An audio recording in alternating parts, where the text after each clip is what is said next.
The first apocalypse took place in a quiet suburban neighborhood in Northern Virginia. It was caused by a 5-year-old girl named Sarah Rogers, an unassuming student just starting her first year of kindergarten. She also happened to be my daughter. The first domino to fall was because of a woman named Miss Erickson. Miss Erickson was Sarah's homeroom teacher, a lonely, middle-aged woman who harbored enduring obsessions with two things: the army of stray cats that besieged her home year-round, and the Christmas season. Because of the latter obsession, Miss Erickson decided that she would begin her Christmas lessons a little early that year, in mid-September. The first lesson involved students writing letters to Santa Claus. Harmless, right? Well, I certainly thought so at first. But, as Miss Erickson's enthusiasm for teaching has never quite matched her enthusiasm for cats and candy cane-flavored liquor, the students' letters got sent out with some spelling errors. As far as I can tell, though, my daughter is the only one who sent her letter out to Satan. That shouldn't have been a problem. Just another funny anecdote to add to the highlight reel of stories that make up any normal childhood. The problem was that we got a letter back. It was a lazy Sunday afternoon, and I was drifting off to sleep in my recliner when I was startled from my reverie by an urgent knock at the door. I pushed myself out of the chair to go see who was there and what they could possibly have needed that was so important. Yet, when I opened the door, I was greeted only by an empty porch. I leaned out and scanned the street. The sky was blue and cloudless, and the neighborhood was uncharacteristically quiet for the time of day. Usually, on a Sunday afternoon, there would be kids chasing each other around, or perhaps somebody working on their car. At the very least, Miss Mickelhattie would be out walking her dog to let it relieve itself on her least favorite neighbor's lawns. Yet the street was still and silent. I glanced down at my doormat and saw a charcoal black envelope. I bent down and picked it up, staring at it as I carried it inside my house. The envelope was cartoonishly large and smelled faintly of sulfur. Sarah, my daughter's name, was written on the front in blood red ink. My first instinct was to wonder what kind of person would hand-deliver a letter to a 5-year-old girl. Turning the envelope over, I slid my thumb under the seal and tore it open. I pulled the letter inside out with care. It looked to be at least 100 years old and seemed like it might crumble in my hands at any moment. The penmanship was loopy cursive, written with the same blood red ink that was on the envelope. I felt a growing sense of unease in the pit of my stomach as I read the letter, the contents of which I will replicate for you here. Dear Sarah, thank you so much for your letter. Almost nobody takes time to write to me anymore. I usually only get letters from Satanists, and they are an awfully strange group of people. I have carefully considered your request for a life-size living teddy bear, and I believe that our scientists down here in hell have been able to put together a reasonable approximation of your request. Frank and Teddy is scheduled to arrive at your doorstep shortly after you receive this letter. Yours truly, Satan. I must have looked rather stupid as I stood there staring at the letter in my hands, my mouth hanging open as I tried to put my thoughts in order. Yet, I wager I looked even stupider when I turned around to see a 7-foot-tall teddy bear standing behind me, and I screamed like a little girl. Frank and Teddy seemed unfazed by my reaction, and, judging by his appearance, I'd guess that he was used to such a reception. He had matted brown fur that was patched together with various bits of ragged cloth, and covered in what looked suspiciously like bloodstains. One of his eyes was a little black button, and the other one looked like a glowing ember set somewhere deep in the back of his head. He spoke in a booming, monotonous baritone that made me wonder if his vocal cords had been singed by hellfire. I am Franken Teddy, he bellowed, and I am here to love you. I tried to force my mouth to form words, but all that came out was a small squeaking noise. "Are you Sarah?" Frank and Teddy bellowed. No, I'm Sarah's dad. Listen, I don't really think that." "Where is Sarah?" interrupted Frank and Teddy. "Well, she's at school right now, and then I will go to school so that I may love her." "Oh, wait a second. School's over now and she'll be home any moment, but you can't." "Then I shall wait here," Frank and Teddy finished. He promptly turned around and made his way to my couch. The couch groaned and sagged under his enormous weight. He turned toward me. "Do you have any souls of the damned? I must consume souls of the damned to sustain myself." No, I'm afraid we don't," I replied. He made a vague grumbling noise in his throat and said, "Cheetos are also fine." "Oh, well, we do have those." "I'll help myself." I looked back down at the letter as Frank and Teddy wandered into my kitchen and saw that there was a customer service number written on the back. I got out my phone to call it, but before I finished dialing, I heard a scream sound out from behind me.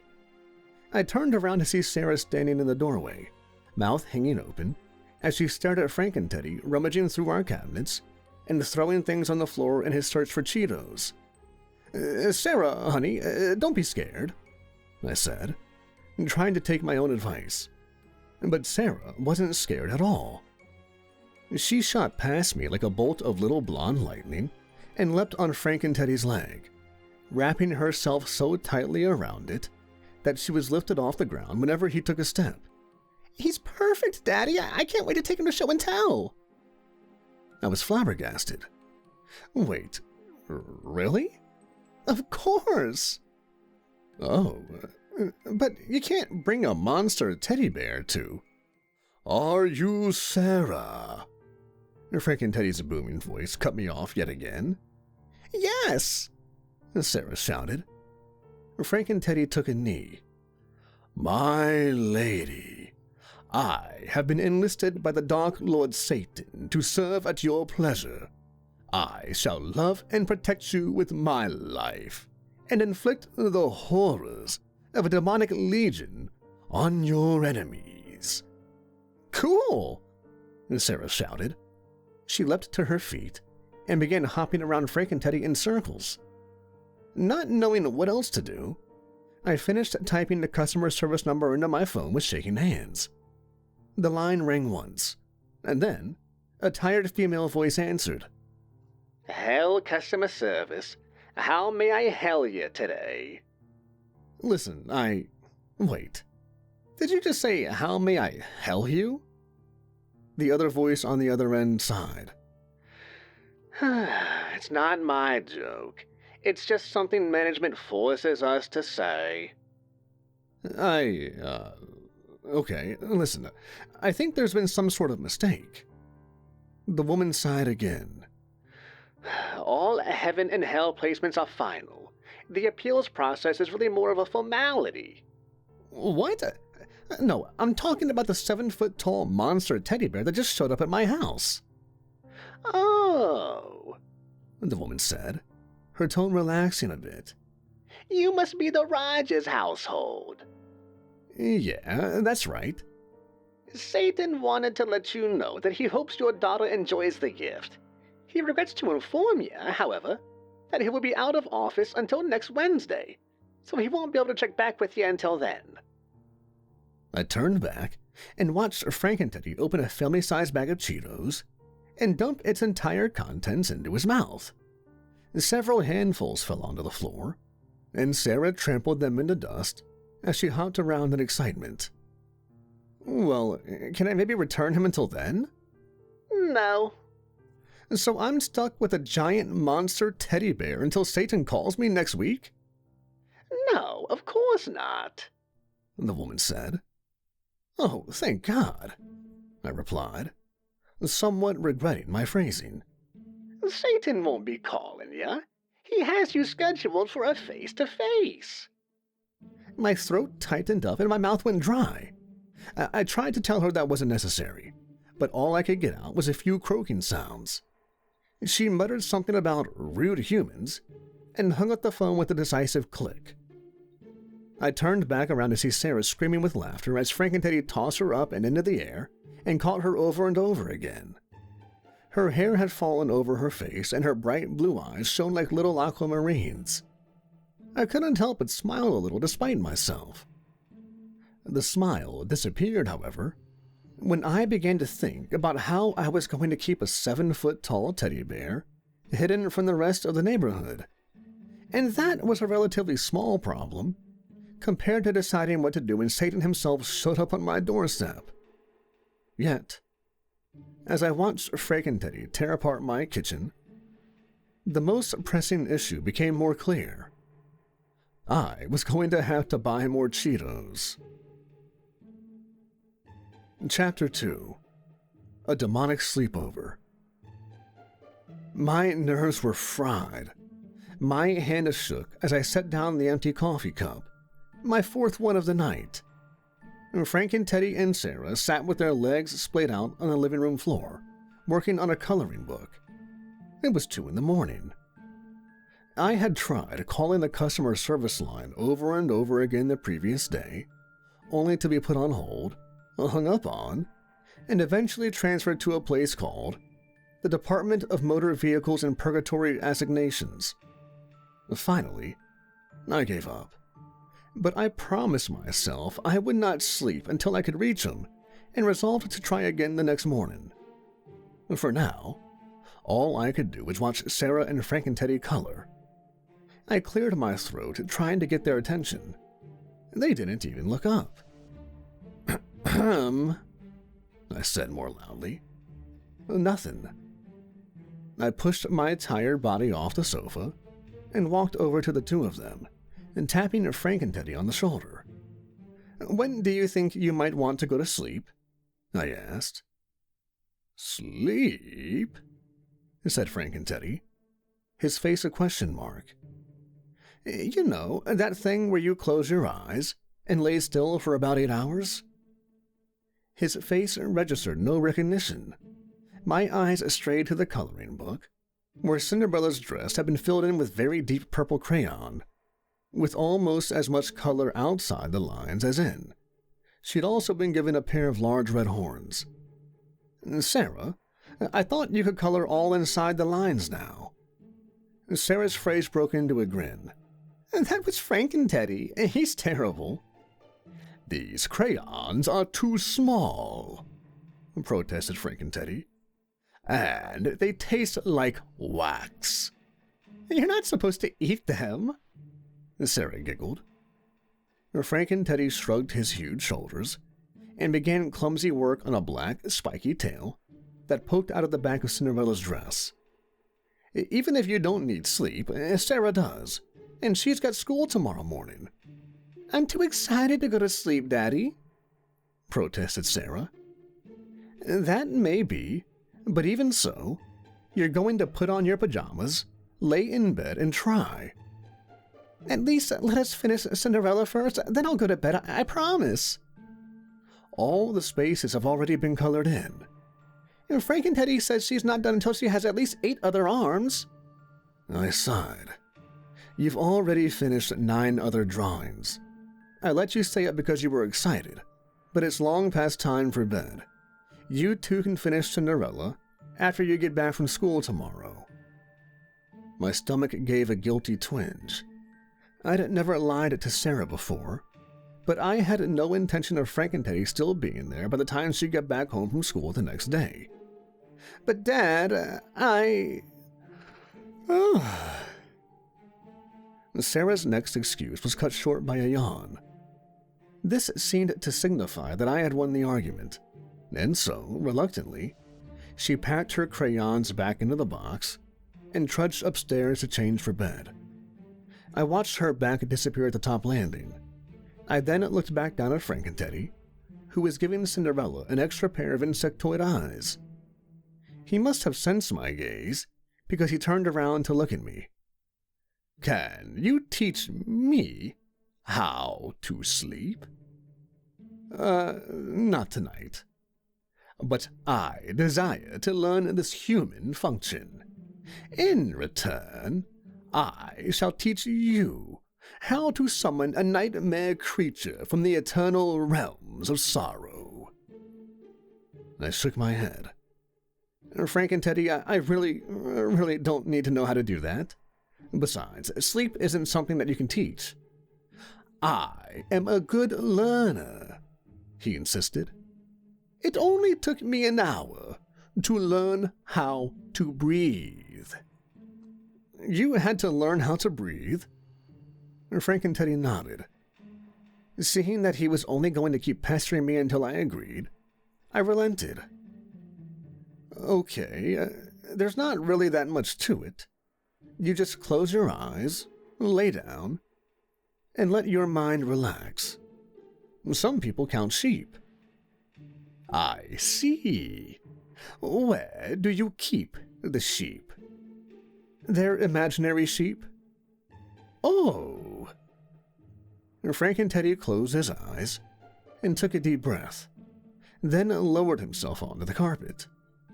1, 2, 3, 4. "You count them silently?" "Very well, I see." He laid on the floor for only 10 seconds more, before a huge snore like a broken garbage disposal erupted from his mouth. "Wow, I guess you really are a quick learner," I said. I went back upstairs to find Sarah in her room, already in her pajamas, with the covers up to her neck. The lights had all been turned off, except for the pink princess nightlight that she kept by her bed. I sat down on the side of the mattress and smiled at her. "Did you brush your teeth?" "Yes, Daddy." "Good, then give me a kiss." She sat up and kissed my forehead. "If you brush your teeth, then why does your breath stink?" I teased. "It doesn't stink," she protested. "Honey, it smells like dog breath, and a dog that doesn't brush its teeth at that." Sarah laughed and said, "Okay, fine." She slid off the edge of the bed and trundled off to the bathroom. When I heard the sink go on, she came back in and climbed under the covers, this time smelling like mint. "I'm still not sleepy." "I know, honey, but close your eyes anyway." Sarah closed her eyes, and within a minute, she was lightly snoring, her face relaxed and her little fist clutched around her teddy bear. I bent down and kissed her on the forehead before climbing back down the stairs and resuming my spot on the sofa. I grabbed a book off the shelf, resolving to stay awake until the following morning. I should have chosen a more interesting book, however, because soon I was asleep too. Chapter 3. Welcome to Hell. The next morning was bright and cheery. The birds were singing merrily and giving my very sleep-deprived self a major headache. I finished cooking breakfast and went to wake Sarah up early for school. I sat her down at the dining room table at our usual feast of bacon, eggs, and iced orange juice. Frank and Teddy was still snoring on the living room floor. I looked at Sarah over my glasses, giving her what I hoped was a very stern and impressive look. "I'm going to send you off to school today, like normal," I said. "And I want you to promise me that no matter what, you're not going to say anything to any of your friends about the demonic teddy bear in our living room. Can you do that for me?" Sarah swallowed a mouthful of bacon. "Uh-huh," she said. I held out my hand, and pinky extended. "Pinky promise?" I said. Sarah rolled her eyes and locked her pinky into mine. "I pinky promise." "Good." "Dad?" "Yes?" "Can I go wake up Frank and Teddy now?" "After you finish your breakfast." Sarah grinned and began to attack her plate with the ferocity I'd only seen before on the Discovery Channel. Soon she was finished and streaming into the living room, I watched as she awoke Frank and Teddy by jumping onto his belly. The bear sat up with a start, spilling Sarah off onto the floor. "Princess Sarah!" he bellowed in alarm. "Are you injured?" "No, but I've got to go back to school. You have to wait here until I get back." "As you command." Sarah stuck her hand out with her pinky extended. "Pinky promise," she said. The bear looked down at his own conspicuously fingerless paw. "But I don't have a pinky," he cried in dismay. "Just a regular promise, then." "I solemnly swear," he bellowed. "Good," said Sarah, shrugging on her backpack. I walked to the front door and let her out, then walked down with her to the curb to wait for the bus. Soon, the little yellow school bus that ran the circuit to and from Sarah's kindergarten was pulling to a stop with the whine of old brakes. I tried landing a kiss on Sarah's head, but missed and hit her backpack as she bolted to the bus and through the open doors. I sighed wistfully as I watched her jog down the middle aisle and sit with her waiting friends. They really do grow up so fast. I returned to the house to find Frank and Teddy had resumed last night's coloring, his massive paw clumsily curled around a crayon as he drew spiked spears and axes in the hands of Snow White and the 7 dwarves. I thought about saying something to him, decided it was a waste of time, and dug the phone out of my pocket, hitting the old redial button on the number that had placed me on hold all yesterday afternoon. The line rang once, and a familiar voice answered. "Hell customer service. How may I hell you today?" "This is Darren Rogers again." "Oh, Mr. Rogers. How are Sarah and Frank and Teddy getting along?" "They're getting along fine, but that's not really the point. I'm afraid I have to insist on returning him. He doesn't even belong on this planet, much less in my living room." I turned to see Frank and Teddy standing behind me. My stomach dropped as he glared at me. I stammered, grasping for an explanation. I didn't mean you. I was talking about the pet hamster." "If the hamster is a threat to Sarah's safety, then I shall terminate it." "Please, don't do that." "That is preferable. I find the hamster to be cute. I do not wish to destroy it." I could feel my mouth hanging wide open again. Okay. "Mr. Rogers." The receptionist's stern voice came through the headset. "Yes," I replied. "If you really insist there's a problem with the teddy bear, I might be able to help you." "Really? How's that?" I asked, daring to hope. "Satan had a last-minute cancellation. I can squeeze you in for an appointment today instead." "Oh," I said, breathing out with an odd mixture of relief and dread. "That would be great. When's the appointment?" "Now," she replied. "I'll go ahead and buzz you 3 down." "Down? What do you mean, down?" I didn't get an answer, though. Instead, a column of black and purple flames erupted around me. My living room dissolved into darkness, and I felt an intense pressure all around me, like I was being sucked through a straw. A hot, sulfur-scented air rushed past me as I fell into the darkness, until finally, I landed on with a thud of something soft. Looking down, I saw that it was a cushy office chair. As I looked to the left and right, I saw empty office chairs on either side of me.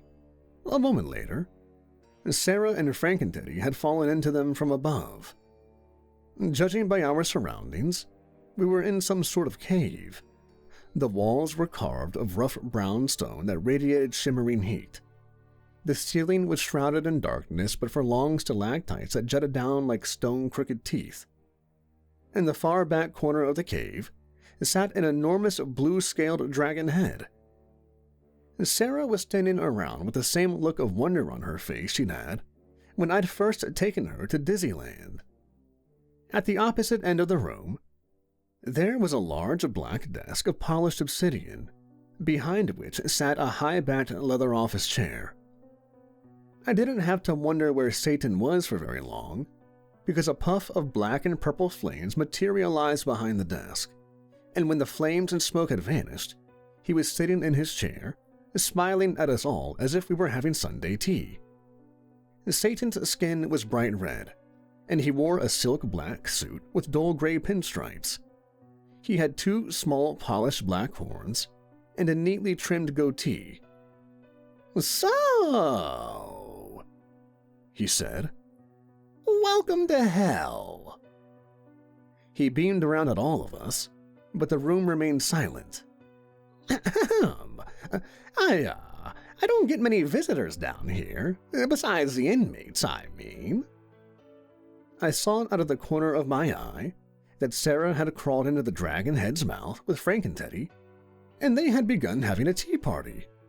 I wondered where they had gotten the teacups. "Sarah, I don't think that you should."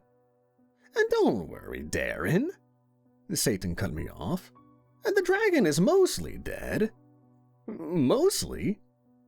Satan ignored my question. "As I understand it," he said, threading his fingers together and setting his hands on the desk, "you have some problem with Frank and Teddy?" I heard the jingling of china as Frank and Teddy set his teacup down. "You told me the problem was with the hamster, Darren."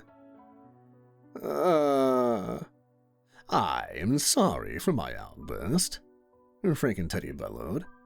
"I have not eaten today. You have run out of Cheetos."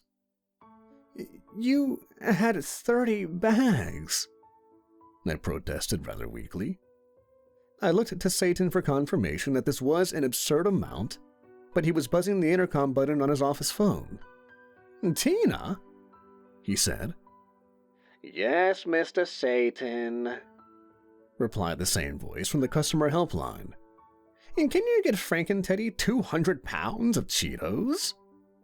300 pounds, Frank and Teddy interjected. 300 pounds of Cheetos? Corrected Satan. "Right away, Mr. Satan." "Thank you. I require the proper amount of fuel to sustain my full satanic power." Immediately, the door to the office burst open, and a giant blue-skinned demon with bulging muscles and a hatchet sticking out of his head pushed in a giant wheelbarrow full of Cheetos. "We make them down here," Satan said, grinning. "Now, Mr. Rogers, what issue is it that you have with Frank and Teddy?" "Well, just look at him. He's a monster." The room collectively gasped. "We try not to use that word down here, Darren." He turned to the blue-skinned demon. "I apologize for that, Jerry. He's from Earth." The blue-skinned demon shot me a nasty look, while I once again tried and failed to make noises with my mouth. He huffed through his giant bowl-like nostrils before stalking out of the room. Satan turned back to me and put on a patronizing smile. "I'm surprised at you for judging Frank and Teddy by his appearance," he said. "You know, my own daughter is cute as a button, but she's the one who put the hatchet in Jerry's head." "You have a daughter?" I asked. "I have 700. Well, Sarah is my only daughter, and I can't help but worry about her when there's a giant, undead teddy bear thing hanging around." I heard giggling and turned to see that Sarah climbed on the back of Frank and Teddy's head, and he was pretending to not know where she was. "I have been taken in by your deception. I am not aware that you are on the back of my head." Satan leaned over on his desk, resting his chin on interlocked fingers, and put on an unconvincing expression of empathy. I think I know what you mean. I know just what to do. You do? Oh, thank God. I mean Satan. Satan waved his hand dismissively and pushed a button on the intercom. Tina? He said. Yes, Mr. Satan, The intercom replied. Can you please send in Miss Hatchetface? Yes, Mr. Satan. Miss Hatchetface? I said, unsure. You mean that giant blue demon was a woman? You mean Jerry? Said Satan. No, Miss Hatchetface is my personal nanny. I'm going to send her back up to Earth with you to look after your daughter and Frank and Teddy. But no need to thank me, Satan said, grinning in modest appreciation of his own generosity. It's all part of what I do. You're gonna love Miss Hatchetface. She did a great job with my kids. Well, not the first few hundred, but she got the hang of it eventually. Satan, There were 3 knocks at the door. The knock that interrupted me nearly knocked the door off of its hinges. That'll be Miss Hatchetface now, Satan grinned, rubbing his hands together. You guys are gonna get along great, Darren. I'm sure of it. I didn't know what to say, and so I simply slumped my shoulders and mumbled out a subdued, okay. Satan sprang up and opened the door, and Miss Hatchetface came in. I gasped when I saw her. For the first time since Sarah had written to Satan, my sudden surprise was pleasant. And Miss Hatchetface was the most beautiful creature I'd ever laid eyes on. She was petite and pink-skinned, with a small button nose and glittering obsidian eyes. Her black hair shone like silk, lightly brushing the tops of her shoulders as she turned her head toward me. Are you Mr. Rogers? She asked. Satan leaned over and whispered, She's half succubus, in my ear as I shook her soft, delicate hand. I said. Miss Hatchetface's slender pink tail twitched as she giggled. I've never met a human before. Are they all as handsome as you? My mouth went dry, and I suddenly became aware of how very large and awkward my tongue was. So, Satan clapped his hands together cheerily. Are we all set here, then? I stared into Miss Hatchetface's dark black eyes, and before I knew what was happening, my head was nodding up and down of its own accord. Great, Satan said. Now come on. I'll give you all a tour of the offices before I send you back up. Offices? You mean you run a company down here? Oh, sure. Hell Corp is one of the largest multidimensional corporations in existence. Come on. I'll show you to Daryl's department. We've got a new project out of there.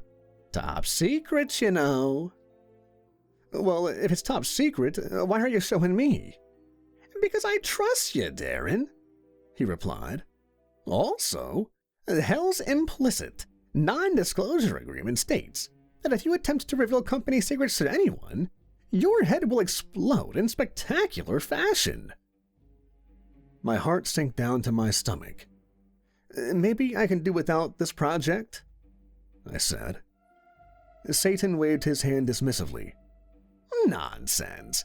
It's really interesting. You'll love it. He buzzed the intercom again. Tina? Yes, Mr. Satan. Can you send in Jerry to show Darren and Miss Hatchetface to Daryl's apartment? Yes, Mr. Satan. The hulking blue-skinned demon stomped into the room again. Come, tiny human, he said in a thick voice that brooked no argument. Hold on a second, Satan. You said Miss Hatchetface and me. What about Sarah and Frank and Teddy? Come on, Darren. Do you really want to expose your daughter to the horrors of Hell Corp? She'll be much happier in here with me and Frank and Teddy. On the one hand, I had to admit that he was probably right. Sarah was probably safer in his office. but he had a sly look in his eyes that I didn't quite trust. It felt like he wanted to get rid of me for some reason. I'm not really sure. Just relax, came a soft voice in my ear. I turned to see Miss Hatchetface smiling placidly. She set her hand gently on my shoulder, and I felt a shivering warmth spread from her touch throughout the rest of my body. My head began to swim in a pleasant fog. Okay, let's go. Miss Hatchetface took me by the arm and led me down a dim, torchlit corridor, following Jerry as he stomped along ahead of us. The rough stone walls of the hallway were so hot that little droplets of molten stone were rolling down the sides, smoking and sizzling as they landed on the earthen floor. At the end of the corridor was a colossal stone doorway with a heavy brass ring for a knob. "This is Daryl's department," said Jerry. Huffing out his bowl-like nostrils, he put his shoulder to the door and slowly wedged it open. With a horrible sound of stone grinding on stone, the room inside looked like any other office building. Rows of cubicles were tightly crowded together under flickering fluorescent lights, and demons of all manner of strange appearances sat typing at box-monitored computers that looked at least 20 years old.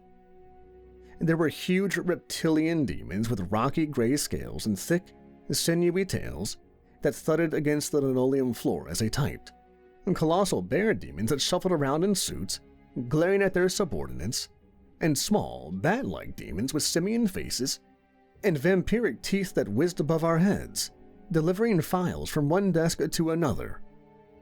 A short and fat reptilian demon with a balding head and gold-rimmed spectacles bustled up to us. "Just what in the hell do you think you're doing, Jerry?" he said.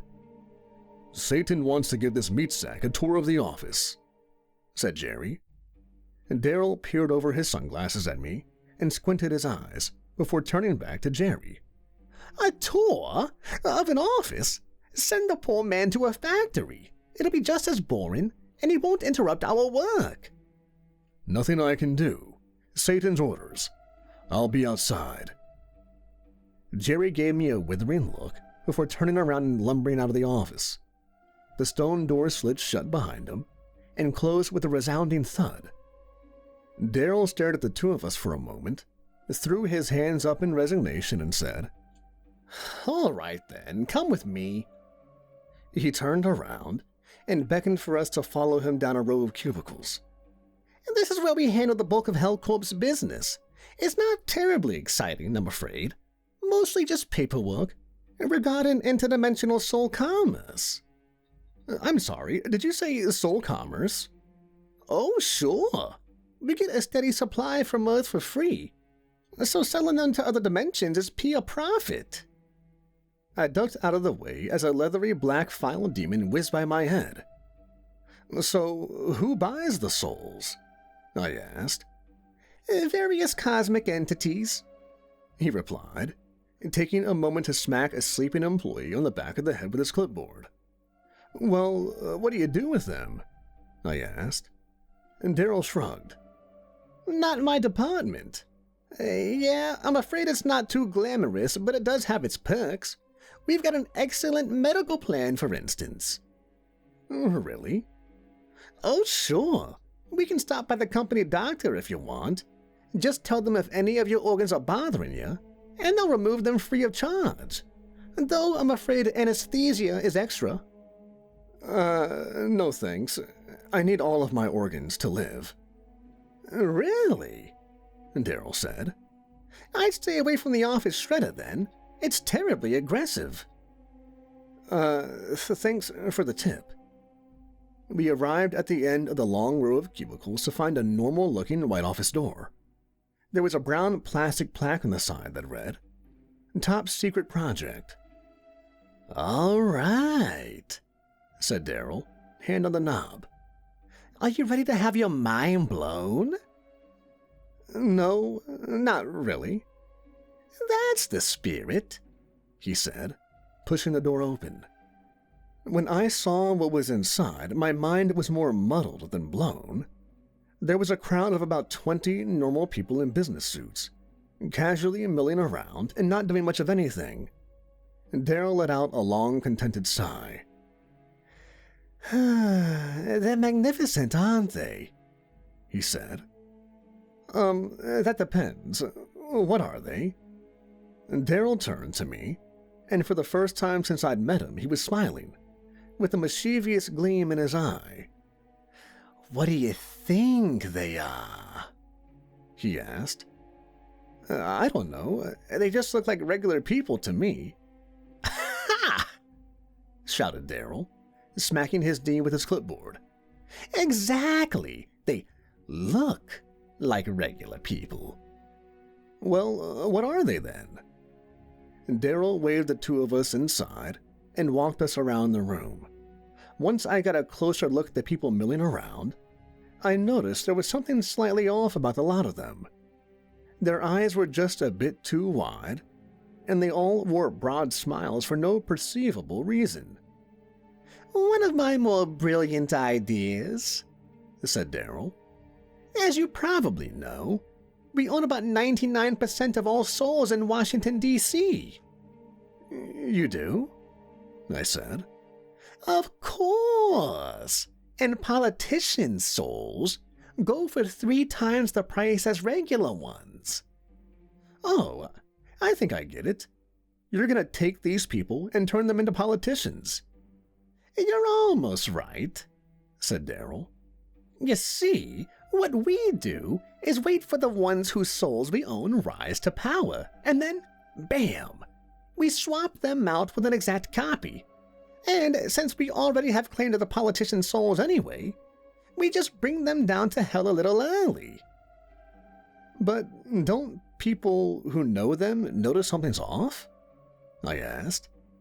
Daryl chuckled and shook his head. Maybe they would if we were replacing regular people, but these are politicians. Nobody can tell the difference. He looked down at his watch, an ostentatious gold Rolex with a tight leather band that dug into the fat of his wrist. Well, that should do it. Why don't I take you back to the hallway and Jerry can get you back to Satan's office? I was starting to get a headache from the harsh fluorescent lights, and so I readily agreed. Daryl led us out of the top secret project room and back down the row of cubicles. He rapped on the big stone door of the office and yelled, Jerry, I'm done with this lot. You can take them back to Satan now. I heard Jerry grunt in affirmation, and the door slowly slid back open. We followed him back down the torchlit corridor to Satan's office. He pushed the door open, and we strolled in to see Sarah and Satan hunched over the huge obsidian desk, discussing something in low tones while Frank and Teddy crammed his face with Cheetos in the corner. When Satan saw us enter, he hastily leaned back in his chair and straightened his tie. Ah, back a little early, aren't you, Darren? How about that secret project? Pretty cool, huh? Yeah, I guess. What were you two just talking about? Sarah was just asking me some questions about hell. A healthy curiosity on this one. She'll grow up to be a scientist. And anyway, I've got some more important business matters to attend to, so I'll go ahead and send you 4 back up to Earth. Before I could object, Satan had pressed a little purple button on his desk, and the 4 of us were shooting through a tube of purple flames back to my living room. Chapter 4. One more satanic gift. I arrived back home in a rush of acrid smoke, hitting the living room floor hard on all 4s. Miss Hatchetface gracefully alighted next to me, and Frank and Teddy and Sarah landed across the room in the armchair, with Sarah on Frank and Teddy's lap. I turned towards Sarah. You know, if you don't tell me what you and Satan were talking about, I'm gonna have to ground you, I said. I can't, Daddy. It's top secret. I sighed, scooped myself up, and shuffled over to the couch, collapsing in a boneless puddle of exhaustion. It was only a brief moment of respite, however, before there was a loud pounding at the front door. Miss Hatchetface opened the door with a bubbly, "Hi," but nobody was on the stoop. She bent over and picked 2 envelopes up off the porch. She folded one up and slid it into her pocket before she turned around and carried the other one to me. Mr. Rogers, she said, you've gotten another letter from Satan. She handed me the envelope. Thanks, I said. I hesitated as I stared down at the envelope in my hands. It was just one letter then? Nothing else? Nope, only one letter. I wondered why she was lying to me, but the thought was soon driven from my mind by the contents of my own envelope. Dear Dan, your name is Dan, right? I'm afraid I'm really not good with names. I'm just going to assume that it's Dan, and if it's not, you can correct me the next time you're in hell. Anyway, the reason I'm writing isn't to ask your name, but to let you know that I went ahead and took care of your little Frankenteddy problem. The solution is scheduled to be delivered shortly after this letter. Yours truly, Satan. A heavy dread pervaded my body. After all, my current experience with Satan's solutions to problems had not left me optimistic in regards to what he considered reasonable. My mood only worsened when I saw a large moving van pull to a stop in front of my house. I was still feeling a little woozy from breathing the sulfur and ash-lace air of hell, and so I asked Miss Hatchetface to check in on it for me. She went outside to the truck and came back hauling a giant wooden crate that must have been 10 times her size, dropping it unceremoniously outside of the front door. How do we get it in? She asked me. I slowly shook my head. Try the garage? I suggested.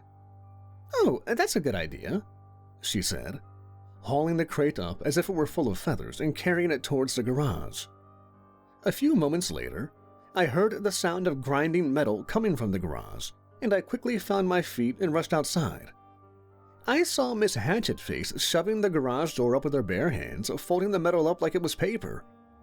She threw it into the open position and stood grinning with her arms crossed, admiring her handiwork. Wow, that door was pretty heavy. Humans must be stronger than you look.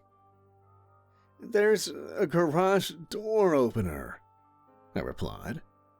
A what? Never mind. Okay, we'd better get this crate inside and crack it open. My urge to be a gentleman and help her lift the crate was not quite as powerful as my urge to avoid a hernia, so I opted to let her move it inside herself. When we had gotten it inside, she grabbed a hold of one of the wooden sides and wrenched it off with such force that it flew across the garage and smashed through the driver's side window of my car. Oops, sometimes I don't know my own strength. Hercules is a distant relative. It's fine, I replied, though it clearly wasn't. Before I was able to get too upset about the car window, however, my breath was taken away by the contents of the crate. Is that what I think it is? Oh, it sure is. Wow, Satan must really like you. These are rare. Inside the box was a tangled mess of black branches and dark purple leaves.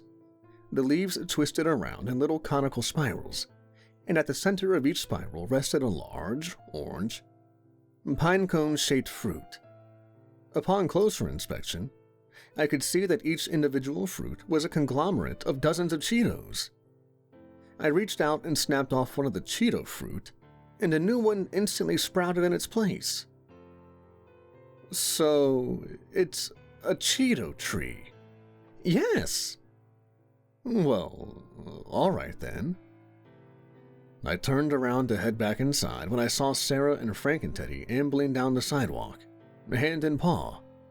Hey, I shouted after them. They either didn't hear or didn't care, however, as they kept right on walking. The last thing I wanted to do was explain to the Homeowners Association why I was keeping demons in my house, and so I sprinted after them, determined to get them back inside before the neighbors saw. By the time I managed to get in front of them, I was out of breath and panting. I leaned over with my hands on my knees as I tried to explain why it wasn't a good idea for Frankenteddy to be wandering around the neighborhood. Where? Giant teddy bear neighbors, was all I managed to gasp out. I think he means you should go back inside so that the neighbors don't see you, I heard Miss Hatchetface say from behind me. I nodded my head in vigorous agreement. I cannot abandon my charge to the wild dangers of the suburban neighborhood, Frankenteddy boomed. I shall accompany her on her quest, no matter the danger. And together, we shall go to the park and catch butterflies. Sarah looked up at Frankenteddy and laughed. They're called butterflies, she said. Butterflies? Frankenteddy roared. That does not make sense. Are they flies made of butter? Sarah giggled and didn't respond. I think I have a solution, said Miss Hatchetface. Let's head back to the house and I'll make up a disguise for you. Then you two can go to the park together. That is acceptable, but it must be fearsome. Of course, said Miss Hatchetface. She turned to me. Mr. Rogers, are you okay? I was still too out of breath to answer, so I simply gave her a thumbs up in response. A little wrinkle appeared in the middle of her brow. Are you sure you're okay? Maybe it's better if I carry you back. Without waiting for a response, she put one arm around my neck and swept my knees out from under me with the other. My head bumped gently against her shoulder as she carried me back to the house. She smelled faintly of cinnamon and sandalwood. When we got back inside, Sarah and Frankenteddy ran to play upstairs and Miss Hatchetface set me down on the sofa. You just rest for a while, she said, smiling down at me. I think I saw something upstairs that would make a good disguise for Frankenteddy. Yeah, okay. I'll be here, regretting my life decisions. I watched as Miss Hatchetface climbed the staircase. She paused at the top, and I quickly pretended to look elsewhere as she turned to look at me. She laughed and continued on upstairs. Smooth, Darren. I reached for the remote and turned on the television. There was an infomercial on about some sort of bacon coat rack-looking contraption that you could stick in the microwave. The over-enthusiastic spokesman was yelling into the camera about how it could revolutionize your entire morning breakfast routine. I closed my eyes and tuned it out, and before long, the exhaustion of the day and the monotonous drone of infomercials took its toll, and I found myself drifting off to sleep. It wasn't long, however, before I was awakened by Sarah, who had seized my arm and was shaking it violently. Daddy, look! She squealed. I looked. Frankenteddy had been draped in a giant mess of fabric that did in fact seem to disguise the fact that he was a giant demon teddy bear. The costume, however, was anything but fearsome. It was bright pink and covered in a unicorn pattern, with lace at the bottom that brushed the floor whenever he moved. I turned to Miss Hatchetface. Are those Sarah's curtains? Yeah, cool, right? Sarah shouted. Is it fearsome? Frankenteddy boomed. Yeah, sure, I replied. I looked at Miss Hatchetface. But why did you have to use the curtains? I asked. Miss Hatchetface shrugged. They were the only thing that was big enough. Okay. Maybe go to the park now and exterminate the flies of butter, Frankenteddy bellowed. We're not going to exterminate them, we're going to catch them, said Sarah. I make no promises. I pushed myself into a sitting position. Yeah, you can go to the park and catch butterflies, but I'm coming along as well. Yay! Sarah exclaimed. I am also excited, added Frankenteddy. Miss Hatchetface? I asked. Sure. Let me just grab some Cheeto fruit for Frankenteddy. Frankenteddy's mouth fell open into a perfect O, and his eyes widened to the size of dinner plates. You have Cheeto fruit? Oh yes, Satan set over a tree, Miss Hatchetface replied. I am exceedingly pleased by this information. Let us feast on the delicious fruit of Cheeto, until our satanic appetites are sated. Reluctantly, I rolled my tired body off the couch, and we all headed out to the garage. Frank and Teddy found a box of trash bags and filled 2 of them up with Cheeto fruit, and was visibly disappointed when he realized that they would not fit with us in the car. I tried and failed to avoid nicking my hand as I brushed the broken glass out of the driver's seat. We all got in, and I pulled out into the road and began driving to the park. About 1 minute into the drive, Frank and Teddy startled me by yelling my name from the back seat.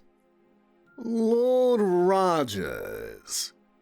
Lord, you can just call me Mr. Rogers, Frank and Teddy. That is a negative. Sarah has informed me that she is a princess. Therefore, you must be a lord. Okay, Frank and Teddy, what is it? I wish to commend you on your mastery of this fearsome metal beast. You ride with the skill of a battle-hardened torque-spearer in Satan's cavalry. Fearsome metal beast? You mean the car? Frank and Teddy turned to Sarah. Do I mean the car? Yeah, you mean the car. He turned back to me. Yes, I mean the car. Right, I got that. Thank you, Frank and Teddy. You are very welcome. I watched Frank and Teddy in the mirror as he stared out of my broken window. And suddenly, he turned to his own window and smashed a humongous furry paw right through it. The tires squealed as I slammed on the brakes. I slammed against my seatbelt as the car jerked to a stop. What on earth are you doing? I wish to feel the breeze. So, I opened the window. There's a button for that, you know. What? I sighed and rubbed my temples. Never mind. Very well, Lord Rogers. I sighed and put the car back in drive, and 5 minutes later, we were pulling up the road to the park. Little did I know that disaster was about to strike. Chapter 5. Kerfuffle in the Park. A crisp autumn breeze blew the newly turning leaves around the grounds of the park. Frank and Teddy and Sarah dashed around the sprawling green lawn of waving neon pink butterfly nets, as Miss Hatchetface and I sat on a bench and watched. After a few minutes of watching the 2 of them miserably fail at catching butterflies, Miss Hatchetface turned to me and smiled. So, Mr. Rogers, is there a Mrs. Rogers in your life at all? My tongue began to feel cumbersome and clumsy, as it always did when Miss Hatchetface looked at me the way she was looking at me now. Or any way at all, really. No, not anymore, I managed to choke out. Really? Miss Hatchetface cocked her head to the side. What happened? She, ran off shortly after Sarah was born. Oh my, I'm so sorry. I didn't mean to bring up a bad memory. Miss Hatchetface frowned. No, it's okay. You didn't know. Let's change the subject, she said, trying to sound cheery. What do you do for a living? I'm a writer. Oh, really? That's neat. I've always wanted to write a book, but I never got around to it.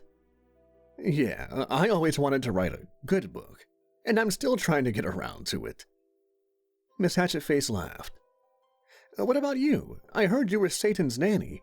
That must have been an interesting job. It was certainly a handful, laughed Miss Hatchetface. Satan's daughters all tend to take after their father, so they can be quite the mischievous little bunch. I remember one time I took little Sophie to see the dinosaurs on Earth. She accidentally stepped in a pile of dinosaur doo-doo in her brand new princess shoes, and she was so upset that she grabbed a comet from space and smashed it right into the nearest dinosaur. Of course, she overdid it a bit. And, well, that was the end of the big lizards. Miss Hatchetface covered her mouth and giggled.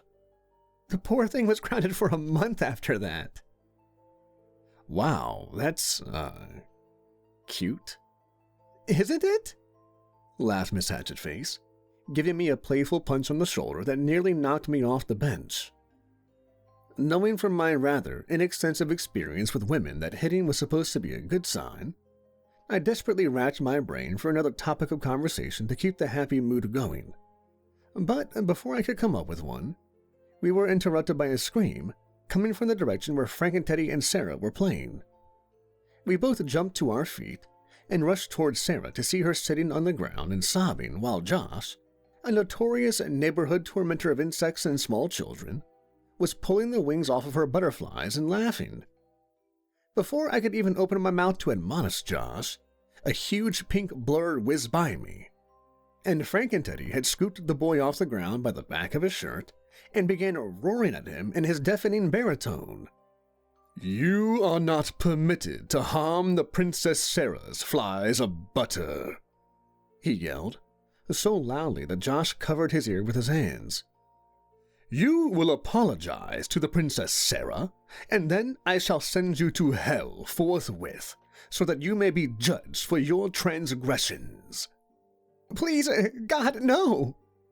Josh shouted. "God will not save you from the Dark Lord Satan." Sarah reached up and gently tugged on Frank and Teddy's paw and said, "It's okay, Frank and Teddy. He's not worth our time. Just let him go." Frank and Teddy dropped Josh into a sobbing heap, and the boy wasted no time in sprinting out of the park as fast as his legs could carry him, while Frank and Teddy shouted after him, "Be warned, tiny human. The judgment in hell will not be so lenient."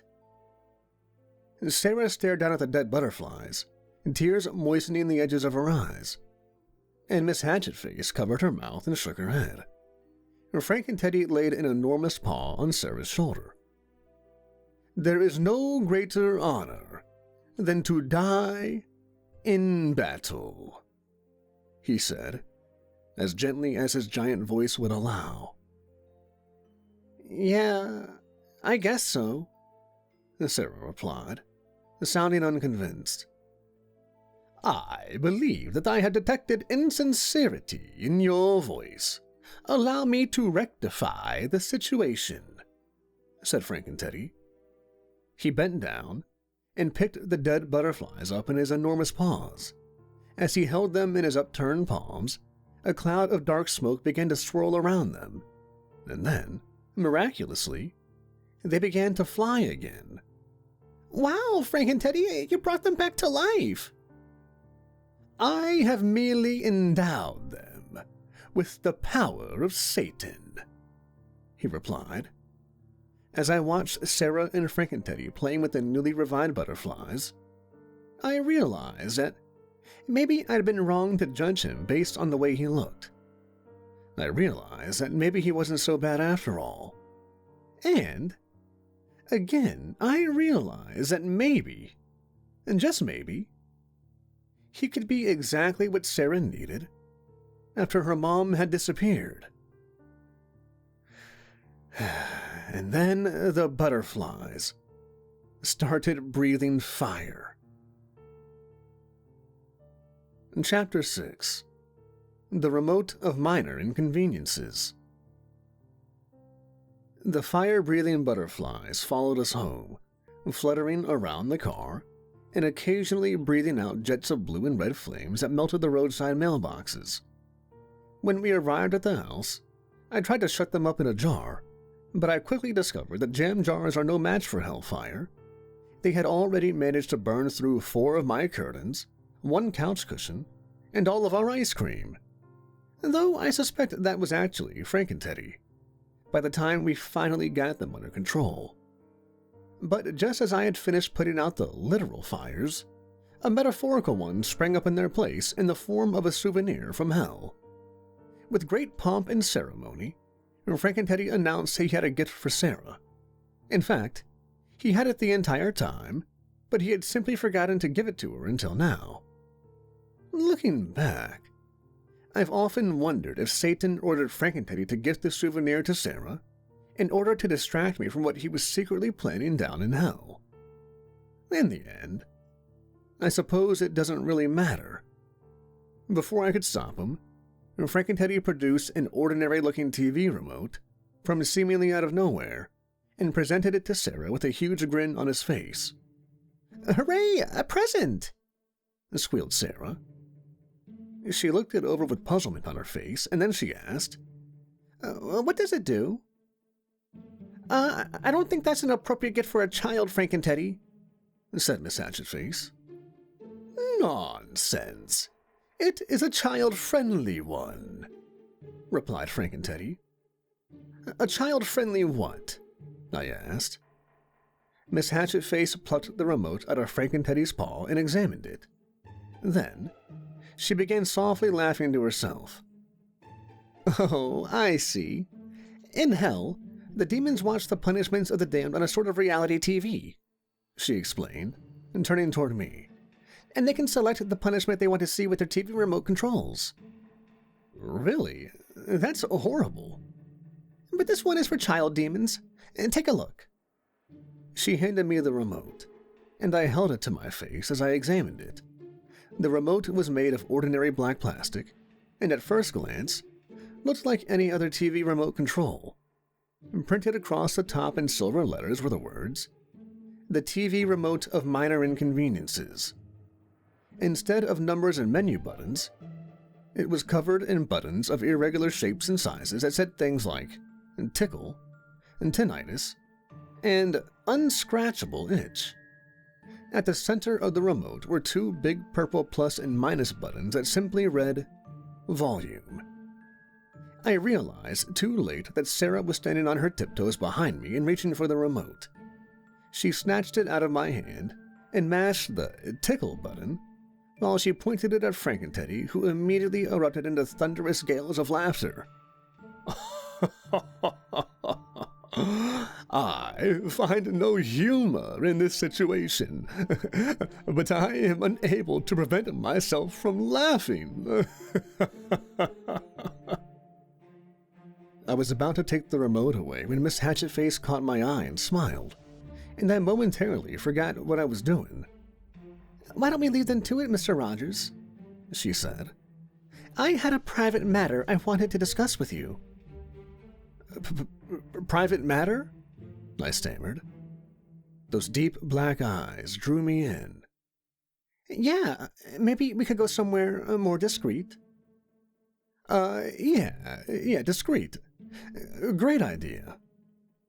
She smiled as she reached out and grabbed my hand, leading me slowly across the room and up the stairs. She walked me into the master bedroom and sat me down on the bed, closing and locking the door behind her, before turning towards me.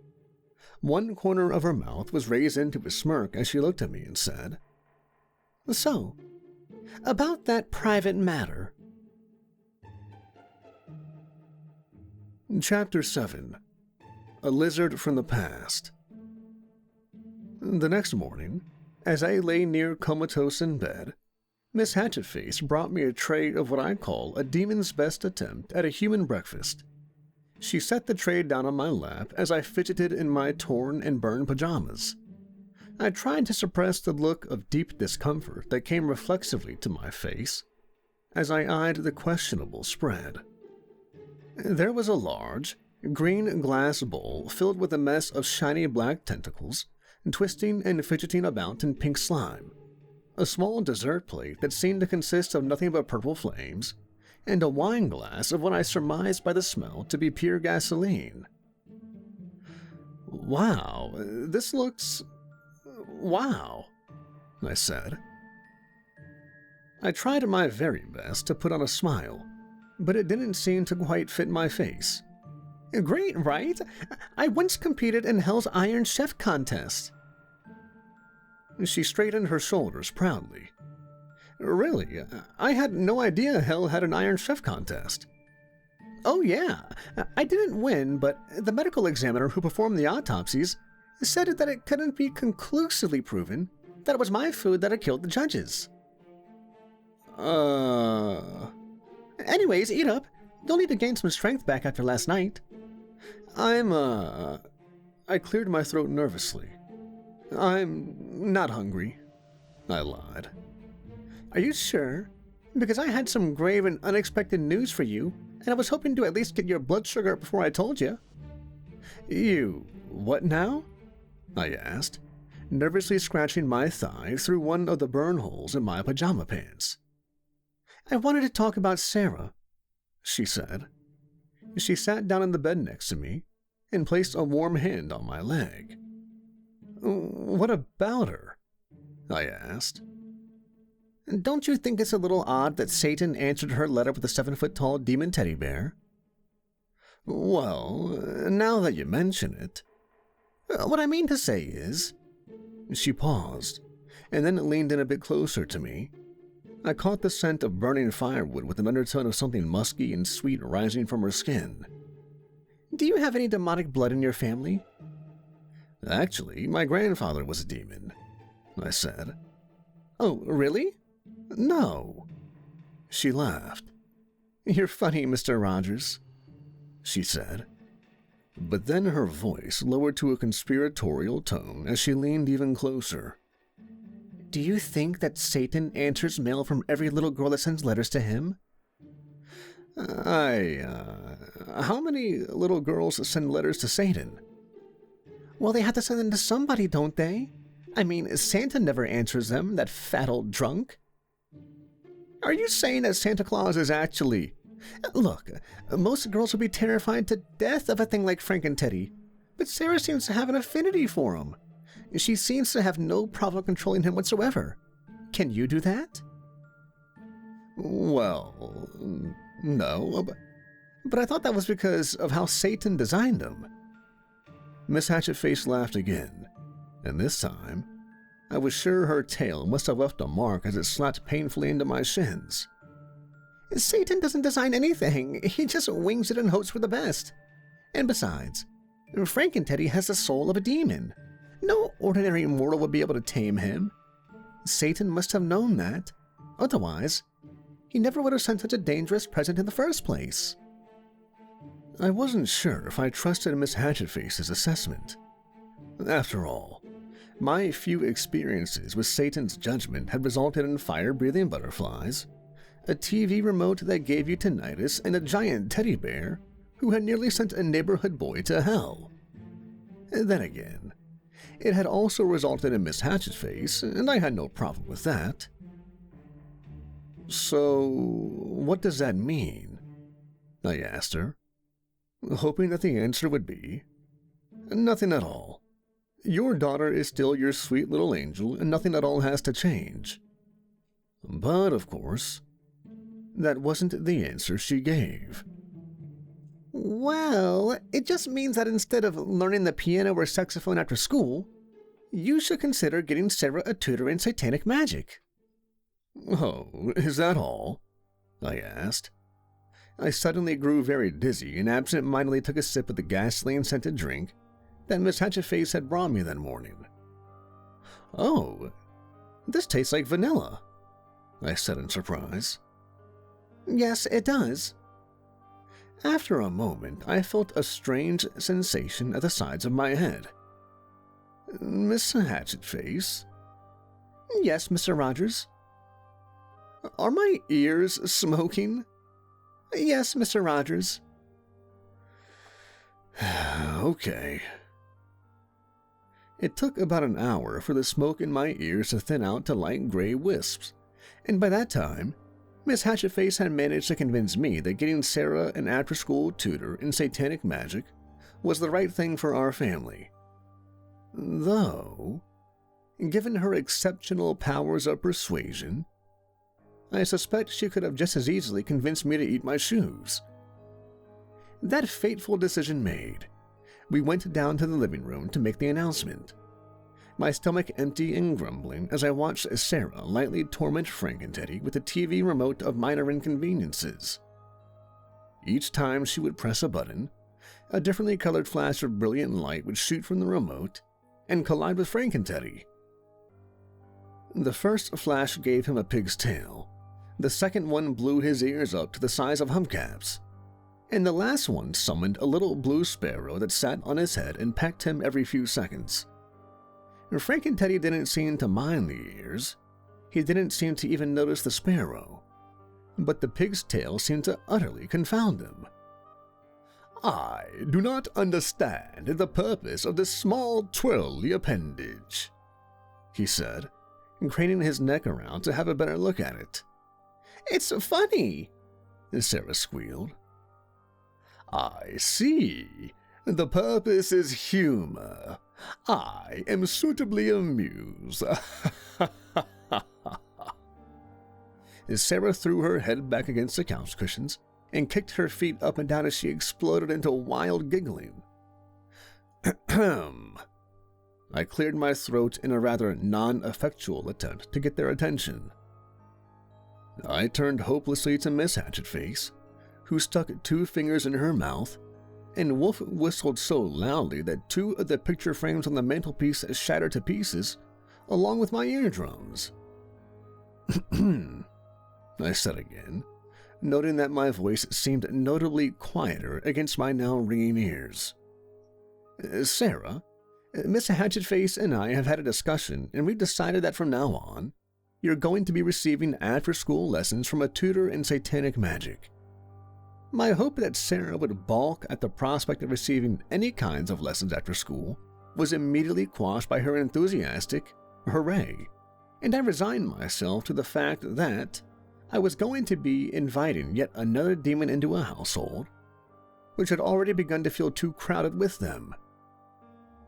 "So," I said, turning back to Miss Hatchetface, "now that that's settled, I guess we should write to Satan and have him send somebody up."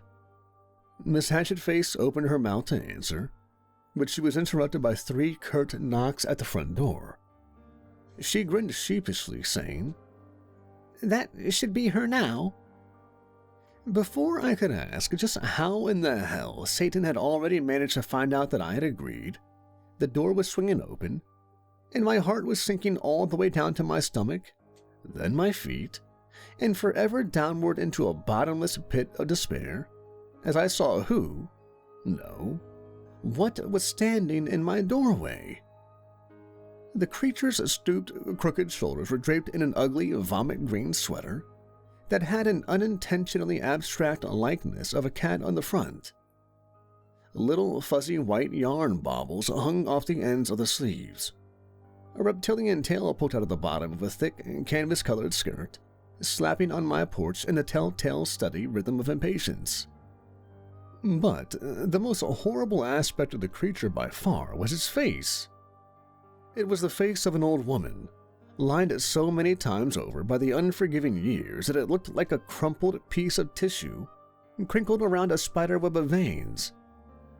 The creature's milky, reptilian eyes were distorted behind the thick fishbowl lenses of its bifocals.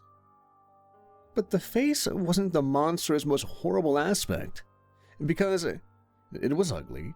No, that I could have handled. The face was the worst because it was the face of my 6th grade English teacher, Miss Robbins. "Hello, Darren," Miss Robbins croaked out, in her trademark tone of perpetual disappointment. I gasped out. What the hell are you doing here?" Miss Robbins clucked her tongue the way she did when she was about to tell you just how much of a disappointment you were, and why. "I do not allow foul language in my classroom, Darren, no matter how old you are." "You're from hell. How could that possibly offend you?" "Would it offend you if I used your home country as an expletive, Darren?" she retorted. As Miss Robbins looked over from her bifocals at me, fixing me with her milked-over reptilian eyes, I suddenly felt like I was in the 6th grade again, and I had forgotten to do my homework. I opened my mouth, and closed it again, and turned to Miss Hatchetface. "I'm not having this hateful old biddy teaching my kid," I said, but before Miss Hatchetface could respond, I heard another smattering of giggles and turned to see Sarah standing on the end of Miss Robin's tail as it smacked up and down, bouncing her in the air a few inches each time. Miss Robbins was smiling down at her so kindly that she almost didn't even look ugly anymore. "Oh, yes, dearie, it's quite fun, isn't it?" That reminded me why I hated Miss Robbins so much as a kid. It wasn't just because she was pure evil incarnated in the form of a leathery old lady, but because of how unfair she had been. In Miss Robinson's class, the boys were all treated like hooligans, and the girls were all treated like princesses. Sarah turned to me, errant strands of hair falling over her face and sticking to her lips. She promptly puffed them away. "Can she stay, Daddy?" she asked, putting on the same look she did when she wanted an extra scoop of ice cream or an extra hour of TV before bedtime. It was a look that she knew cut right through to my heart and put me completely at her mercy. "Can she?" she repeated. I looked from Sarah's hopeful puppy dog eyes to Miss Hatchetface's encouraging grin, to Frankenteddy's complete indifference as the sparrow continued to peck at his head. I sighed and simply said, "All right," to which Sarah responded by exploding into a chorus of cheers, seizing Frankenteddy's paws and jumping up and down like she had springs attached to the bottom of her feet. "I am not aware of what has happened, so I will simply mirror your excitement," Frankenteddy said, jumping up and down with Sarah. I noted with some pleasure that Miss Robbins regarded him with obvious distaste. "Would you like to step inside and take a seat?" Miss Hatchetface asked the old lady, smiling kindly at her. It seemed, however, that Miss Robbins was immune to Miss Hatchetface's considerable charm. In response, she simply shot her a dirty look and huffed her way into my house and up the stairs, her long reptilian tail flapping ridiculously on each step as she climbed. We didn't see her for the rest of the day, although there were various bangs and abhorrent smells emitting from my upstairs guest bedroom at regular intervals, and when Miss Hatchetface wanted to bring her a dinner tray, Miss Robbins responded by calling her a strawberry tart and slamming the door in her face. Miss Hatchetface complained about the sour old woman for an hour straight that night, though we eventually did move on to more stimulating topics. After our discussion, I prepared to take my traditional nightly shower.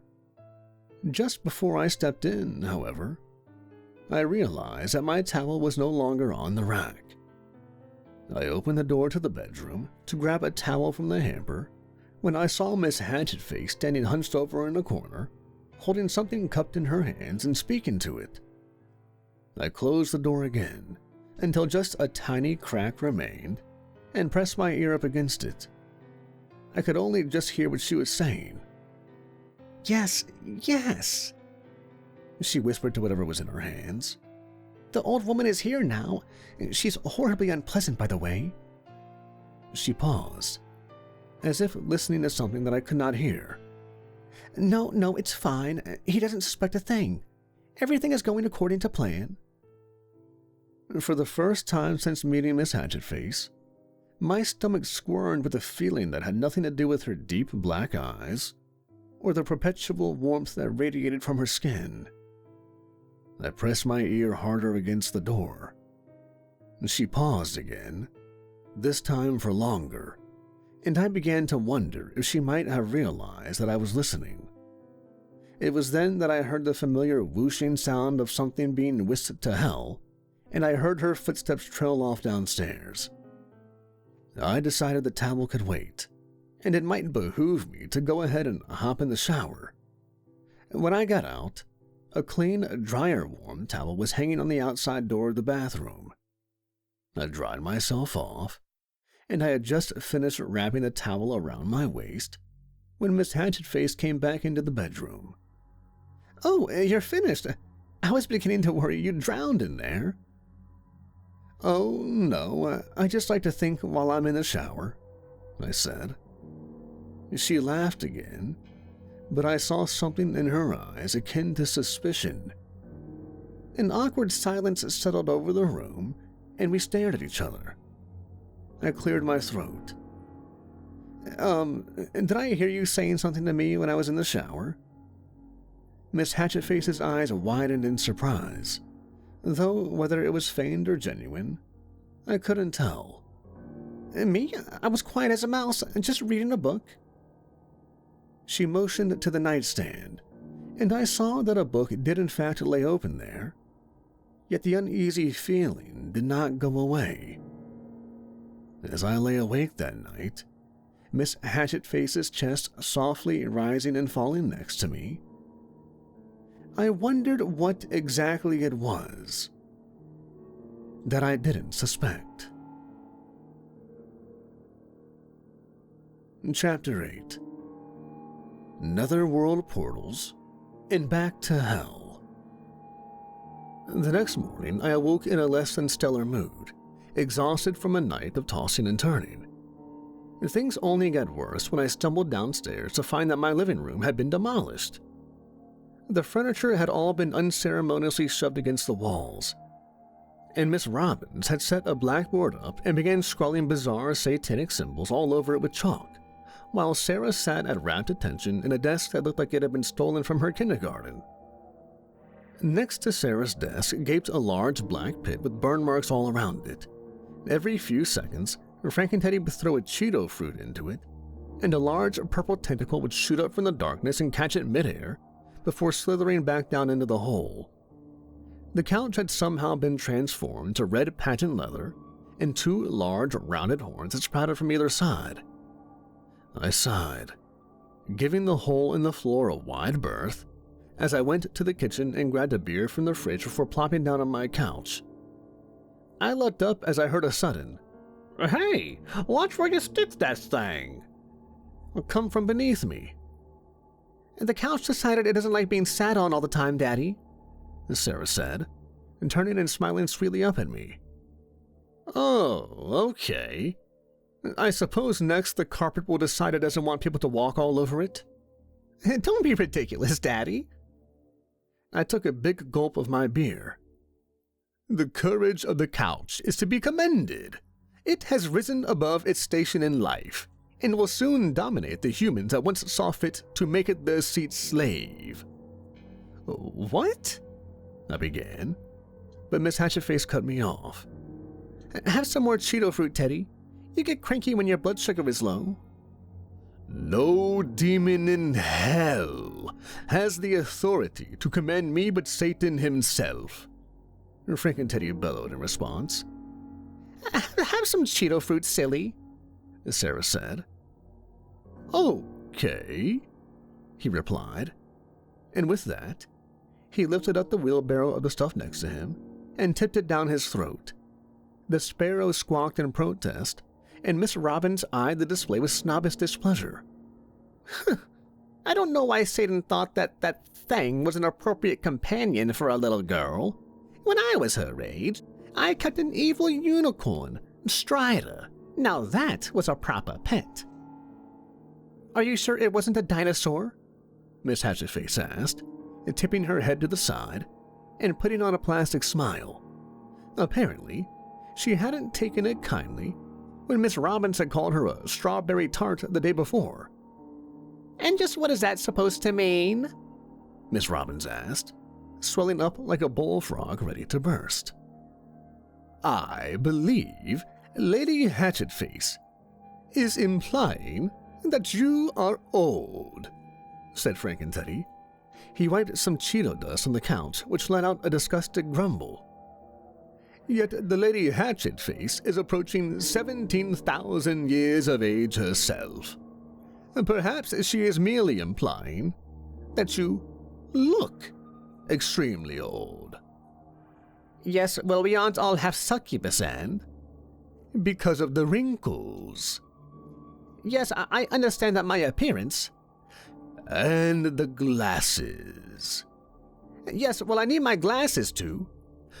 "And the hunchback," finished Frank and Teddy. Miss Robinson's finger began to wag dangerously in Frank and Teddy's direction, and I decided I had better intercede before there was any trouble. "So," I said a little too loudly, "what exactly are y'all learning today?" "We are learning about the fundamentals of demonic possession, and afterwards, perhaps a lesson in etiquette for you, Darren. It is not polite to interrupt a teacher's lesson." "Right. And what about the giant squid hole in my living room?" "We opened a portal to the Netherworld, Daddy," Sarah said, with the casual ease of someone explaining what they'd had for breakfast that morning. "It's like Hell's basement. It houses all the incomprehensible beings that existed in the black void of nothingness before the creation of the universe." "Huh," I replied, taking another large gulp of beer. Just then, a low rumbling growl emitted from the hole, shaking the picture frames off the walls and sending cracks snaking from floor to ceiling. "Could we maybe shut that?" "We haven't learned how to shut portals yet." Okay. I took another sip of beer, realizing that it was just air because the beer was already gone, and wandered off into the kitchen to see if I could scrounge up something resembling a human breakfast. I opened the refrigerator, and my hair blew back as a deep infernal roar erupted from within. I slammed the door shut. "Sarah," I called out to the living room. "Yes, Daddy?" "Did you open a portal to the Netherworld inside the refrigerator?" "Yes, Daddy." I sighed and rubbed my temples. As I was lamenting the destruction of my living room and kitchen, a sudden idea occurred to me on how to deal with my demonic denizens' ever-increasingly suspicious behavior. I realized that if I were to get to the bottom of this, I'd have to visit Satan. After all, it seemed illogical to assume that if there was some sort of evil scheming going on, he would be the one behind it. And of course, there was that tour of hell, where he had clearly just wanted to get rid of me so that he could talk to Sarah. And perhaps more importantly, he was also the one who buzzed me down to hell every time I called his customer service department with a complaint. At first, that had irritated me, but now I realized that it could be an opportunity for me to do some snooping. I slid my phone out of my pocket and hit the number for Hell's customer service hotline, which by now I had saved under the contact name of Instant Migraine. It was picked up after one ring, and the familiar, tired voice of the customer service representative answered. "Welcome to Hell's customer service. How may I help you today?" "You know, that joke's getting pretty old." "You don't say. Why don't you come up with something better then?" "Seems like a lot of effort." The voice on the other end sighed and mumbled something about lazy writing. "Is this Mr. Rogers again?" she asked, her tone telling me that she already knew the answer. "Yeah, I wanted to talk about a portal to the Netherworld in my—" "Please hold." The line clicked, and I noted with some confusion that the hold music was the song Jingle Bells. The line clicked again, and Satan's enthusiastic voice answered, "Derek, buddy, how are things up there on Earth?" "It's Darren, and things aren't so great, given that there's a huge gaping pit to the Netherworld in the middle of my living room." "Ah, well, that's no good. Is Gary down there?" "Who's Gary?" "Gary is a giant octopus whose ink is the source of the universe's dark matter." "Well, there is a giant octopus." "All right, well, I'll send someone to close that portal up for you right away. How does Tuesday work for you?" "Satan, it's Wednesday right now." "I meant the Tuesday after next." The front of my brain began to throb with frustration. "Satan, there's a giant octopus living beneath my living room who could squirt dark matter all over my furniture at any moment. Can we talk about this face to face?" Satan's voice trailed off. "I'm a little busy right now, Derek. And don't worry, though. I'll send somebody within a few months." "What happened to You know what? Buzz me down." "All right, but I'm not at the office." I began to ask just where he was, but my voice was drowned out by the roar of the black and purple fire that swallowed me whole, sucking me down to hell like human-flavored soda through a straw. I landed hard in hell, stumbling across rusted red dirt and cracked volcanic stone as I tried and failed to regain my balance, crashing and banging my knees on the rocks. I pulled myself into a sitting position and stared around in awe at my surroundings as I wondered where I was. I sat at the edge of a sheer cliff, and below me was what looked like a colossal construction site, where giant purple-skinned behemoths hauled around girders made from the ancient yellowed bones of some even larger beasts. From my perspective on the cliff, I could see that the demons were laying down a monumental pentagram flat across an enormous expanse of blood-red sand. Torches stood at each of the 6 points, made from dark oak trees so tall and wide, they seemed as if they could have held up the earth itself. I looked up to see Satan standing beside me, eyes squinting tight as he surveyed the work, his 2 polished black horns poking through holes in a plastic canary yellow construction hat. "Hey, Derek," he said, smiling down at me. "What are you doing on the ground?" I scrambled up to my feet, made a poor job of brushing myself off, and looked at Satan. My voice trailed off. Now that the first part of my plan had actually worked, I noticed that I hadn't really given any thought to what the next part was. What are you guys building?" I asked. This? It's a park." I looked down at the enormous structure that the demons were laying down in the sand and noticed the conspicuous absence of anything remotely park-related. "It's a park in the shape of a pentagram." "Well, I mean, this is hell, Derek." "It's Darren, actually." "What's Darren?" "Never mind." "All right, Derek, but as you can see, we're a little busy down here in hell, and I can't really afford to send anyone up right now to fix the portal in your living room. Why don't you just ask Miss Robbins to do it?" "Miss Robbins knows how to do it?"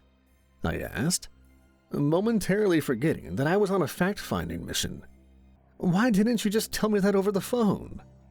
"Well, you seemed like you were in an awful hurry to get down here. I thought that maybe you missed me." "What?"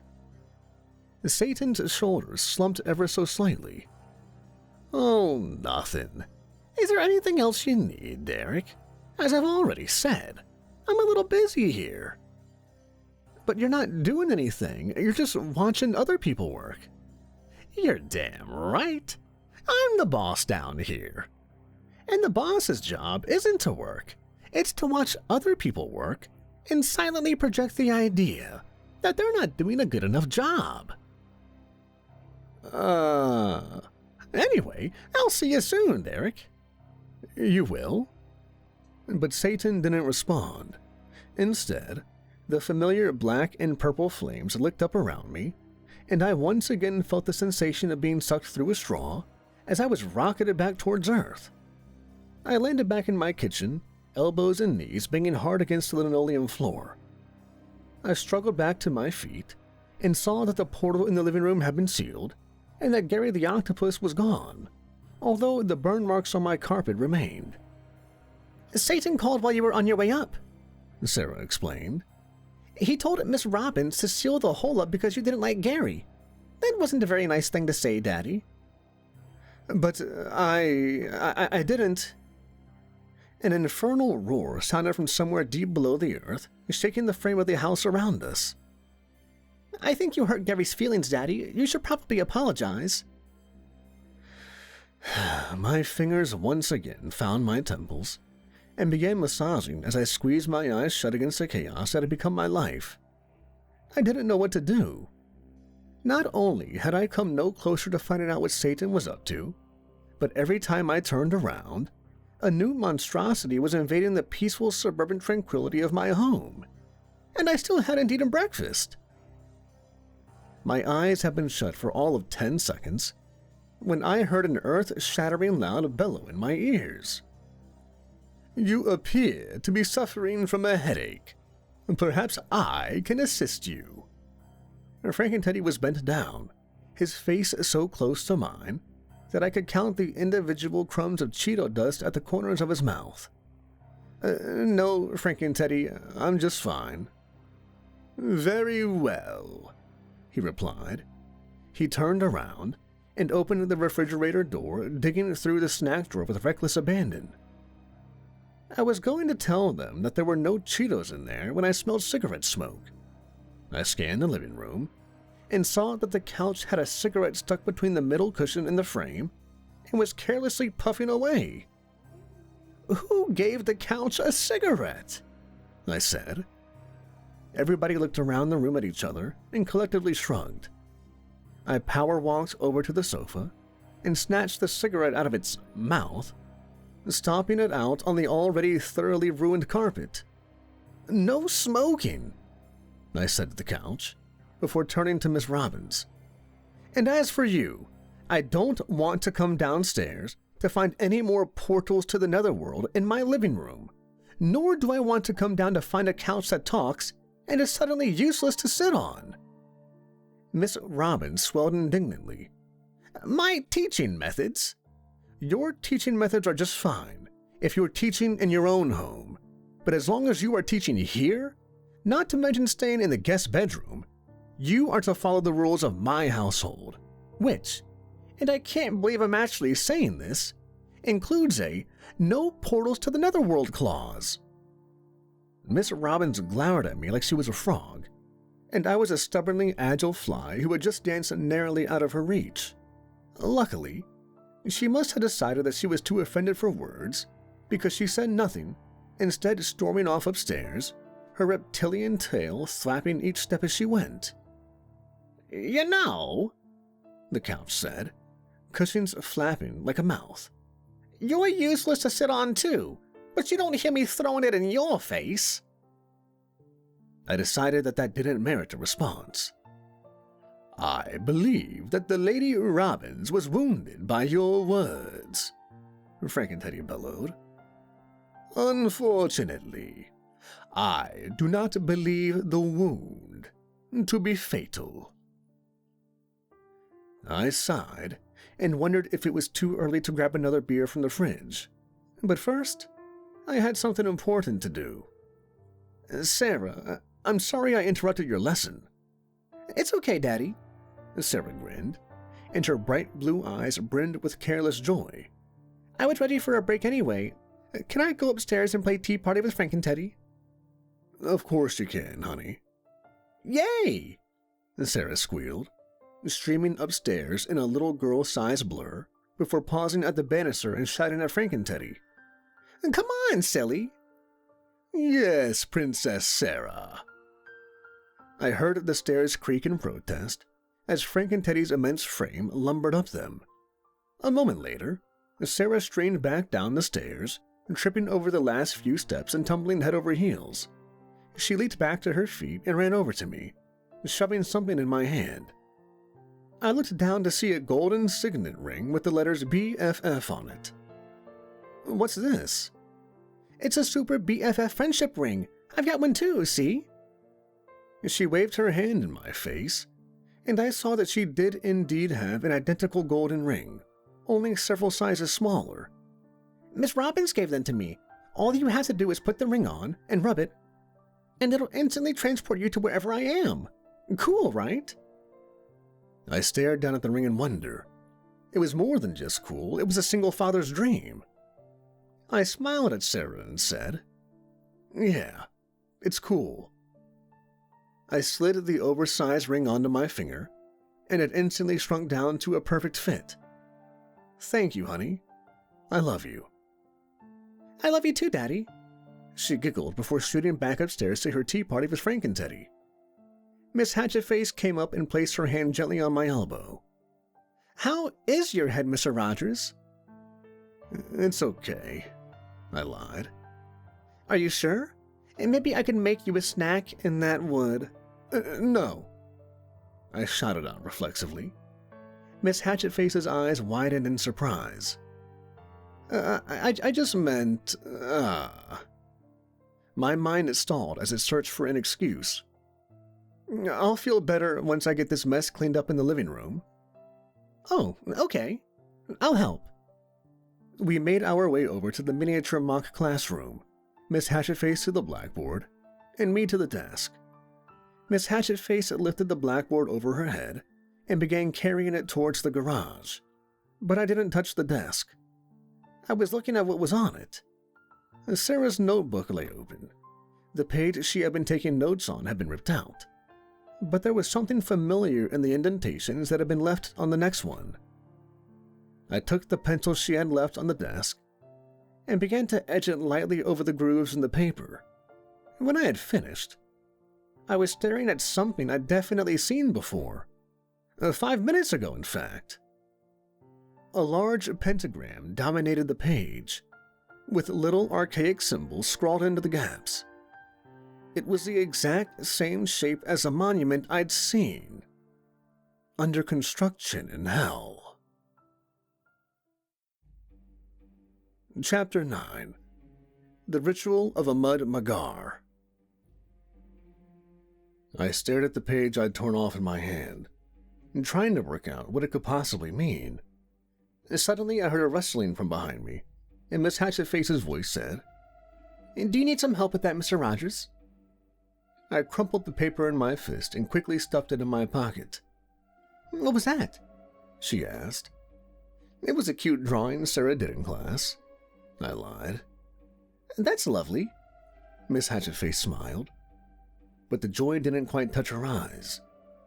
Resting there was the same look I'd seen the night before, a look quite similar to suspicion.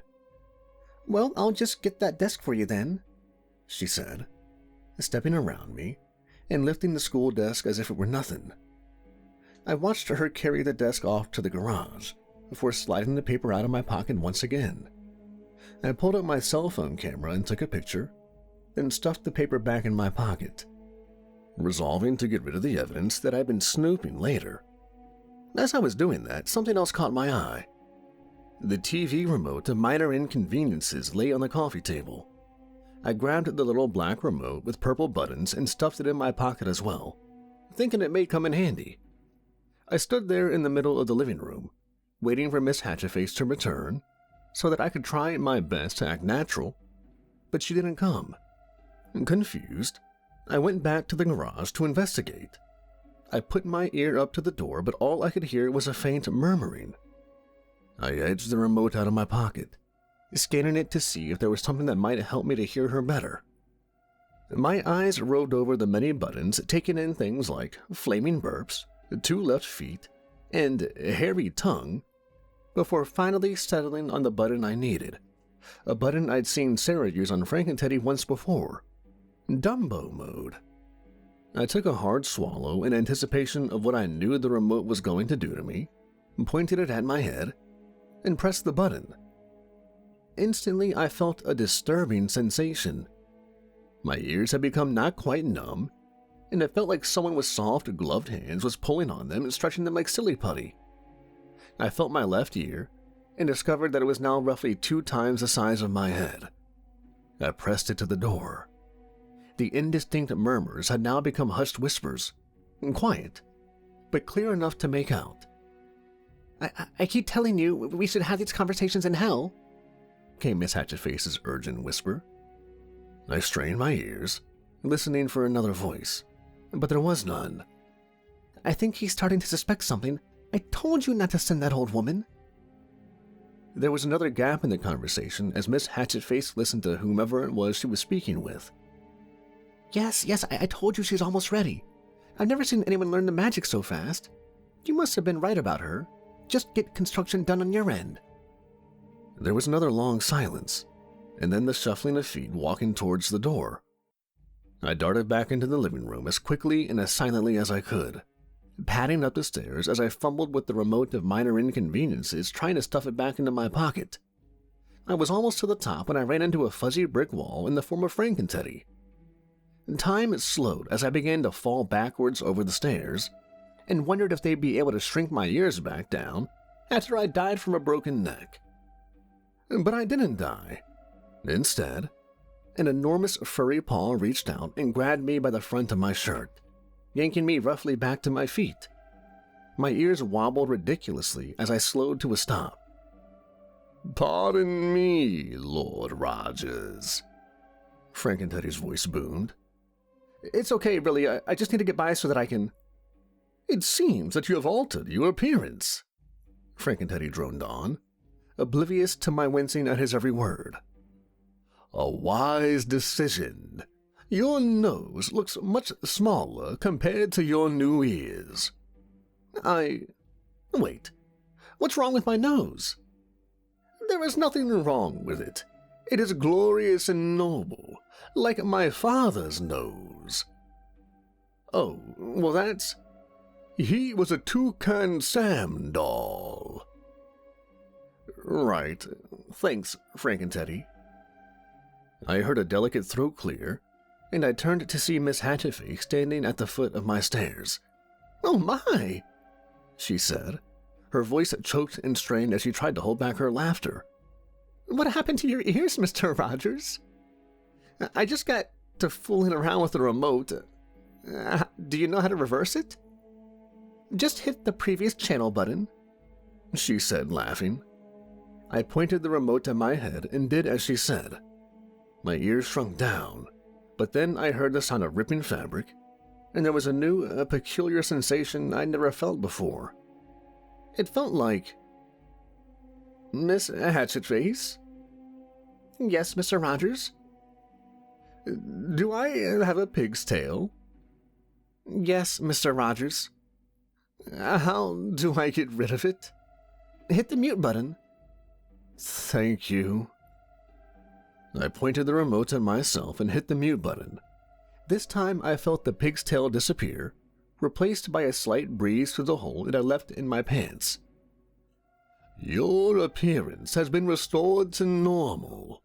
Your nose is once again the glorious apex of your face."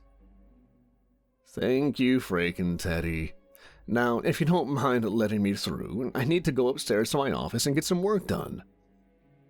"Of course, Lord Rogers." Frankenteddy stepped to the side, and with some difficulty I managed to squeeze past him. I went into the study and pulled up my laptop, opened the web browser, and began scouring the internet for information about the pentagram I'd found. I pored over dozens of websites, ranging from the encyclopedic to the psychotic. Finally, after 4 hours and 3 cups of coffee, I found what I was looking for. The website was down a link rabbit hole, the web address a long string of random letters and numbers. It was a kind of website that search engines don't index, that you can only get to by following link after link haphazardly until you stumble upon it accidentally. But somehow, I had found it. It looked as if it hadn't been touched in years, like one of those old blog websites from the mid-90s. There was only one page, and no other explanation except for the blood-red letters that peeled out of the solid black background, and a photo of the pentagram I had now saved in my phone. I leaned in closely, and I could see the light from the computer screen illuminating my reflection as I scanned the article. This is what it said. The Ritual of Amud Magar. The Ritual of Amud Magar is the most ancient and powerful of all satanic rites. It is a type of portal magic that acts on the barrier between the dimensions of hell and earth. The barrier is impenetrable from the side of hell, but it is not flawless.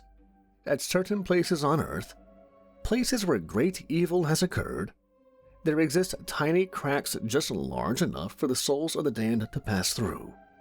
An act of extreme evil may even allow for demons to send a piece of their souls through the cracks and haunt those who visit such places. The Ritual of Amud Magar works to widen these cracks, so that larger demonic souls may escape back up to Earth's surface. This rite is only theoretical and has never been used, as it requires the Dark Lord Satan himself to perform it in hell. It's said that if the ritual is performed in concert with Satan's direct descendant on Earth, the Dark Lord himself may return. And then I heard a voice behind me. "Hello, Darren. I whirled around in my office chair to see Miss Robbins standing in the open doorway, those ancient and hateful yellow eyes glowering at me over her thick fishbowl lenses. "How did you get in here? The door was locked." Miss Robbins only clicked her tongue and moved closer to me. "You're not going to stop Satan from taking over this planet," she said, wagging a finger at me. "You're too late. The ritual has already begun." Two thoughts went through my head at that point. The first was that Miss Robbins looked more like a frog than ever, and the second was that I still had the remote to minor inconveniences stuffed inside my back pocket. Before any more thoughts had time to flicker across my consciousness, I yanked it out of my pocket and began mashing buttons randomly as I pointed it at Miss Robbins. "What?" she said in surprise. Her protests were stifled as a blast of silver light hit her directly in the tongue, which swelled to monstrous proportions, flopping out of her mouth and down onto the ground. She yelled at me, hurling a ball of green fire directly at my head. I ducked just in time, and the fire shattered off the wall behind me, sending off little green sparks that ignited the carpet wherever they landed. I seized the office chair and hurled it at her, and as she ducked, I managed to pound a couple more buttons. The first blast missed and hit the wall, causing a huge patch of wavy purple hair to erupt through the shattered pieces of what had been my office, but the second blast struck her right in the stomach, sending her toppling over backwards, covered in orange and silver feathers. She sprang back to her feet with surprising agility, heaving a black blob of oil at me that I deflected into the wall of my laptop. I dropped the laptop when I realized that the dozen little oily hands had grown out of it and began reaching out to grab me. I hit her with one last blast of bright golden light, and she burst into laughter. At first I thought she was mocking me, until I looked down to see that I'd hit the little purple button shaped like a hand that read, "Tickle Fit" underneath. Triumphant and merciless, I marched towards her, mashing the volume button over and over again. Her laughter first became uproarious gales, and then thunderous shrieks as I tormented her. Distracted by my task, I became aware of two things far too late. The first was that beneath the tempest shrieks of Miss Robbins' laughter, my stairs were screaming in protest as heavy feet took them two at a time, and the second was that a bit of green fire had dripped down from the ceiling of my study and landed directly on my head, and in 2 seconds, my hair would be entirely engulfed in flames. The culmination of those two events came at the same time. Frank and Teddy appeared in the doorway of my study, and I felt the white-hot fire as it touched my scalp. "You are on fire!" Frank and Teddy roared, as he hurdled the shrieking Miss Robbins and raced towards me. "Allow me to pat it out." "Frank and Teddy, no!" But my cry went unheeded, and darkness enveloped me as Frank and Teddy's humongous paw came crashing down on the top of my head. I awoke an indeterminate time later in my own bed, the faces of Sarah and my demonic family staring down at me. I noted with pleasure that Miss Robbins and Satan were both absent among them. I reached out to feel my scalp, and breathed a sigh of relief when I felt hair there. That relief fizzled out, though, when I saw that the few loose strands that came off in my hand were wavy and purple. Miss Hatchetface's face wrinkled up in concern. "Are you okay, Mr. Rogers?" she asked. "Yeah, I'm okay now." "Well, that's good," a familiar voice said from behind me. "You gave us quite a scare there, Derek." I tilted my head up to see Satan grinning down at me. Oh, no. Chapter 10. The First Apocalypse. I closed my eyes and rubbed my aching head, trying to remember how things had spiraled so far out of control. It had all started with an innocuous typo in a letter and somehow devolved to the point that I was having my very own private apocalypse in my living room. Look, Satan, I don't know why you're here on Earth, but can it wait? Now's not really a good time for me to be caught up in the apocalypse. I'm trying to put the finishing touches on my next book. Well, I could come back after you finished, but I was hoping to get out of hell before it froze over, said Satan. I sighed. If you were going to show up uninvited, you could have at least given me a warning first. I thought you'd be happy to see me, Satan replied, with a feigned hurt in his voice. Satan, in the short time I've known you, you've turned my house into a zoo, and my daughter into a conduit for satanic magic. Why would I be happy to see you? Satan rubbed his chin. Well, first off, who doesn't like the zoo? Frankenteddy cleared his throat. Ah, right. Sorry, forgot about the whole bear thing. But seriously, Derek, your daughter was already... Miss Hatchetface elbowed him in the ribs and he stopped talking. Look, if you want to take over the world, I can't stop you, but you can't stay here while you do it. And take over the world? I'm the CEO of Hell Corp. Why would I want to take over this dump? Miss Robbins said you were going to take over the Earth. And you believed that, old bat? She was just trying to get your goat, Derek. That's how she is. I do not understand how a goat is involved, interjected Frankenteddy. We both paused, looked at him, and then turned back to each other and continued as if he hadn't said anything. Okay, then if you're not here to take over the planet, then why are you here? Well, being the CEO of Hell is stressful. Besides overseeing daily operations, I have to liaise with Earth politicians and corporate lawyers. I needed a vacation, so I decided to come up here and take my daughters to Dizzyland. That's the most ridiculous thing I've ever heard. I know. Why would anyone come to Earth to visit Disneyland when the theme parks in Hell are so much better? But you have to understand that riding the blood luge for the billionth time is a little uninspiring. Know what I mean? Not even a little, I said.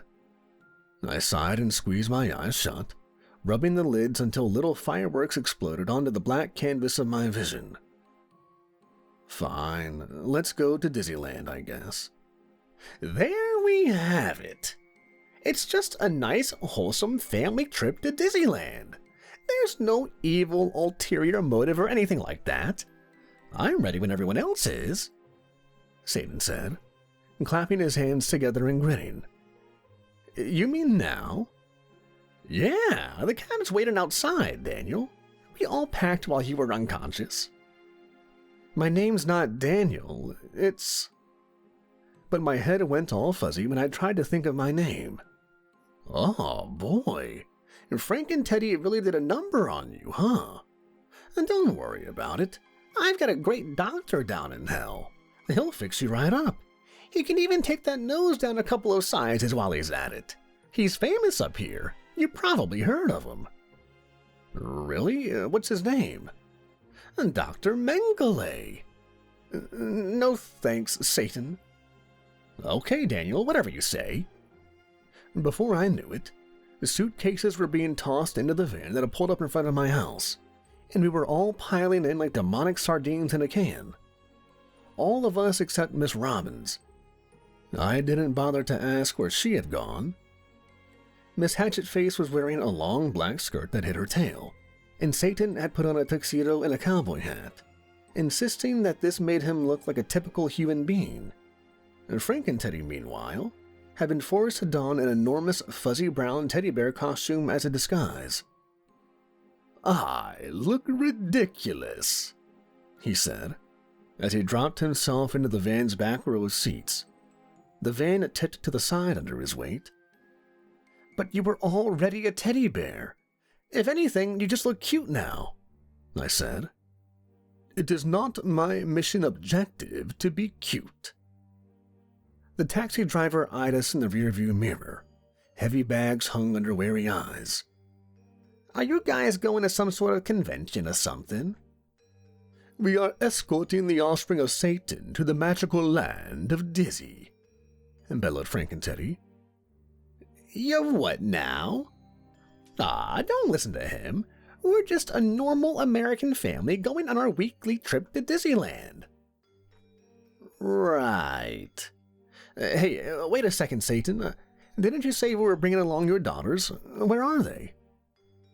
Satan tugged on his collar. They're waiting for us at the park. Don't worry about it. Miss Hatchetface cocked her head to the side and gave him a quizzical look, but she didn't say anything. The van pulled out of the driveway, and soon we were on the road in earnest. Satan and Sarah sat in the van's middle row of seats, while Miss Hatchetface was squeezed into the back seat between Frankenteddy and me. We had wanted to put someone in the front of our seat, but the cab driver had insisted that he needed that seat for his golf clubs. He even moved them out of the trunk to put them there. We had only been on the road for about 15 minutes when a thought suddenly occurred to me. Hold on a second, I said, turning to Miss Hatchetface. Why are we taking a cab? I can just drive us. She smiled at me. Do you remember what your name is yet? Of course I do. It's, But my head went all fuzzy again when I tried to think of my name. What is my name? I asked. Your name is Mr. Sillyhead, said Sarah, giggling. She turned around and squinted her bright blue eyes in a huge grin. Frankenteddy turned his big fake head towards me. I was not aware of your new name. Apologies, Lord Sillyhead. Satan didn't answer the question. He was too busy leaning over the back of the front passenger side seat and grinning widely at the driver, asking him questions like, How did you get your skin so tight? And, what exactly is the function of a sphincter? I felt Miss Hatchetface's warm hand close over mine. Your name is Darren? She said. Her big black eyes shone like ink-colored jewels. My name is Darren, I repeated. After that, I must have lost some time, because the next thing I remember, we were pulling over at a rest stop. Gotta fill up the tank, the driver explained. We won't be making any more stops between here and Dizzyland, so if you want to grab some drinks or snacks, now would be the time. We all climbed out of the van and stretched our legs. I'm heading inside to hit the John. Can somebody watch the pump? A quick look around confirmed that everybody else had used the restroom too, except for Frankenteddy. My body does not require urination to function, he boomed. The driver looked confused, but seemed to be in quite a hurry to use the bathroom himself, and so he decided letting Frankenteddy watch the pump was worth the risk. We headed inside to the toilets, and afterwards grabbed some peach rings and sunflower seeds. When we got up to the checkout counter, Sarah turned to me and said, You should ask Frankenteddy if he wants something to drink. Oh, that's a good idea. I opened the door and leaned out to call to Frankenteddy, but I stopped dead when I saw what he was doing. He had taken the nozzle out of the gas tank of the car and stuck it in his mouth so that it was shooting gasoline down his throat. I burst through the door of the convenience store and sprinted to the car. What the hell are you doing? I demanded. Frankenteddy turned off the gas and dropped the nozzle. I wish to taste the warrior's elixir of this fearsome metal beast. It is a potent drink indeed. You can't drink gasoline. You're gonna explode. By what treacherous sorcery may this divine beverage cause me to explode? He asked. It's gasoline. The entire point is that it does explode. That's how the car runs. It's a combustion engine. Frankenteddy paused for a moment. You mean to tell me that this beast is powered by explosions? Well, more or less. This is joyous news. news. I shall inform Satan so that he may bring a pair down to hell at once to begin breeding. Okay, just go spit the gas out. Frank and Teddy turned his head and belched out a 30-foot spurt of flames. I have disposed of the gasoline. Yeah, you have, I said, as my heart fluttered weakly in my chest. Good job. The cashier of the convenience store, a balding man in his late 40s with a comb-over and a bulbous beer gut, ran outside and waddle-sprinted to the pumps. What the hell was that? He demanded. Frank and Teddy approached him and placed a paw upon his shoulder. That was a demonstration of the power of Satan's future demonic cavalry, small human. But there is no need for you to fear. We do not mean you any harm. The cashier squirmed his way out from under Frank and Teddy's paw and looked at me. Is he off his meds or something? Sorry about that. He's not from around here. Why don't we go inside and I'll pay for those snacks? With a sidelong glance at Frank and Teddy, the cashier turned on his heel and we walked inside together. Sarah had grabbed 5 extra bags of candy while I was outside, and I was too exhausted to put up a fight when she plopped them down on the counter. She hugged me around the waist and said, I love you, Daddy. And I kissed her on top of her head and said, I love you too.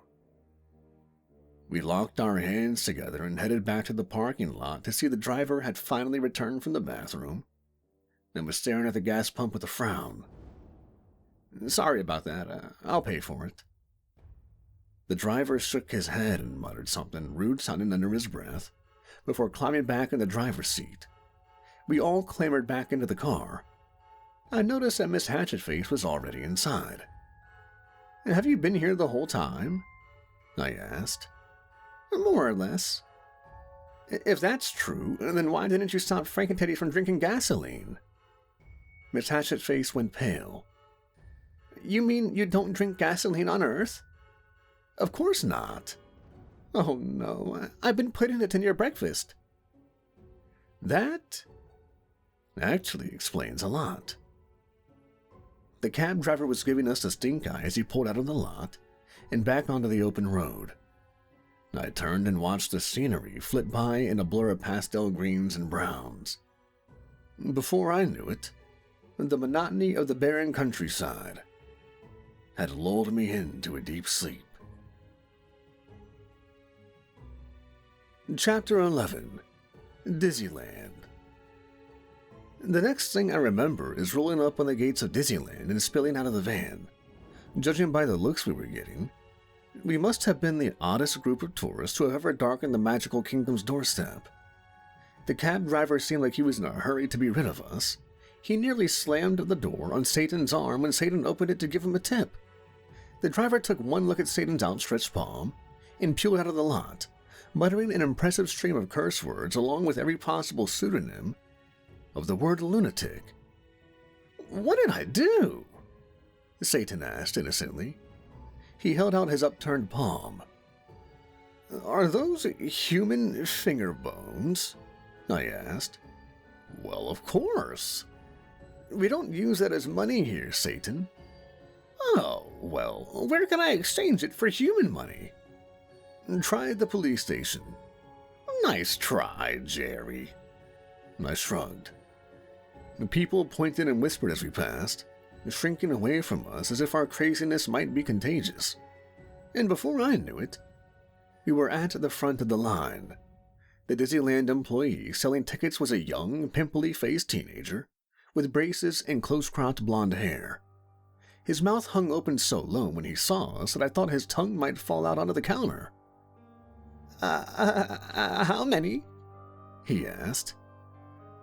The 742 offspring of Satan demand entry into the magical land of Dizzy, Frank and Teddy bellowed.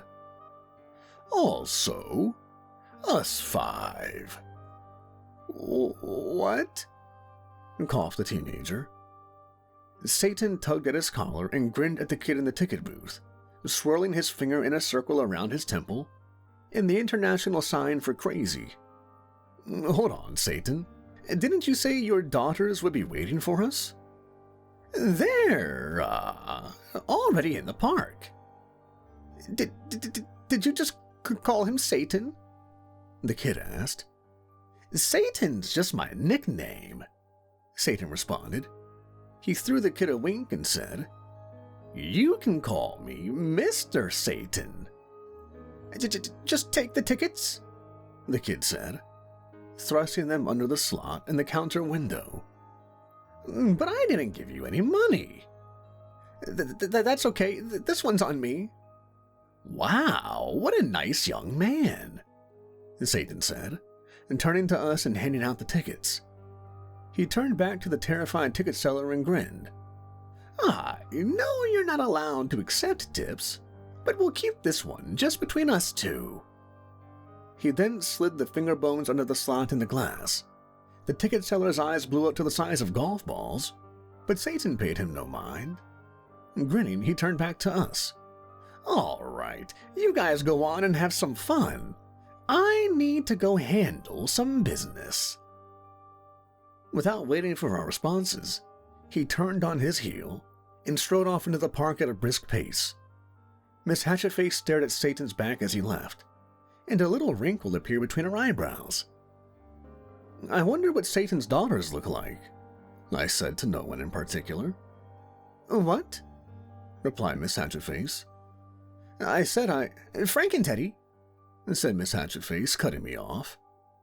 Yes, Lady Hatchetface. Can you take care of Darren and Sarah for a bit? I need to go check on something. I am honored that the lady would entrust me with such a... my lady? I have not finished speaking.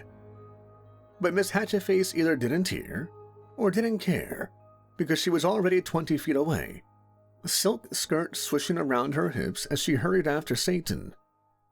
Sarah looked up at me and grinned. I want to ride all the rides, she squealed. I shrugged.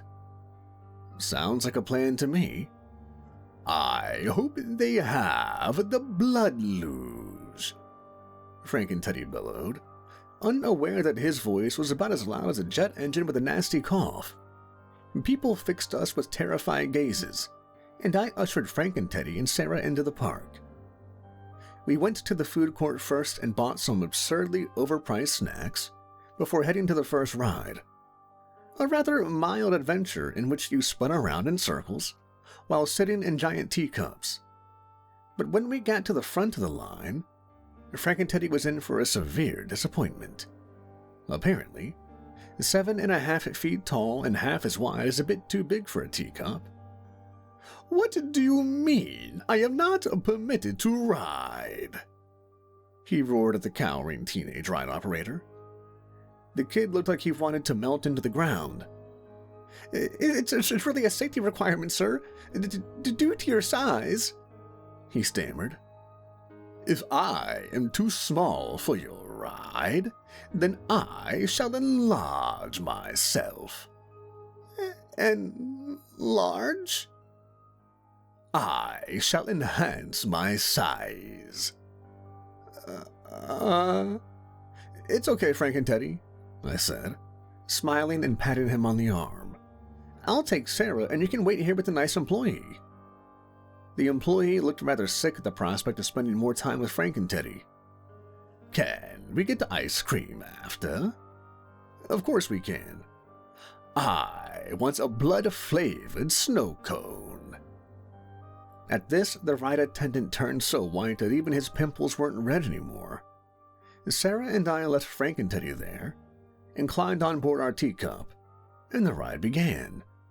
Sarah screamed with joy the entire time, and when we got off, she was hopping around me in circles, hair askew and sticking to her face.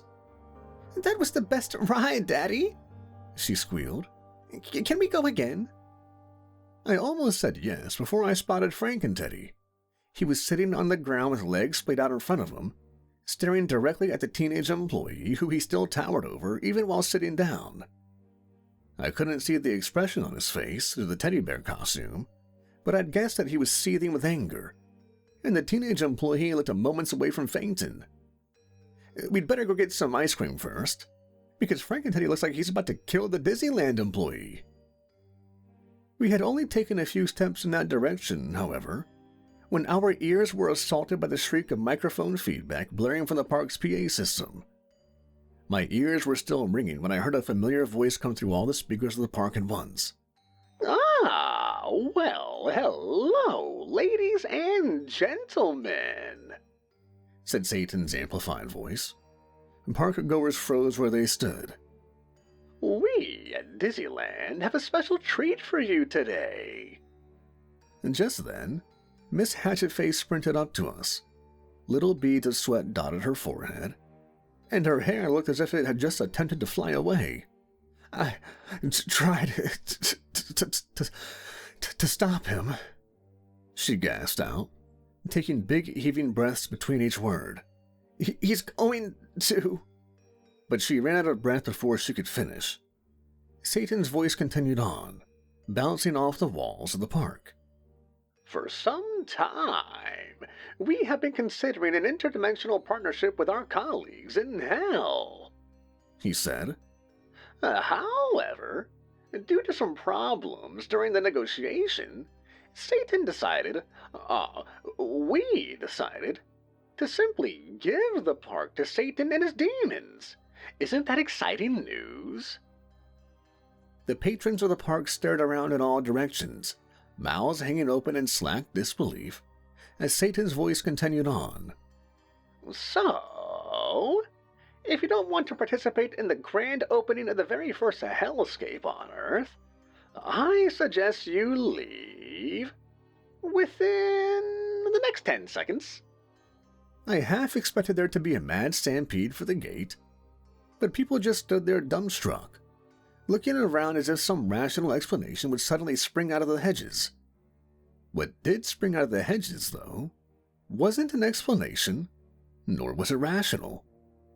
I heard the screams before I saw reason for them. Big purple behemoths had begun bursting out from beneath the cobblestone streets, sending tiny shards of pavement whizzing by like shrapnel. Little leathery creatures zoomed about like oversized mosquitoes on rainbow-colored wings. Sarah screamed as a 30-foot snake slithered past us, then screamed again when the snake came back to ask us where the bathroom was. The purple-skinned behemoths smashed into the rides with huge stone clubs, and the air was filled with clouds of dust, splinters of wood, and chips of shattered brick. The ground all around us cracked like a humongous egg, and new rides exploded forth. Gigantic tangled masses of ancient yellow bone and twisted metal. And purple flames erupted around the gates, erasing any hopes for escape. The windows of the mock castle at the center of the park exploded with red fire, and the brown stone spires became scaled with obsidian spikes and shot towards the sky like giant talons of some huge beast. The doors to the castle burst open, and a yawning cavern of darkness was revealed within. The insides of the cavern began to glow orange, and a loathsome feeling of dread seemed to emanate from within. People scattered like pool balls after a break, tripping over themselves, and running into the walls. The intercom screeched again, and suddenly the park went still, as we all paused to listen to the voice of Tina, Satan's secretary. Can Mr. Darren Rogers please report to Satan's office? It's located in room 1A on the first floor of the castle, Tina said in her tired, droning voice. I repeat, can Mr. Darren Rogers please report to Satan's office? Thank you. I could feel the color drain from my face as the others all turned to look at me. I swallowed hard around the knot that had formed in my throat, thinking that whatever Satan had in store for me, it most likely wasn't good. But then I felt small fingers intertwine with mine and squeeze. I looked down to see Sarah smiling up at me. Don't be scared, Daddy. I'll go with you. I smiled back down at her, and we started off toward the office together.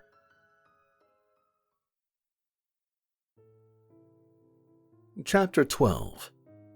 A Mysterious Phone Call.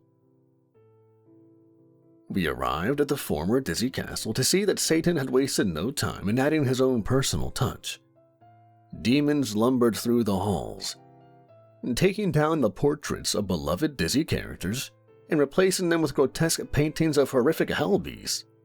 Jerry, the hatchet-headed intern, met us at the door with a grunt and led us down the hall to the main conference room, which Satan had taken for his office. He had had the desk replaced with the smooth obsidian slab from his office in hell, and the fluorescent lights had been replaced with wooden torches. Behind the huge obsidian desk, the heads of beloved Dizzy mascots were mounted like hunting trophies. I hoped that they were empty. 2 large glass-doored cabinets full of what looked like scientific equipment covered the left wall.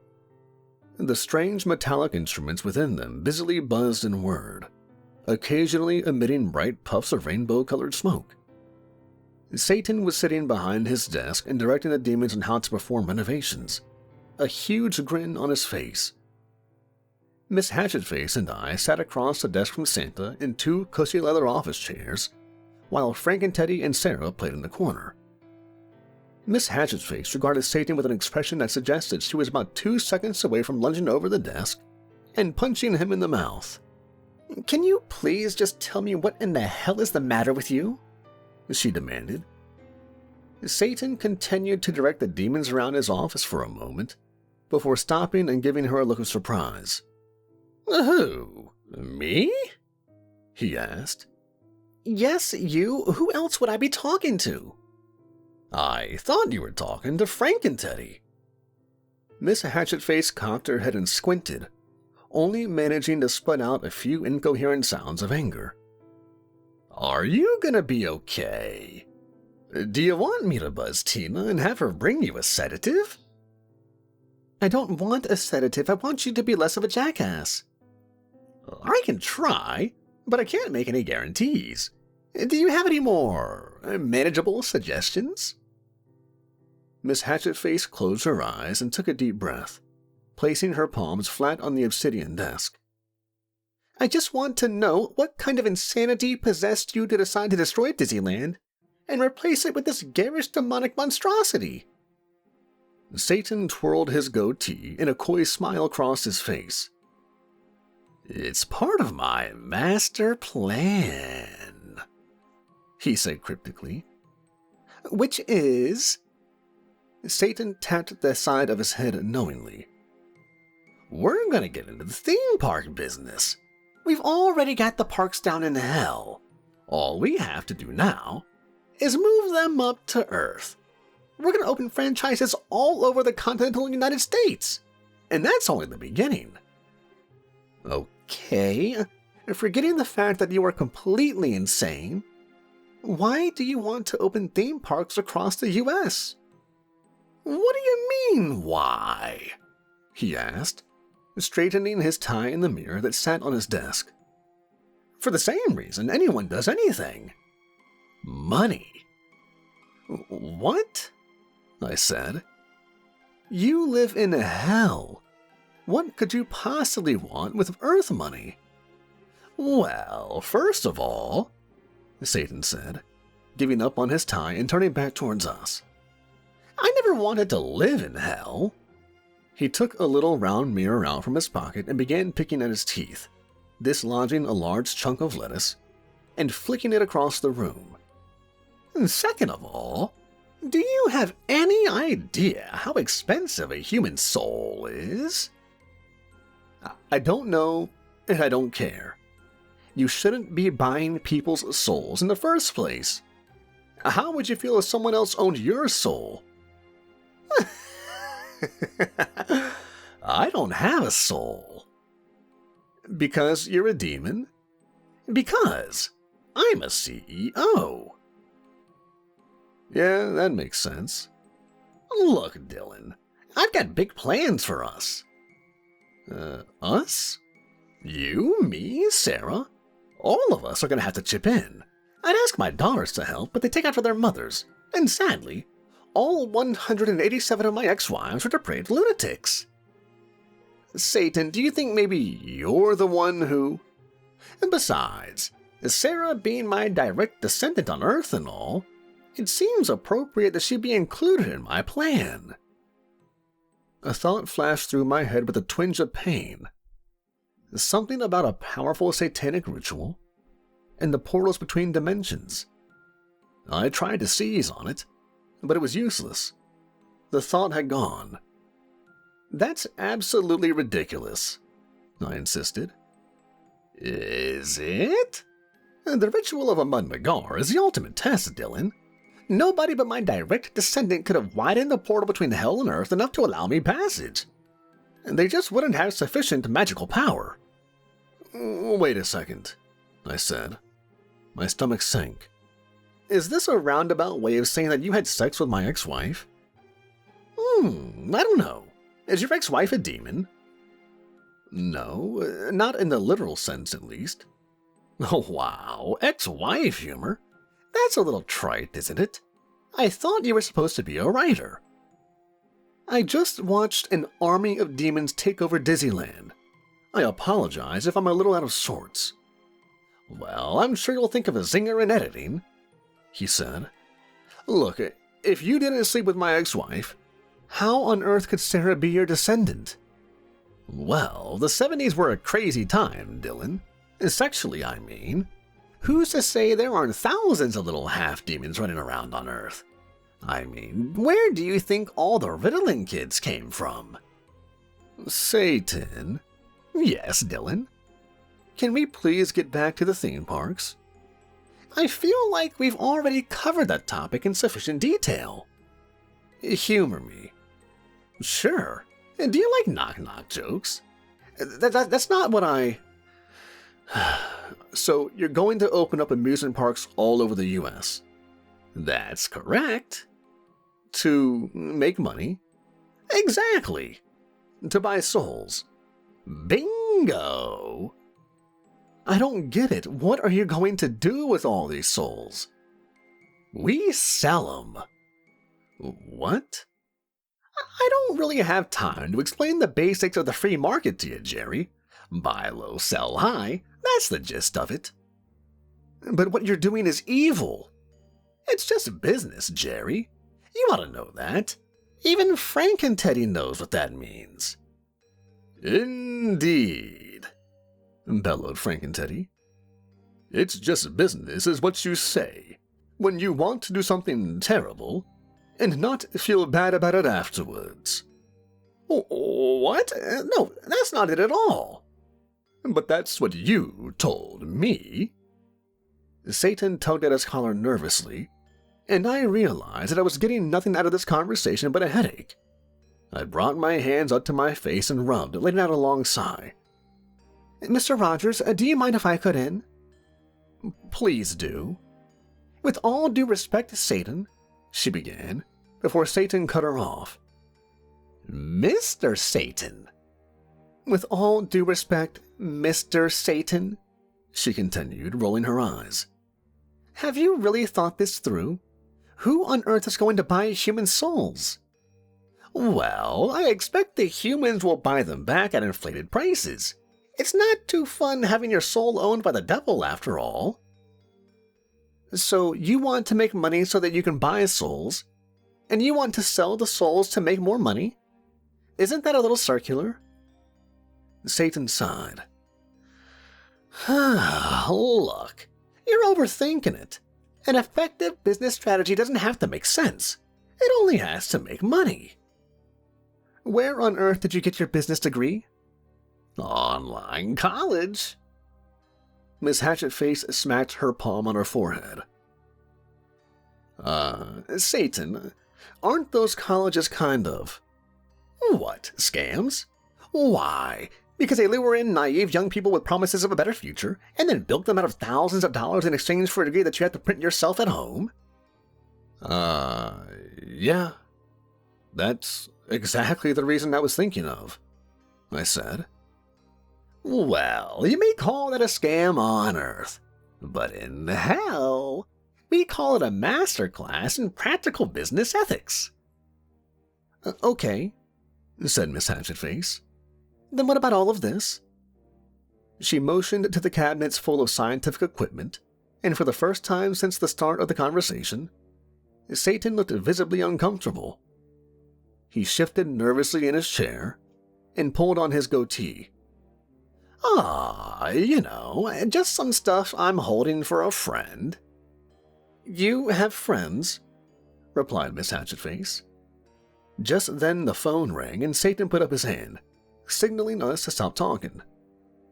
Sorry, I'd better take this call. He picked up the receiver and held it to his ear. As he listened to the person on the other end, the grin slowly melted from his face, replaced by a frown and a furrowed brow.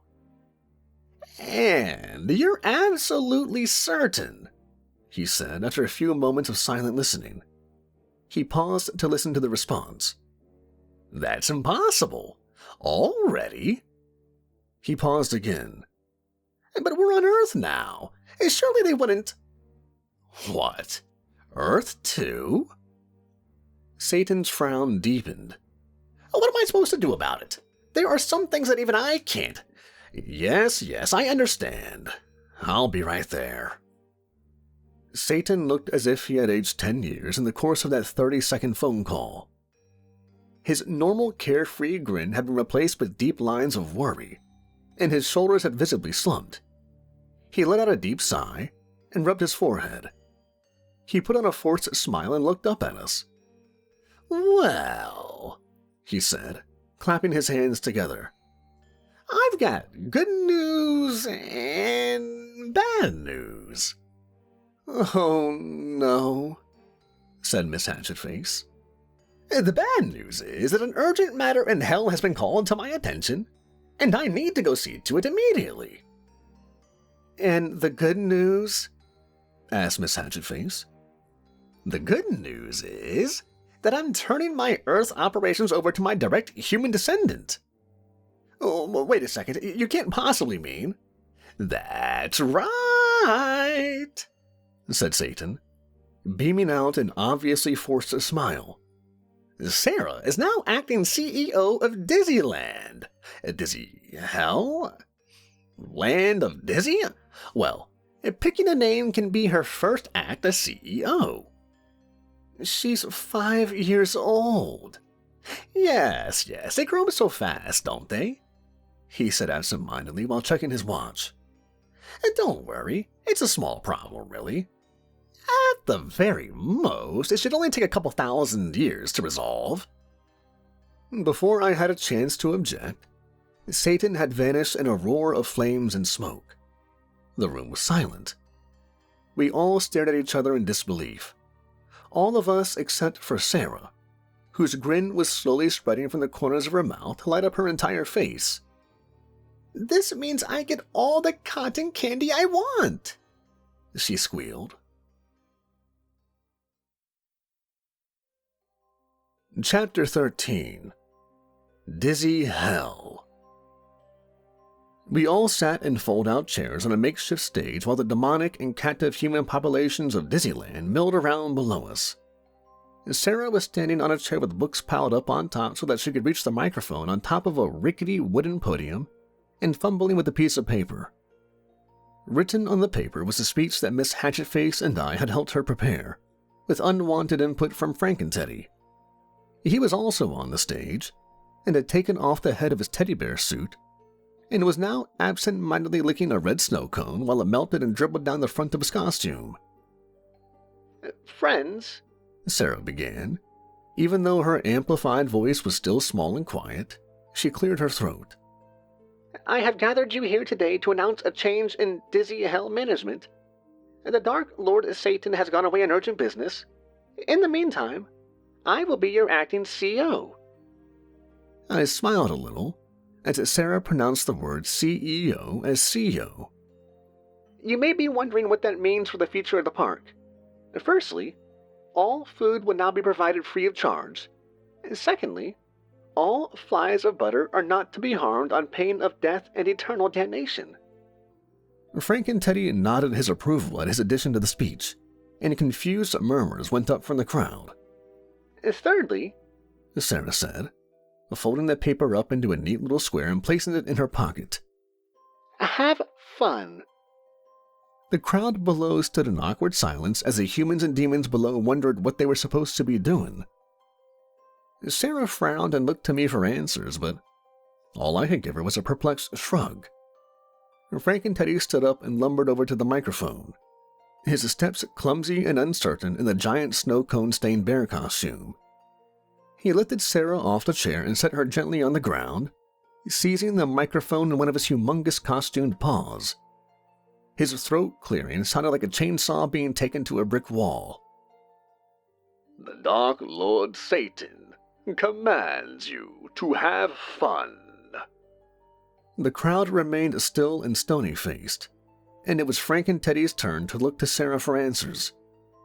Instead of a perplexed shrug, she gave him a smirk and motioned for him to sit back up on her chair. Once he had done so, she took the microphone in her hand and gave him a side-eyed smile. Ahem, she said, trying and failing to fight back a grin. Everybody, dogpile Frank and Teddy. Frank and Teddy's look of surprise barely had time to register as the human children below stormed the stage, leaping at him and climbing him as if he were an enormous fuzzy tree. Sarah looked to me and smiled, and her blue eyes shone bright in the sun. Satan, give me courage, Frank and Teddy said, as he disappeared under a writhing ball of children. There is no greater honor than to die in battle. Miss Hatchetface covered her mouth and laughed. Sarah leapt off the stage and ran at another demon, an ugly bipedal lizard-looking thing with a pot belly and two stunted arms like a T-Rex. Everybody dogpile this thing, she shouted. A few braver children joined her charge, sprinting full tilt at the squat green demon. The demon waved his tiny arms in protest, but was quickly bowled over as Sarah and her vanguard tackled him. A flood of others followed, burying the demon's weak protests under a chorus of shouts and giggles. With that, the icy atmosphere of the park seemed to thaw a little, and the children wandered off over to other demons who carried them off to new rides while their parents watched in slack-jawed horror. Frank and Teddy had finally managed to fight his way to the top of the pile, and he made his way over to us now, dragging along a few children who had refused to admit defeat, and now clung to his legs giggling. It seems that this land of Dizzy is an acceptable substitute for the parks of pain and damnation in hell. Though I hope that there are many, we shall need them when Satan closes down. Miss Hatchetface's smile vanished, and a look of worry took its place. What do you mean, closes down? The Dark Lord Satan means to close down the hell and relocate business operations to Earth. His tone suggested he found this to be thoroughly uninteresting. He what? And how do you know this anyway? I heard him discussing it in his office with Sarah, while you and Lord Rogers toured the Department of Daryl. Miss Hatchetface buried her face in her hands and drew a long and deep breath, before looking back at Frank and Teddy. And why in the hell didn't you say something earlier? Frank and Teddy shrugged. Nobody asked me. Chapter 14. Satan's Secret. Miss Hatchetface and I had left Sarah to play with the other children while we escorted Frank and Teddy back to the office for questioning. The three of us were seated around the vast obsidian slab that served as Satan's desk. The dim torchlight danced across the polished black stone surface, as Frank and Teddy gorged himself on various snacks that he had stashed inside the lower half of his bear costume. So far, I had counted 18 candy bars, 7 bags of Cheetos, and a full plate of spaghetti. Our questioning had been going rather poorly, with the exception that Frank and Teddy, as of yet, seemed utterly oblivious of the fact that he was divulging top-secret information. So, let's go over this again, repeated Miss Hatchetface. Frank and Teddy shrugged and pulled out another bag of Cheetos and ripped into it. Right. He believes that the future of hell is not stable. He wishes to relocate all future business operations to Earth. But why? What does hell have that Earth doesn't? A great many things, Lord Rogers. Cotton candy, hot dogs, cartoons involving sponges. But why does he believe that the future of hell is unstable? Asked Miss Hatchetface. Well, he seems to believe that there is some imminent threat to hell's safety. The words of Satan's phone call echoed in my mind. Earth too? He had said. I wondered. He could be planning anything. I can't get a handle on that guy. One minute he's all smiles and cheer, and the next he's razing a beloved family theme park to the ground. Miss Hatchetface shook her head. You don't know the half of it. I'd be surprised if even Satan knew what his plans were. He's always been a couple dice short of a Yahtzee, if you know what I mean. What is a Yahtzee? Asked Frank and Teddy. It's a game where... It's just a way of saying that Satan is crazy. I see. We need to find out what he's up to, Miss Hatchetface said. Her face was dark and stern. How? He's all the way down in hell. Do you know where he went, Frank and Teddy? I do not. Then how do we find him? I have an idea, but you're not gonna like it. What is it? If Sarah really is Satan's descendant, demons will be compelled to obey her. We could find someone who knows where Satan went and track him down. Isn't hell dangerous? Not for the descendant of Satan. My stomach grumbled, and I could feel myself frowning. I didn't like the idea of taking Sarah down to hell again one bit, especially not with the specter of some imminent and unknown threat looming over it. Still, it didn't seem like I had any other options. I sighed, and Miss Hatchetface looked at me expectantly. So, do you want to go to hell? She asked. All right, fine. Just please don't put it that way. Let us make haste to the kingdom of Satan, Frank and Teddy chimed in helpfully. That's not really any better. Chapter 15. Troll Demon PhD. We arrived to a red wasteland of yellow bones and black smoke.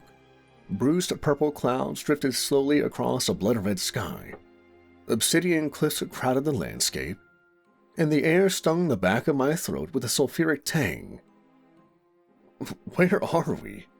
I coughed. This is supposed to be the office of Satan, bellowed Frank and Teddy, who had by now stripped off his snow cone-stained costume. It's gone. Where do we go now? I scanned the horizon, but it was empty desert except for broken bones and a colossal blue rock. There, Sarah said, pointing at the rock. There? The rock? It's not a rock, Daddy. What do you mean it's not a... The rock stirred, sat up, and began to pick its nose. Oh, I said. What I had mistaken for the rock could be best described as a troll. It had thick, scaly blue skin and two stubby white horns that looked like they'd been chipped at with a jackhammer. As it pushed itself up to its feet with a huge stone club, I saw that it was clothed in nothing except a raggedy yellow loincloth that could have served as a tent for a family of 5.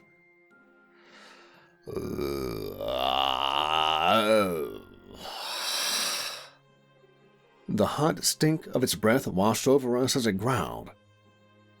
Can it talk? I asked Miss Hatchetface. Of course I can talk. I was just clearing my throat. Oh, I'm sorry, I'll have you know that I have a PhD in demonic studies. Okay. The troll demon reached into one of its pockets of its loincloth and pulled out a pair of gold-rimmed spectacles. It pulled a rag from another pocket, wiped them off, and put them down. Now, what do you want? We were wondering if you knew where we could find Satan. Ugh. The demon growled again as it patted its pendulous white belly. Last I heard, he was on Earth. That's it? Do you know what happened here, where Satan's office went? Why should I tell you? The troll demon rubbed its chin. I opened my mouth to respond, but Sarah patted me on the arm and said, "I'll handle this one, Daddy." She stepped towards the demon and puffed out her little chest. "My name is Sarah Rogers. I'm the direct descendant of Satan, and I command you to tell us what you know."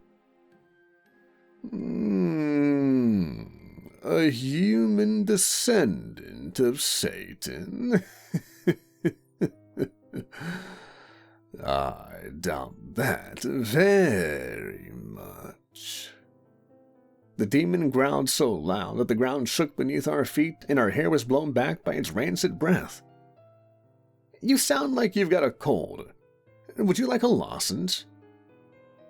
"I am in pain.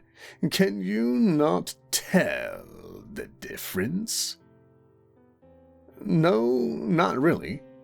Why are you in pain?" The troll smacked its Buick-sized club into the ground, sending up a huge red cloud of dust. "By what dark treachery do you command me, little human? There is no satanic blood in you. I can smell it." "You can smell my blood?" asked Sarah. "That's gross." "Of course I can smell your blood. And the other human should take it easy on the donuts, by the way. His cholesterol is absurd." "I'm on a diet," I said. And it was true, too. Ever since Miss Hatchetface had come to live with us, she insisted on cooking every meal with sulfur. The troll rubbed its stomach and grumbled. "Well, go ahead and get on with it. What do you want to know?" "Everything," said Sarah. "I don't know everything, and to tell you what I do know would take longer than one of your pathetically short human lifetimes." "Then just tell us the interesting stuff," said Sarah. "Fine. Satan's office was here. Now it's not. I was asleep and didn't see what happened." "That's it? Do you have any idea where Satan went?" "He has forbidden me from telling. I cannot say even to you." There was another earth-shaking roar, and the demon fell to its knees. "He went to the gate of Orakta," it bellowed with a strangled cry of pain. The troll dropped its club to the ground, sending up a cloud of red dust that all but blinded us. The demon was only a colossal dark shadow in the dusty fog as it seized its head with both hands and roared. Without warning, it picked up the club and swung it, catching Frankenteddy in the stomach and sending him rolling backwards head over heel. The troll demon roared again, raising the club above its head to strike. "Stop!" yelled Sarah, but the troll demon paid her no mind. It smashed its club down to the ground next to her, missing her by mere inches. The ground splintered and chunks of rock went flying. The troll demon aimed the next blow at Miss Hatchetface. She stuck her hands out in front and caught the club as it slammed into her chest. The blow sent her skidding back 20 feet, but she didn't let go of the club. Instead, she wrapped her arms and legs around it in a bear hug. The demon raised the club up and waved it in the air, trying to shake her off like an unwanted insect. She did indeed fall off, landing on the demon's head. The club came sailing through the air again, and I rolled out of the way just as it came crashing down beside me. I looked up to see Miss Hatchetface with her arms wrapped around the troll's fat and ugly head, one seizing on a horn and the other stuck inside a giant nostril. The troll grabbed hold of her and pulled her off, squeezing her in its enormous scaly fingers. I was pushing myself to my feet to run and help when something smashed into me from behind and knocked me back into the dirt. I looked up to see Frankenteddy sprinting full tilt at the demon. He buried a fist into the demon's bulbous gut, and it dropped Miss Hatchetface back into the sand. She didn't move once she hit the ground. The demon raised his club to strike again, but there was a bright flash of silver light, and its head ballooned to 10 times its size, sending the troll toppling to the ground unconscious. I looked over to my left and saw Sarah holding out the remote of minor inconveniences like a sword. Frankenteddy stood panting with his hands on his knees, and Miss Hatchetface still lay unmoving on the ground. I ran over and knelt beside her. Her eyes were closed, and I bent down to see if she was still breathing. Achoo! Her forehead smashed into mine as she lurched forward to sneeze. Little purple stars swiveled and danced across my vision. Sorry, I'm allergic to hell dust. It's fine, I replied, rubbing my aching forehead. You've got a really hard skull. She put on a sheepish grin. Thanks. Frankenteddy walked up and held out what looked like a polka-dotted scrap of tablecloth. A handkerchief for the Lady Hatchetface. Oh, thank you, Frankenteddy, she said, as she accepted the handkerchief. But where did you get this? From my pocket. You have pockets? Of course. But you don't wear clothes. And? Nothing. I don't need a handkerchief right now. Thanks, Frankenteddy. Miss Hatchetface looked a bit green as she handed the handkerchief back to him. Are you, going to put it back in your pocket? She asked. Later. Okay. Sarah came over and sat down in the dirt next to Miss Hatchetface. She didn't say anything, but it was obvious she was upset. What the hell just happened? I asked. I don't know, but it's not good. The troll shouldn't have been able to attack someone with the blood of Satan. The moment it swung the club, it should have burst into flames. And... What? Sarah asked. How did you make the demon obey you? What do you mean? You shouldn't have been able to counteract Satan's orders, unless you somehow have more satanic blood than Satan himself, which is impossible. Sarah frowned. Regardless, Miss Hatchetface said, this is no longer the place for a human little girl and her father to be wandering around. And Frankenteddy, I want you to take them back. Sarah opened her mouth as if she was about to argue, but she seemed to think better of it and closed it again, slumping her shoulders. I also believe it to be prudent, Frankenteddy replied. He raised his arms and the purple and black flames licked up around us.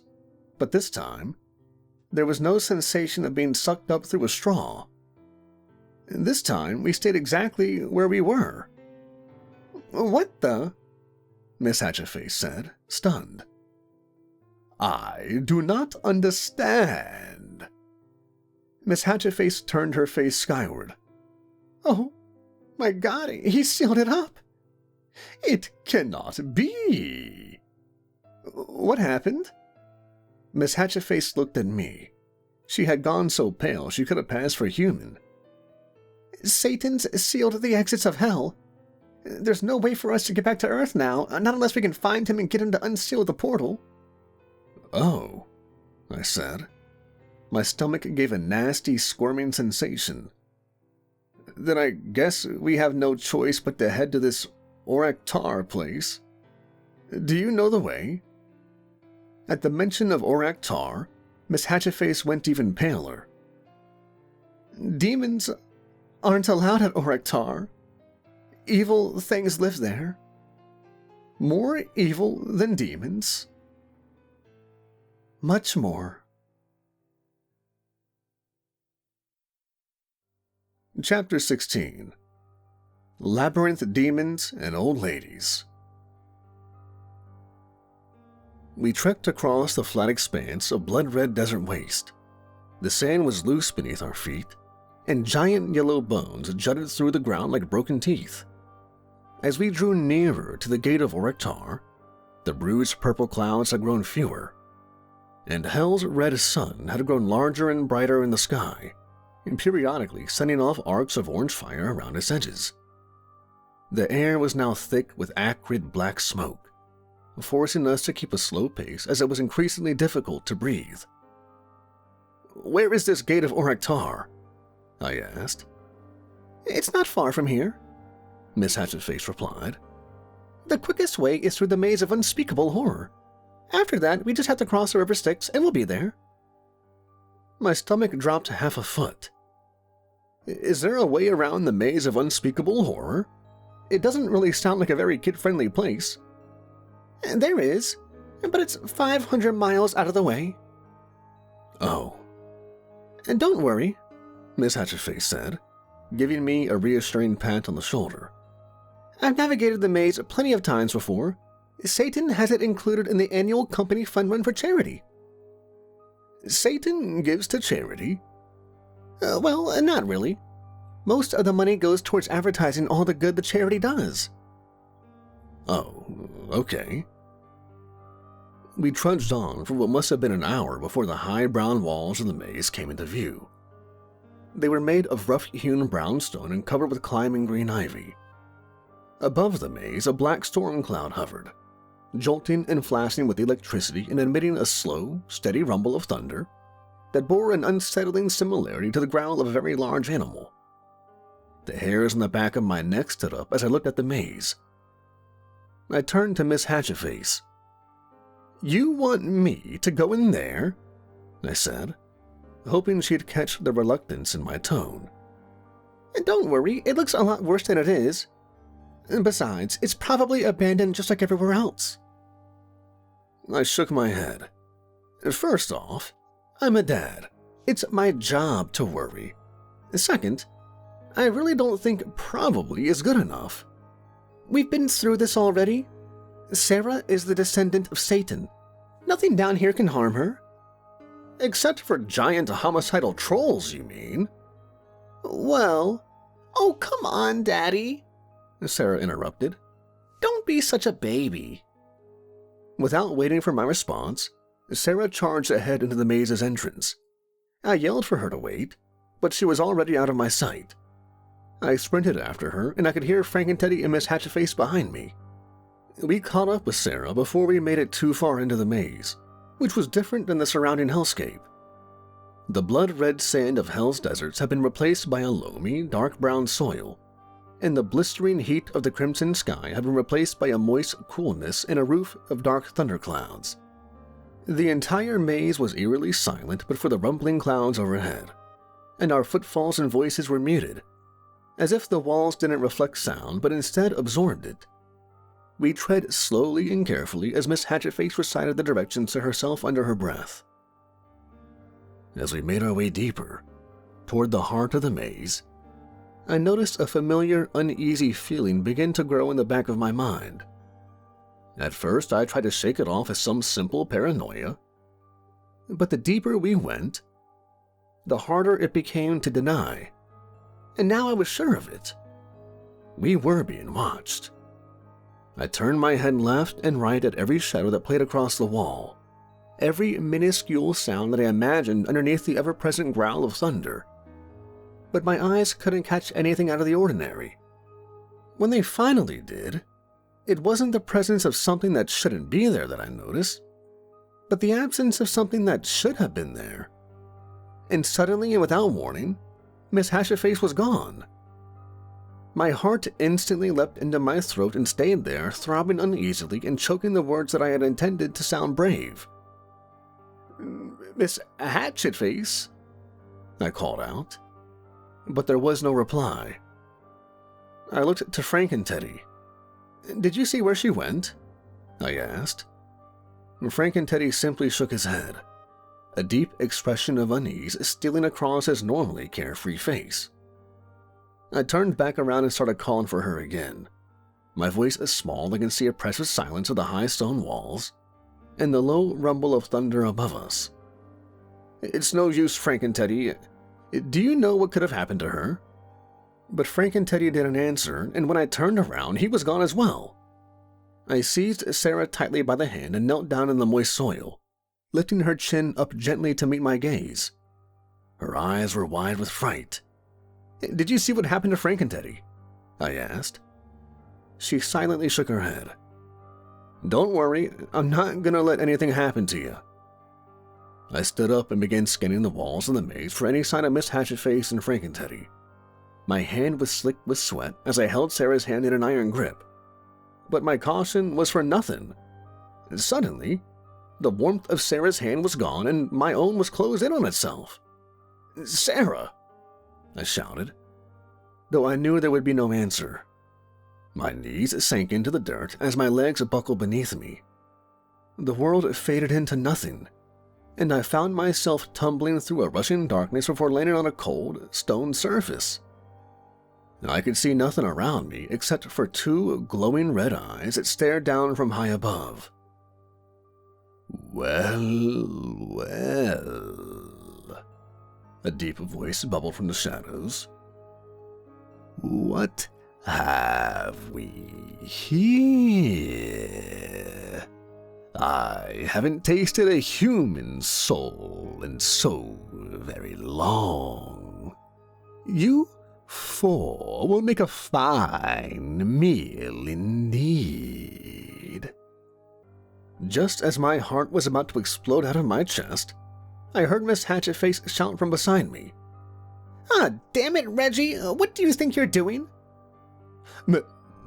Miss Hatchetface? The deep voice cracked. A blinding light filled the room around us.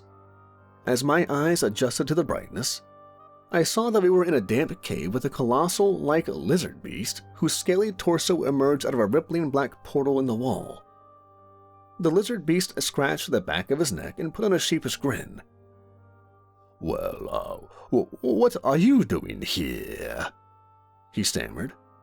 What am I doing here? What are you doing here? Well, I do work here.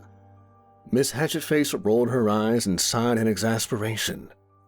Yes, I know that, but why are you still here? Every demon for miles has abandoned hell for Disneyland up on Earth. This time it was Reggie's turn to sigh.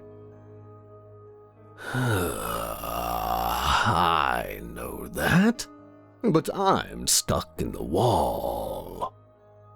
What? How is that even possible? You're a Labyrinth demon. You can leave the wall anytime you want. You came to the office Christmas party at Benihana's last year? Reggie looked at the ground, his eyes shifting uneasily. Yeah, well,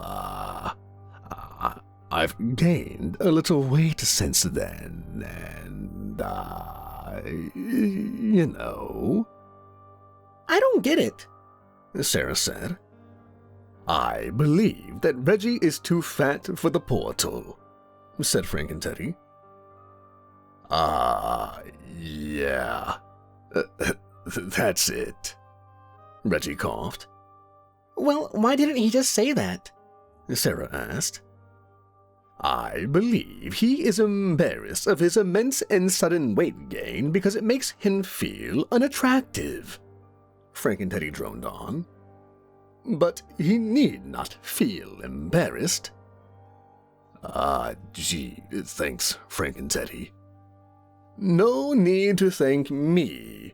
You need not feel embarrassed, because you were equally unattractive before the weight gain. Oh, said Reggie. So, said Miss Hatchetface, is there anyone else here we should know about? Reggie scratched at the space between his snake-like nostrils. His eyes shifted uncomfortably to the side. Well, Miss Thompson is here. Oh, no, not that miserable old crone. What's so bad about Miss Thompson? I asked. Miss Hatchetface blew out the heaviest sigh yet. Oh, she's the meanest, most miserable wretch in hell. She guards the center of the maze, but in reality, she's not even supposed to be here. When Hellcore bought up all the local real estate to build the maze, she was the only one who refused to move. They even bulldozed her house, but she just set her teacups up in the middle of the rubble and went about her business. Then they bulldozed her, but she popped right back up out of the ground like a weed. And one time, she once called me a brainless, oversized toy, said Frankenteddy. But you are a brainless, oversized toy, said Reggie. Yes, and you, Reggie, are enormously fat. Reggie slouched in his portal. And don't worry, Mr. Monster Man. I don't think you're that fat. Reggie perked up a bit. You are pretty ugly, though. Reggie sank back down like a deflated balloon, his self-esteem no doubt damaged beyond repair. Maybe we can focus on the problem at hand, said Miss Hatchetface. Reggie, do you think you could take us through the maze wall and go around Miss Thompson? Reggie scoffed. First you call me fat and ugly, and now you want me to do you a favor. Yes, please, said Sarah. Reggie smiled down at her. Well, you are awfully cute. I could take you through the wall, I guess. But since none of you are wall beasts, there's a slight chance that the endless void between dimensions would turn your brains to applesauce. How much is slight? Asked Miss Hatchetface. Somewhere between 50 and 100%. How is that a slight chance? Reggie shrugged. I mean, it's more or less slight, isn't it? No, it's more. It's definitely more. Sorry. The only way through the maze is to answer to old Miss Thompson's riddles. That's no problem, Sarah said. I'm great at riddles. I know you are, honey, but Miss Thompson isn't. She's too old and senile to remember the answers to her own riddles. She can barely remember the riddles themselves. Rolling her eyes, she turned to Reggie. Can you please just drop us off where you found us? We've already wasted enough time here. Sure, said Reggie. He paused, scratching nervously at the back of his neck with one of his long silver talons. There is one more thing, though. Could you, not mention to Miss Thompson that I'm still here? She doesn't know yet, and I'd like to keep it that way. Sure, just hurry up and put us back, said Miss Hatchetface.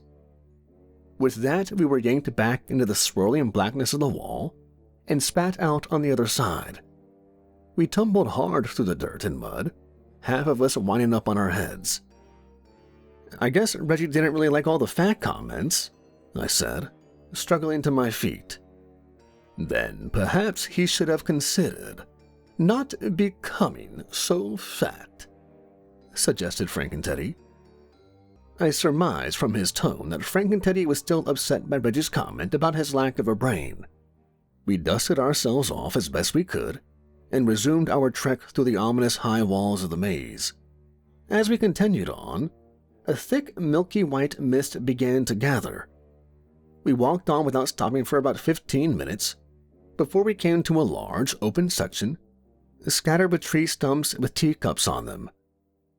At the very center of the clearing sat a particularly ugly tree stump overgrown with hideous gray moss.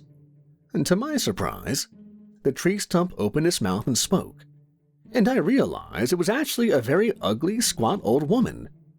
And what I had mistaken for moss was really a dirty rat's nest of hair. Her face was like rotted tree bark spotted with lichen, and hunching over her knobbly wooden cane, she couldn't have stood more than 3 feet tall. I surmised from the collection of mismatched teacups and the foul look of contempt on her face that this must be Miss Thompson. "Look at you 4 hooligans," she snapped, "stomping around my living room uninvited, and in muddy shoes to boot." Miss Hatchetface stuck her hands on her hips and cocked her head. "Look around you, old bat. Your whole floor is made of mud." "Yeah," snapped the old lady, waving her cane at us with a shaky hand. "But this is my mud. Who knows where your mud has been?" "Just tell us the riddle already so we can pass," replied Miss Hatchetface. No need to sit and visit with an old lady over tea after barging into her house uninvited. You just get straight to the point, don't you? All right, well, let me think." Miss Thompson squinted her eyes and rubbed her chin. What's white and black and, how does that one go? Oh, right. There are 2 paths in the woods, and one is white and the other is black. No, that's not right. Oh, I've got it. What's the square root of 472? "That's not a riddle," Sarah said. "It's a riddle if I say it is. So, what's your answer?" Miss Thompson snapped. "Does anybody have a calculator?" I asked. Everybody patted themselves and turned out their pockets, but nobody came up with anything. "Oh, I've got it. It's 5. We all stared at her in confusion. "You're not even close. It's 21 7/10. Sarah tilted her head and put on a quizzical look. "But that's what I just said," she replied. Miss Thompson teetered on her cane and scratched her cobwebby mess of hair. You did?" she asked. "Oh, yes," Miss Hatchetface cut in, nodding vigorously. She elbowed me in the ribs. "Isn't that right, Darren?" she asked. Yeah, that's right." Miss Thompson wrinkled her brow and scratched her head in thought. Deep wrinkles like the grooves in tree bark crossed her face. "I could have sworn. Well, all right then, dearie. I apologize. I'm afraid my memory's not quite what it used to be. You 4 go on ahead, I guess." Miss Thompson stuck her cane in the dirt and hunched back over it, retaking the appearance of a very old, knotted and ugly tree stump. "Well, that was anticlimactic," I said. After we passed Miss Thompson's living room, the milky white mist of the maze began to clear, and the smell of damp earth gradually faded away into the sulfuric tang of hell. It was around 30 minutes more before we reached the end. The mouth of the exit opened to a path of gray cobblestones that led down to a sheer canyon face. Both sides of the path were lined with broken sun-bleached skulls. "Is that the way to the river Styx?" I asked. "Yes. I just hope the ferryman hasn't abandoned his post like everyone else." We walked to the edge of the cliff, and I stared down at the valley below. The steel-gray waters cut around canyon walls of red-striped sandstone that must have been carved over incomprehensible ages. A lone ship bobbed at the near bank of the river. "How do we get down?" I asked. "We'll have to make a hike of it," Miss Hatchetface replied. She nudged at the path with her foot, and I saw a clearing in the rocky ridge that lined the edge of the cliff face. I followed it with my eyes along a path of gray cobblestones that snaked its way back and forth down the mountainside until it disappeared in the distance. The path was at points wide and gently sloped, and at other points, it was only a few feet across along a steep decline, with sheer rock cliff on one side and nothing but air on the other. Staring down at it gave me vertigo. "Best not to look down," said Miss Hatchetface. Chapter 17. The River Styx. It took us 4 hours and 2 near-death experiences to hike down the cliff face to the waiting boat. It was the largest ship I'd ever seen by several times over. The hull was a massive construction of dark pitted wood and iron, and the sails were ghostly gray and moth-eaten. The ferryman stood at the riverside, leaning on a long wooden oar. He stood at least 10 feet tall, and he was clothed in a ragged salt-stained cloak that obscured his face. He was still enough he could have been mistaken for a statue, until we drew nearer to the riverbank and he spoke. "Who goes there?" he challenged. His voice was slow and deep, like the motion of the river. I looked to Miss Hatchetface for reassurance before I replied. She gave me a weak smile that, for lack of a better alternative, would have to serve as my courage for the moment. "My name is Darren Rogers. This is Frank and Teddy. This is Miss Hatchetface, my nanny. And this is my daughter Sarah." The ferryman didn't answer. I looked at Miss Hatchetface again for guidance, but she merely raised her eyebrows and shook her head. "Why do you seek to cross the river Styx?" he asked. I cleared my throat. "We seek the gate of Oraktar.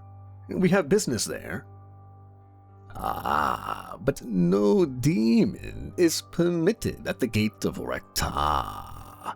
It is an evil place." "Right, well, we know that. I guess we were just hoping that maybe just this once you could make an exception." The ferryman looked up at the sky, pausing for a long moment.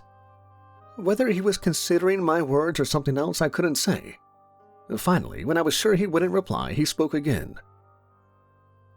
"I have not ferried a soul across these waters in a millennium and more. Yet today, my services have been called upon twice. Perhaps you should turn back the way you came. Even you must sense that mortal souls have no business in this realm." "Look, we need to speak with Satan. If we have to, my daughter here will command you to ferry us across and you'll have no choice but to obey." The ferryman turned his hooded face to Sarah before looking back at me. "I am not a demon," he said, his voice not strained from its methodical slow measure.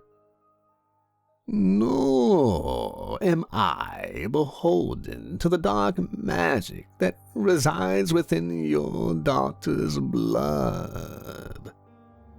I will not deny your right to decide your own destiny. I must warn you, however, you will not like the fate that awaits you on the other side of this river." A chill ran down my spine like a finger of ice tracing its way down my back. "And what is that exactly?" The ferryman looked to the sky again. "Come, it is time to go." Without waiting for a response, the ferryman turned and climbed the boardwalk to the ship. Hesitantly, we followed behind him. The interior of the ferryman's ship looked as if it hadn't seen a living soul in thousands of years. The wood was ancient and reeked of mold, and it would creak and moan whenever the ship crested a wave. The cabin was lit by candles that had all but nearly burnt down to nothing, their guttering light only sufficient enough to see a few yards in front. The atmosphere was oppressive, and silence hung as heavy on us as the dark, salt-soaked air. The ferryman sat at the front of the cabin and stared at us in stony silence, his long oar resting on his lap. The rest of us sat across from him, except for Frank and Teddy, who had abandoned us for the upper decks of the ship so that he could violently retch over the side. Hoping to break the heavy silence, I decided to speak to the ferryman. "So, I guess the oar is mostly decorative then, if you don't steer the ship, I mean." The ferryman persisted in a silence. Just when I was sure he wouldn't reply, he spoke. A long time ago, I steered the ship. But the ship has made the same journey for eons. She knows her own way now. Oh, so the ship is alive then? Can she hear what we're saying? Perhaps you should ask her. A feeling in my gut told me that would be a bad idea, and so I let the silence settle on the room once again. But it was only on us for a few moments before Sarah spoke up. Mr. Ferryman, she said in a small voice. My name is Charon. Oh, Mr. Charon then? Yes, child. You said the ship was alive, right? Indeed. She has seen even more years than I, though not always as a ship. What was she before?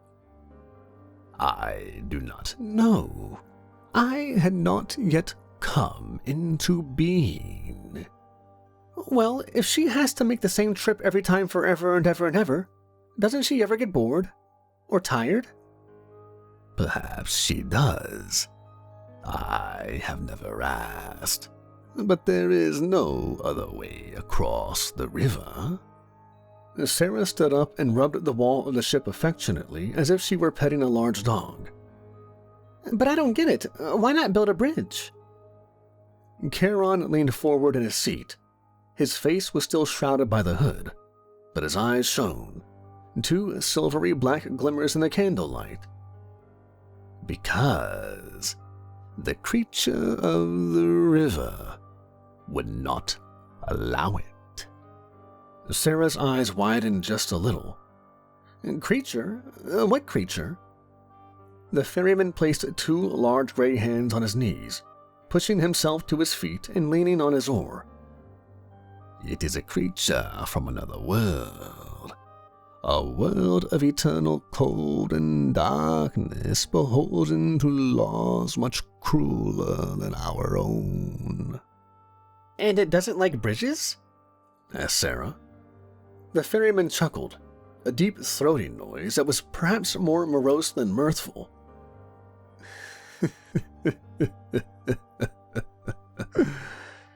The river is the creature's domain. It does not allow anything to stray into its domain but this ship. And that only by an ancient agreement made by gods and devils long since dead. Sarah was enthralled. What agreement is that? She whispered. The agreement that we have broken. That only the dead shall pass its shores. The ship tilted and we slid over in our seats. Hold on, are you saying we're not welcome on this river? I am saying that it is up to the creature whether to welcome you or not. And if the creature doesn't? Charon stared up at the ceiling of the cabin, quiet and statue still, and I got the feeling that he wasn't looking at the ship but through it, up at the red skies above.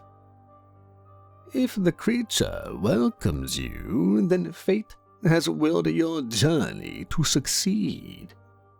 If not, well, that is beyond my control.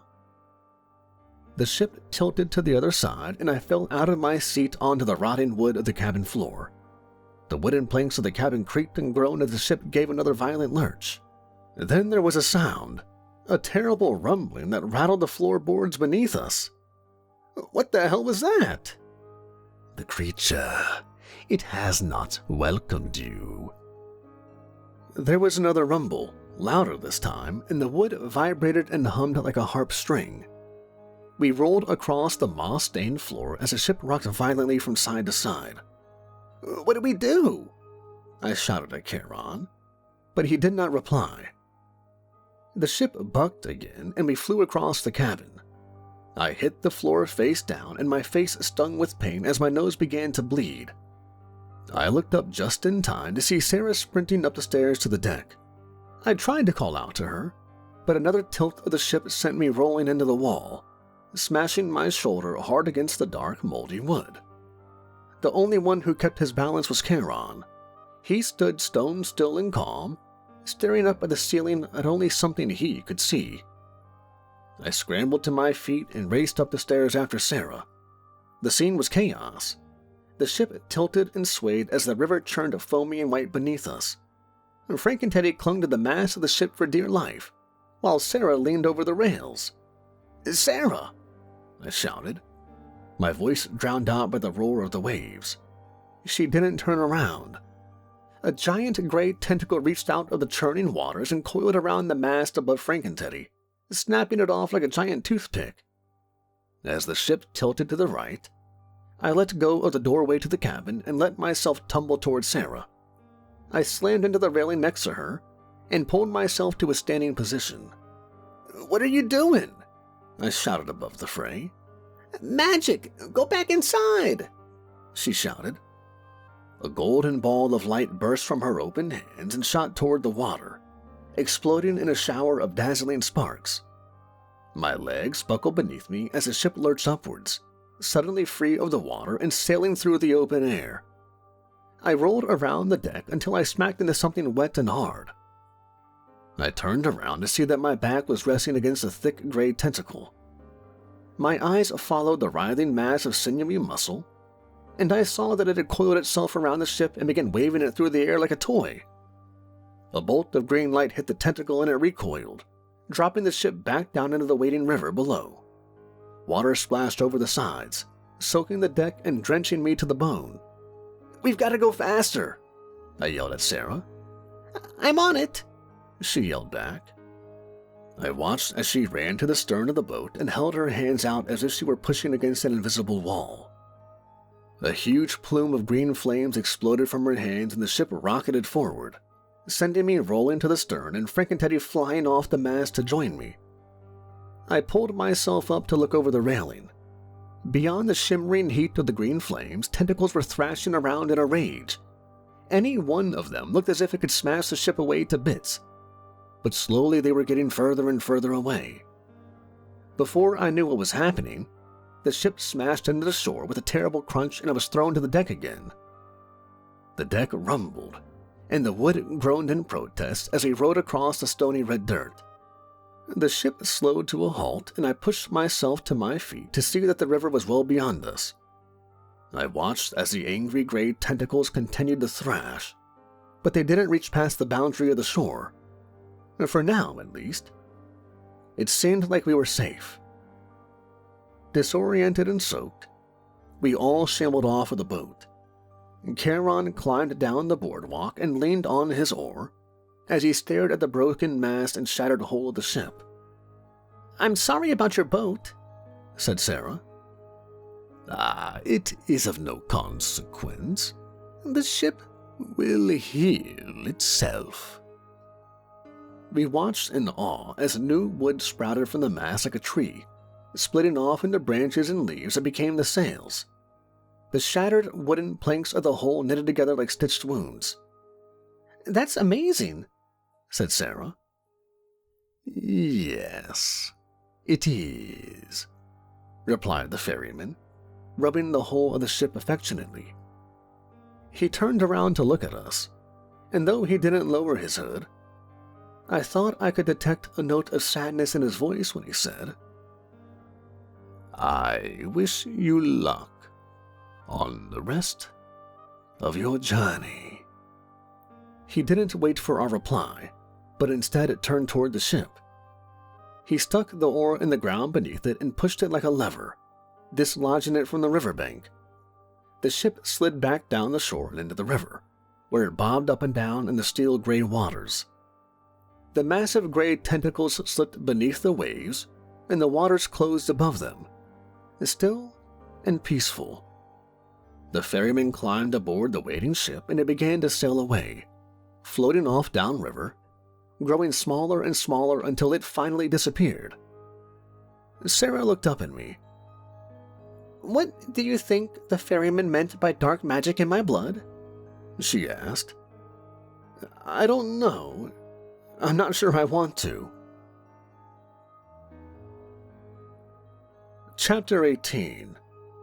The Gate of Orar.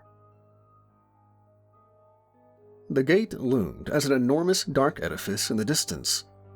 The monumental slate-gray stone pillars dominated the landscape, disappearing into the haze of swirling dust that had replaced the clouds. Between the pillars stood a colossal oaken door bounded with dark iron. "Why does the gate need to be so big?" I asked. My voice was small against the enormity of the structure before me. As if in answer, the ground shook, and fissures snaked and forked their way up the pillars, the tops of which were swallowed by the haze of dust in the sky. I wondered if the gate was going to fall. I hoped we weren't under it if it did. As we drew closer, I spotted Satan standing in front of the giant doors. He was holding something up to the side of his face and having an animated conversation with it. When we were close enough to see him clearly, I realized that it was a cell phone. "I'm sure we can work something out," he said, tugging at his collar. "There's no need to... Yeah, I understand that, but..." "Satan!" Miss Hatchetface yelled. Satan spun around on his heel and goggled at us. What the hell are you guys doing here?" he asked, his voice full of dumb shock. "You shouldn't say what the hell in front of Sarah," Miss Hatchetface chastised. "It's okay," Sarah said. "I'm used to it." "Okay. But seriously, you guys, you shouldn't be here right now." "We don't want to be here," Miss Hatchetface said. "But you sealed the portal back to Earth." Satan looked at the crumbling gate behind him nervously before replying. "All right, I'll unseal it, but you have to promise not to." The ground shook violently enough to send us all staggering as we tried to keep our balance, and the cracks in the pillars deepened and forked like errant lightning bolts. Pieces of stone crashed down from the sky like deadly rain. No, Satan said into the cell phone. "I'm not ignoring you. Some friends of mine just showed up, and I was..." "Yes, I understand that. Listen, now's not really a good time for the apocalypse. Do you think that maybe we could..." "What?" "Earth, but I don't see how that's..." "But that's... How is that possible?" No, I'm not questioning your judgment, but..." Okay, I'll let them know." Satan tried to press the hang-up button, but dropped the phone in the sand by mistake. Damn it, I hate these stupid touchscreens. They're completely impossible to use if you have claws. "Satan, what the hell is going on?" Miss Hatchetface demanded. Satan's brow furrowed and he scratched nervously at the back of his neck. "Well, the Elder God seems to have... awoken. And you know how the big boss is. Always apocalypse this and mass genocide that." "The Elder God?" gasped Miss Hatchetface. She bit her lip and her face went ghost white. "How did that happen?" "Well, you know Jerry." "Jerry who?" "Jerry, the intern." "Satan, there are like 8 interns named Jerry." "The one with the axe in his head." "Okay, what about him?" "Well, he was supposed to perform the rite of everlasting slumber a couple of weeks ago, but the goat he slaughtered was actually just a llama. Turns out Jerry isn't so smart. Maybe it's the axe in his head." "So the Elder God woke up? Aren't there safeguards against that sort of thing?" "Well, you know Gary, the intern?" Miss Hatchetface sighed. "I don't want to know. So the Elder God is up and planning to demolish hell, is that it?" "Well..." Satan tugged at his collar. "Well, what?" "Yeah, and also Earth. But it's okay. I've got a plan." "Oh, no," groaned Miss Hatchetface. It's easy. All you've got to do is... Satan's voice was drowned out as the great oaken door of Oraktar cracked and bulged in the center, sending giant splinters of wood flying off like missiles.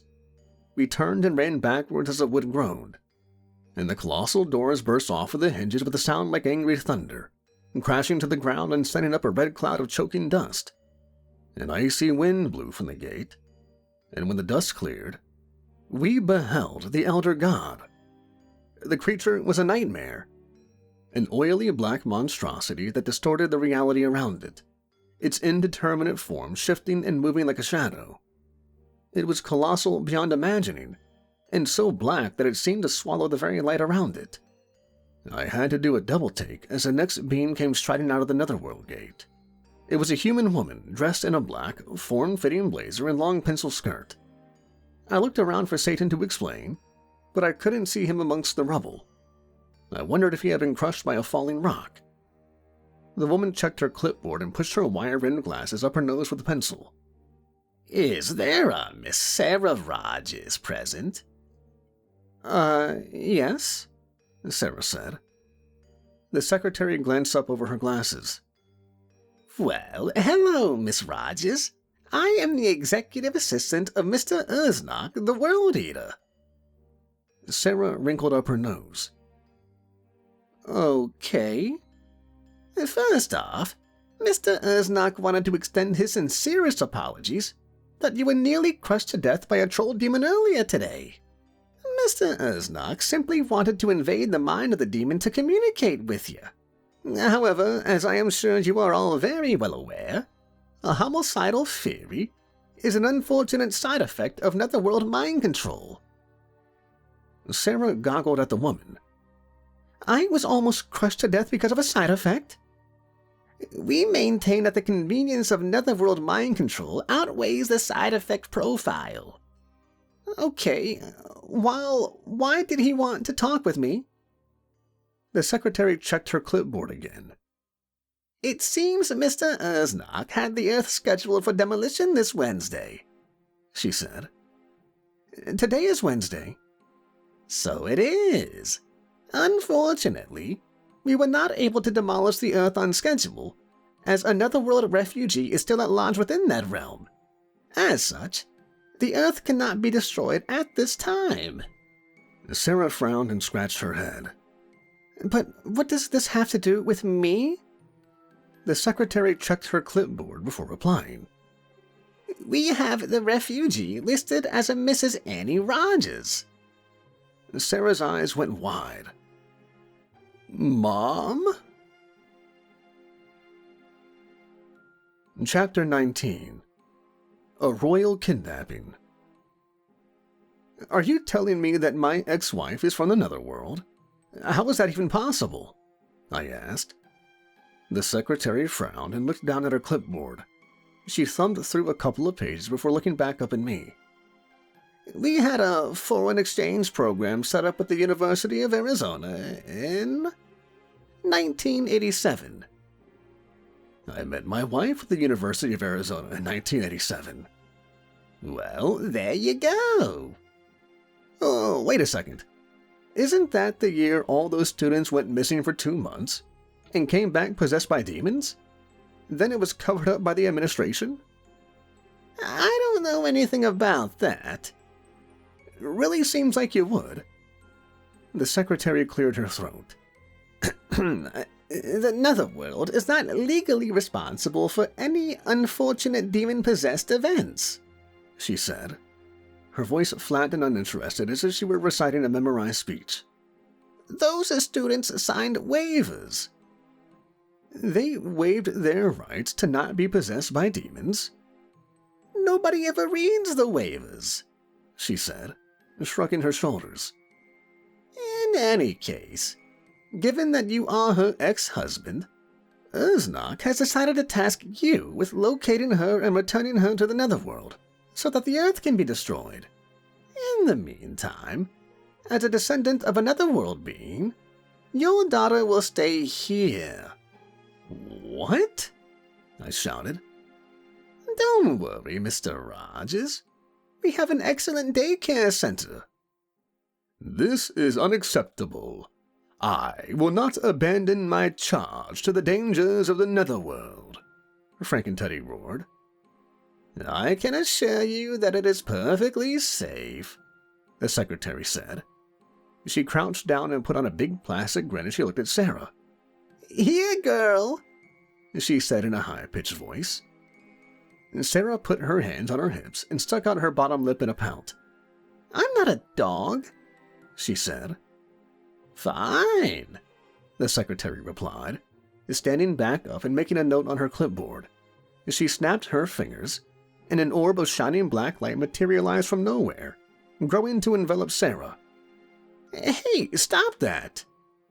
Frankenteddy ran at the orb, but before he could reach it, the light had collapsed into nothing and Sarah had vanished. The Secretary of Ursnok took advantage of our stunned silence to slink back through what remained of the gate.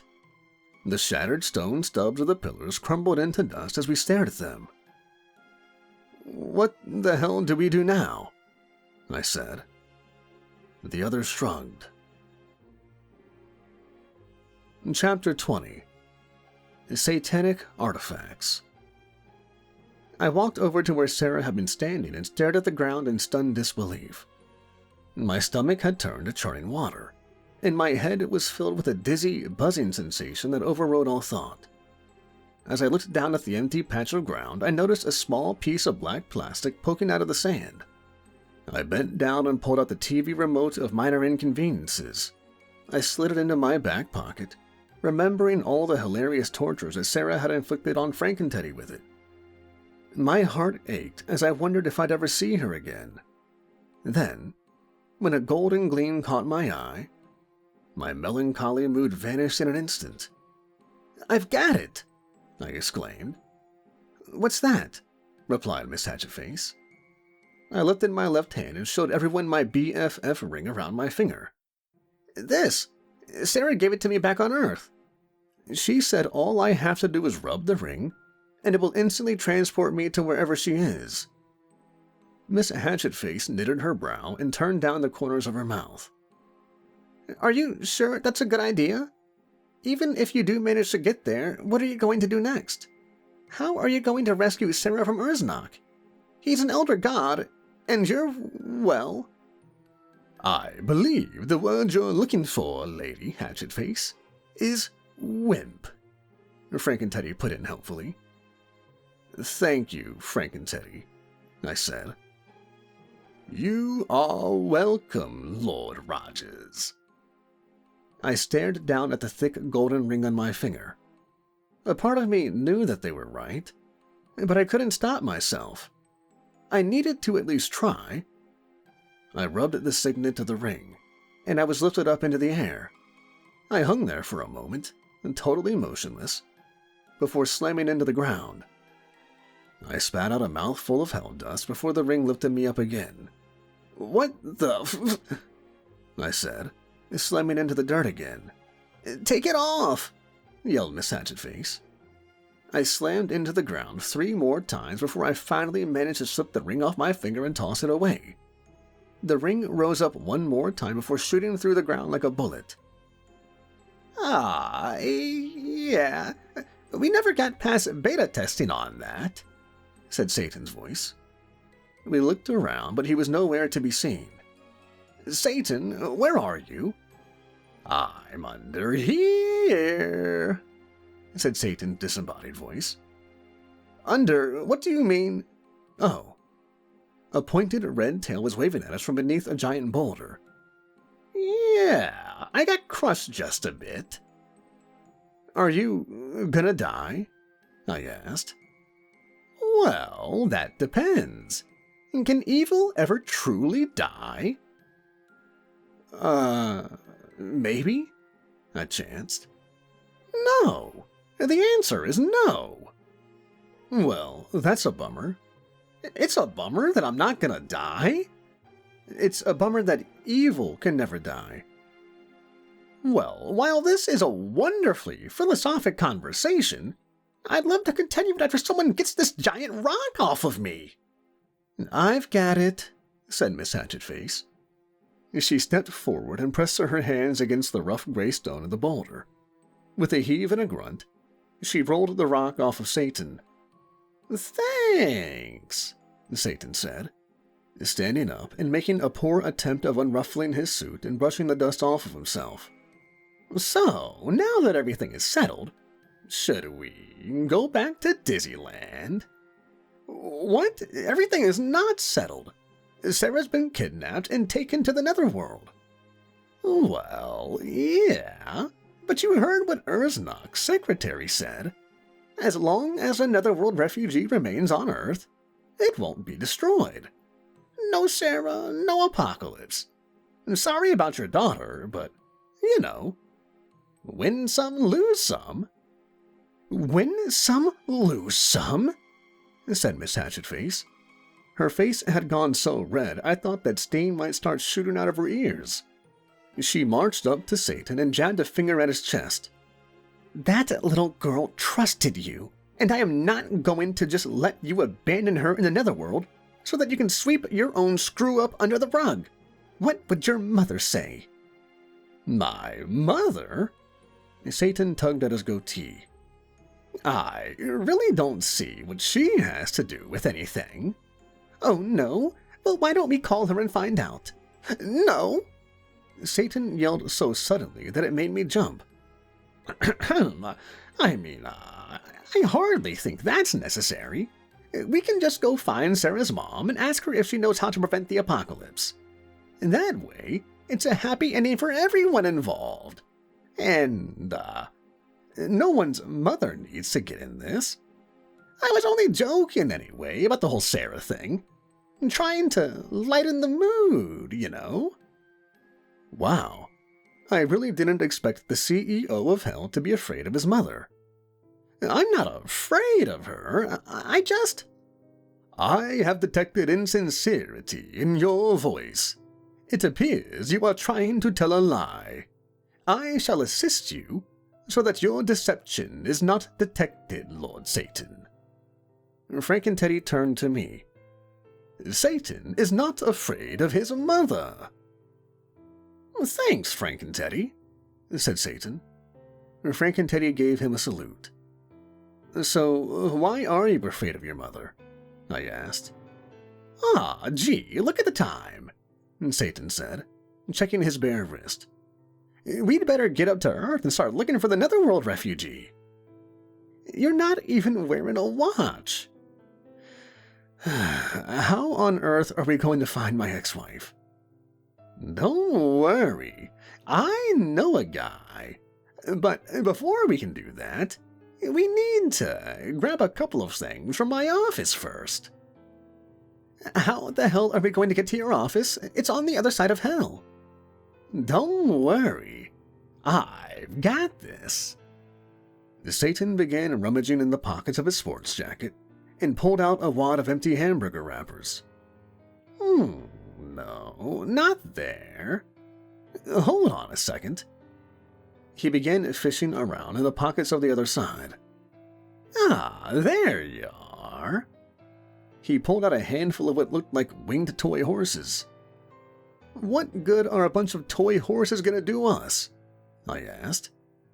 "Oh, just shut up and pay attention. They expand in the heat."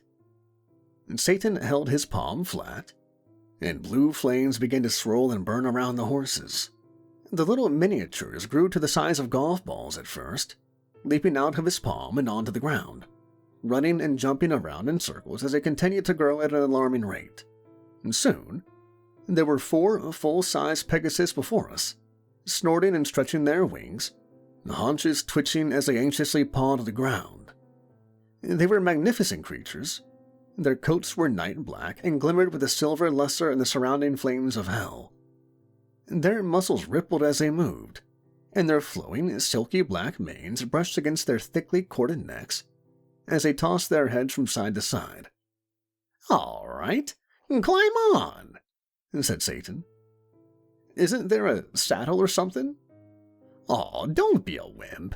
Just hold on tight to their manes. You'll be fine." I took a deep, steadying breath and pulled myself up onto the back of the Pegasus. I twisted its silky mane around my fingers as its muscles quivered beneath me. The hair was softer than a feather, yet it felt stronger than steel. Satan and Miss Hatchetface climbed aboard their mounts as well, and the horses began to snort and paw the ground impatiently. Frankenteddy, however, was leaning away from his Pegasus, leering warily at it as if he was afraid it might suddenly lunge out and eat him. "Are you all right, Frankenteddy?" "I have never flown before," he said, his normally monotonous voice betraying a fearful tremor. "There's nothing to it. Look, even Daring can do it." "What's that supposed to mean?" Miss Hatchetface shot me a quick, apologetic look, then turned her attention back to Frankenteddy. "What if it drops me? I could die." "You're made of stuffing. You just bounced right off of the ground." Frankenteddy shook his head and backed away from the beast. "I am a bear. Bears are meant to stay on the ground." "I thought you were a demon." "This is not the time for technicalities, Darren." "Look, we really don't have time for all of this. Miss Hatchetface, why don't you just take Frankenteddy with you?" "What? But I don't even—" "That is an acceptable compromise." Miss Hatchetface sighed and said, "All right, then." She leaned over the side of her Pegasus and offered an outstretched hand to Frankenteddy. He took her hand in his two huge paws, and she pulled him unceremoniously onto her mount's back. He wrapped his arm so tightly around her stomach that she began to cough and sputter for air. "Frankenteddy, you're crushing me." "I don't want to fall." "If you choke me to death, you're definitely gonna fall." Frankenteddy slackened his grip a minuscule amount. "Enough of this nonsense. Is everybody ready?" "No," we all replied in unison. "That's the spirit." He squeezed his legs around the Pegasus' sides and shouted, "Yah!" Upon hearing his command, the Pegasus began to gallop forward, flapping its wings in powerful strokes that kicked up clouds of dust around it. It kicked its paws off the ground and began to soar upwards. After two less than enthusiastic yahs, Miss Hatchetface and I were racing upwards after Satan. I struggled to hang on as my Pegasus soared higher and higher. The wind rushed through my hair as the ground fell away beneath me, and the mighty wings beat their way into the sky. Once we had nearly reached the clouds, the Pegasus leveled out. I looked down at the landscape below. The giant steel-gray river receded behind us as we sailed over blood-red canyons. Flying the Pegasus was a wonderful feeling. It was steady and strong beneath me as I sailed through the bracing cold air above the clouds in hell. We made quick time on the Pegasus, and sooner than I'd expected we were all alighting at the ruins of Satan's former office. "Satan," said Miss Hatchetface, dismounting from her Pegasus. "What are we doing here? As far as I can see, there's nothing left." "Right, that's the point. As far as you can see, there's nothing left." He paced around the floor of his former office slowly, squinting at the ground. He held his hands out in front of him as he walked, as if he was a blind man trying to avoid a pit. "Aha!" he said, stopping on an empty patch of dirt. He crouched down and traced an elaborate pattern in the sand. The ground began to swell at the spot where he had touched. Then the dirt began to fall away as a large steel safe rose from the ground and locked into place with a thud. Satan carefully brushed the red hell dust off the front and began twisting the dial back and forth. Let's see," he muttered as he fiddled with the knob.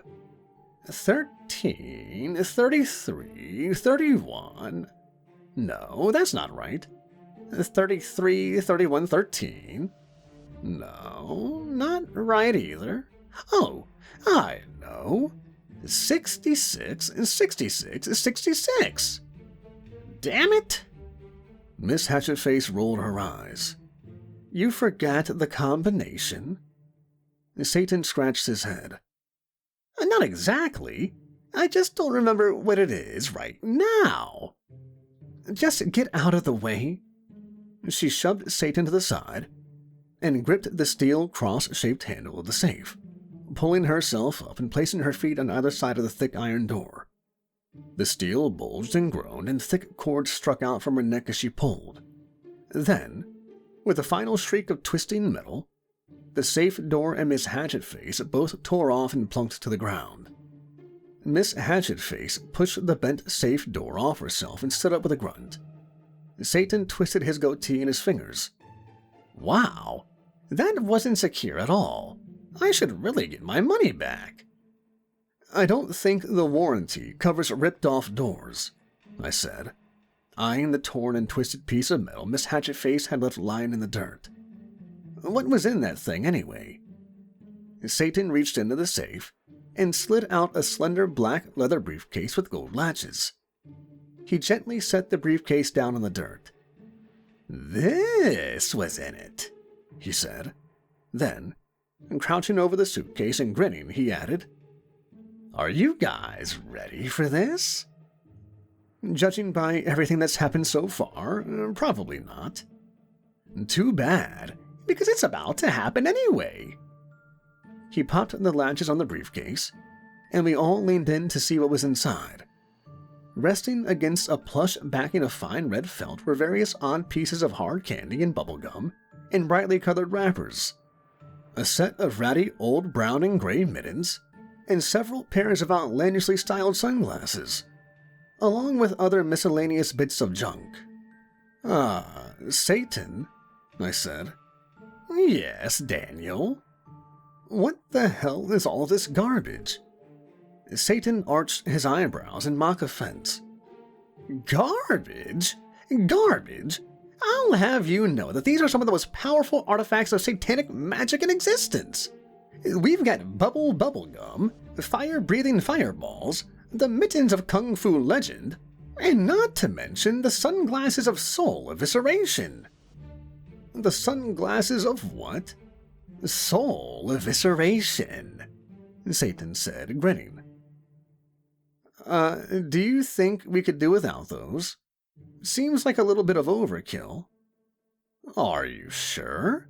They're the coolest looking artifact." "Yeah, I'm sure." All right. He looked over the large selection of sunglasses in the suitcase before picking up a wire-rimmed pair with round, blue reflective lenses. "Ah, I'm pretty sure these are the ones," he said, tossing them aside. He picked up the pair of ratty old mittens and held them out to me. "Hey, Daniel, want to try the mittens of Kung Fu legend?" "Actually, yeah, that sounds pretty useful." Satan tossed me the mittens and I caught them, turning them over in my hands as I examined them. They were old and brown, with ugly gray stripes and frayed loose ends of yarn. I slipped them onto my hands, and for a moment, I was surprised to find that they were actually quite comfortable. That feeling quickly subsided as my muscles tensed and forced me into a fighting stance. Wow, these things really work. I was admiring the gloves when a yarn-covered fist popped me in the chin. "What the... ugh," I said, punching myself in the stomach. My two hands seized the back of my shirt and lifted me in the air, sending me flipping over backwards and dropping me onto my stomach. "Oh, right. I forgot. They're programmed to attack human DNA." "Well, how do you turn them off?" I shouted, as the gloved hand slapped my face back and forth. "Just take them off." "I'm trying, but I don't exactly have the use of my hands right now." The gloves grabbed me by the collar again and yanked me to my feet. "Miss Hatchetface," Satan said distractedly as he eyed the artifacts in the case. Miss Hatchetface grabbed my arms and pinned them behind my back, yanking the gloves off and stomping them into the dirt. I collapsed on the ground in a heap of exhaustion. Satan was still mining his artifacts, taking them out of the case one by one to goggle at them like a kid with his favorite toys. "Sorry about that, Daniel.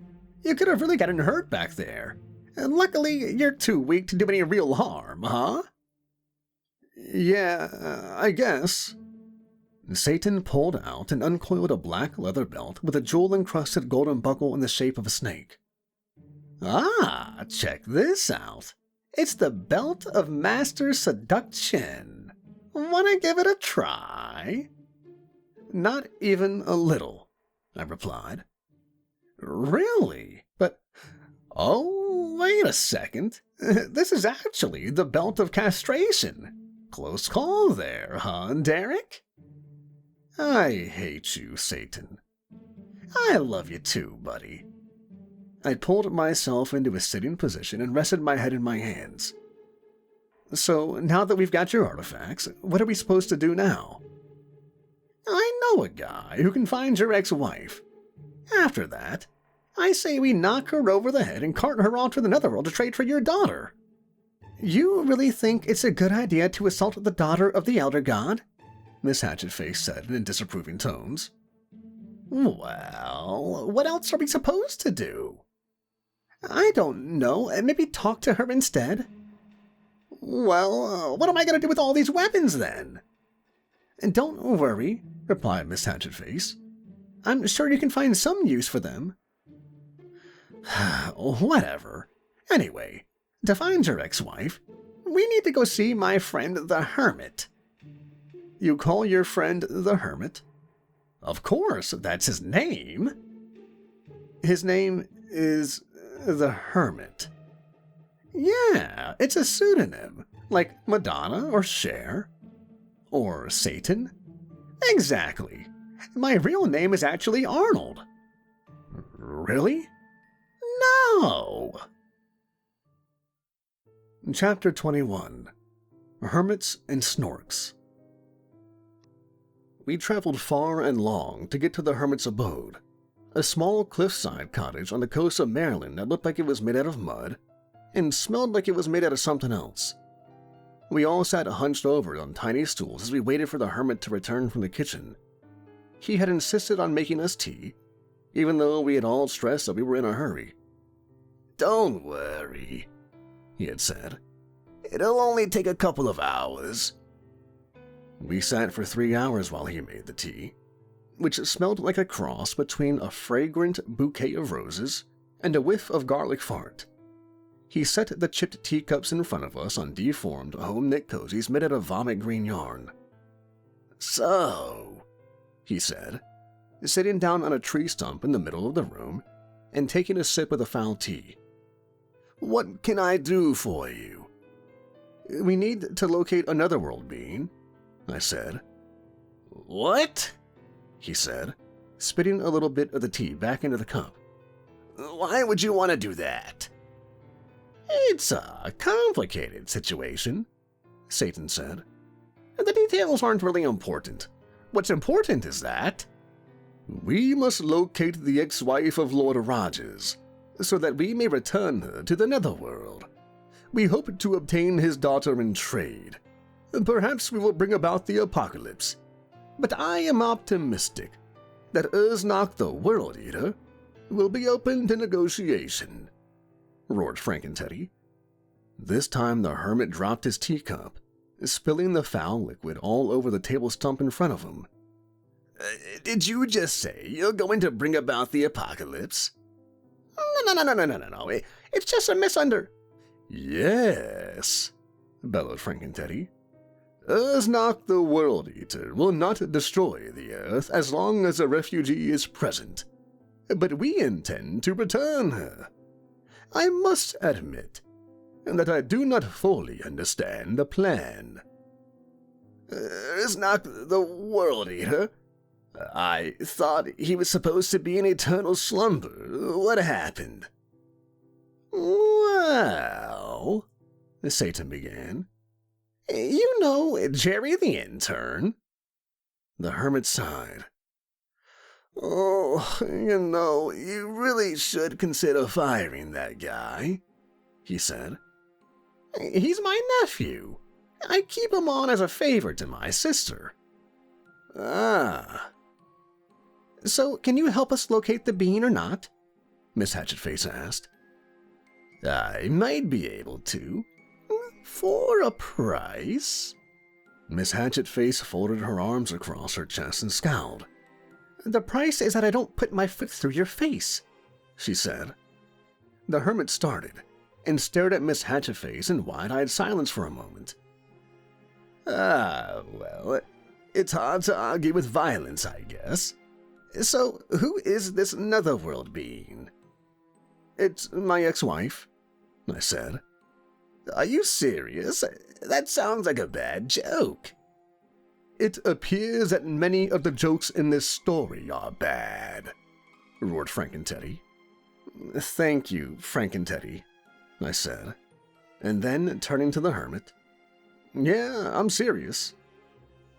All right, well, if you're really determined for me to help you stalk your ex-wife, I guess I've got no choice. He eyed Miss Hatchet-Face nervously. I'll need a few things first, though. He patted the pockets of his raggedy coat.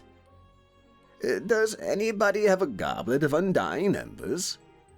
No, Satan said. Scrying glass of eternal misery? Nope. Loofah? No. That's too bad. I was hoping you could spare me a trip to the store. Anyway, we'd better get started. Give me your hand, Aaron. I offered my hand to the hermit. He seized my wrist with his own hand, gloved in a fingerless yarn mitten, and started sprinkling salt in my palm as he tunelessly hummed. Good. Now that your palm is nice and tasty, we can get started with the scrying snork. The what? This. The hermit pulled a small, scaly blue lizard creature from one of his many pockets and placed it in my palm. The lizard licked up the salt, belched out blue flames, and then said in a grave, croaky voice, The netherworld creature is in the Florida Keys. The creature paused for a moment. And you should moisturize, it said. I'd try, but it's the dry air. Well, it'll be better down in Florida. I hate Florida. Yeah, me too. Chapter 22. Florida. The thing about netherworld beings is that they bring the spirit of chaos and insanity with them wherever they go. It infects the land, seeping into the soil and driving every living thing to the brink of depraved lunacy. And before long, even the most ordered, peaceful places in the world become broken down garbage heaps of chaos. Basically, what I'm saying is that we should have known your ex-wife was in Florida. I stared out the window of the car as Satan finished his speech, watching the warm glow of the sun as it filtered through the shadows of the palms that flitted past us. It was early morning now, and the warm, wet air made my skin feel sticky. It smelled like the ocean. I turned toward Satan. Are you saying that my ex-wife is the reason Florida's so messed up? Well, it's either that or all the cocaine, he replied. My money's on the cocaine. Yeah, mine too. It really is amazing, isn't it? Sure, Satan. But there's still no way for us to tell exactly where in the Florida Keys my ex-wife is. It could be a long search. I've got that covered, Satan answered. He plunged a hand into his pocket and pulled out a writhing mass of dark blue scales. Is that the snork? Sure is. The snork ruffled its scales indignantly and looked up at Satan. You know, you could have just asked me where she was back at the hermit's shack. There was no need to stuff me in your pocket and Shanghai me off to Florida. What were you thinking? Oh, I try not to think if possible. It's incredibly unpleasant. So you know where she is? I asked the snork. Of course I know where she is. I'm a snork, aren't I? You're the snorkiest of the snorks. So, where is this girl? Satan said. She owns an outdoor beach called Cabana Anna's. Where is that? Take a left on 17th Street and follow it straight down the coast. You hear that, Frank and Teddy? Satan called to the front seat. We're heading to Cabana Anna's. I better hang a left up here on 17th Street. Roger, Frank and Teddy bellowed. The tires squealed as he jerked the wheel to the left. So, how did we decide Frank and Teddy was driving again? Well, obviously, he's the least suspicious. Does he even have a license? Sort of. What does that mean? It means don't worry, Satan said, staring out the window. As if on cue, red and blue lights flashed behind us. Great, that's all we need right now. Frank and Teddy's eyes were as big as dinner plates as he turned around and hugged the rear of the driver's seat, watching the lights. I have never seen such a glorious luminescent display, he roared. Is it perhaps the mating ritual of these noble iron beasts? What's he talking about? Asked the snork. He thinks cars are animals, I said. I waved my hand in front of Frank and Teddy's face to get his attention. It's the police, Frank and Teddy. You need to stop the car? Yes, Lord Rogers. I shall stop the car at once. Frank and Teddy stomped on the brakes, sending the car into a long screeching skid. Time seemed to slow as we spun out in circles, the road and the surrounding cars flashing in and out of view as the car careened off course. We stopped facing the wrong way at the end of the 50-foot skid marks. The smell of burned rubber filled the air. I didn't mean for you to stop the car like that. Your instructions were unclear, protested Frank and Teddy. The police officer stepped out of his cruiser and slammed the door behind him. He was heavy-set, with a gelled-up crew cut and a spat of ugly freckles over his nose.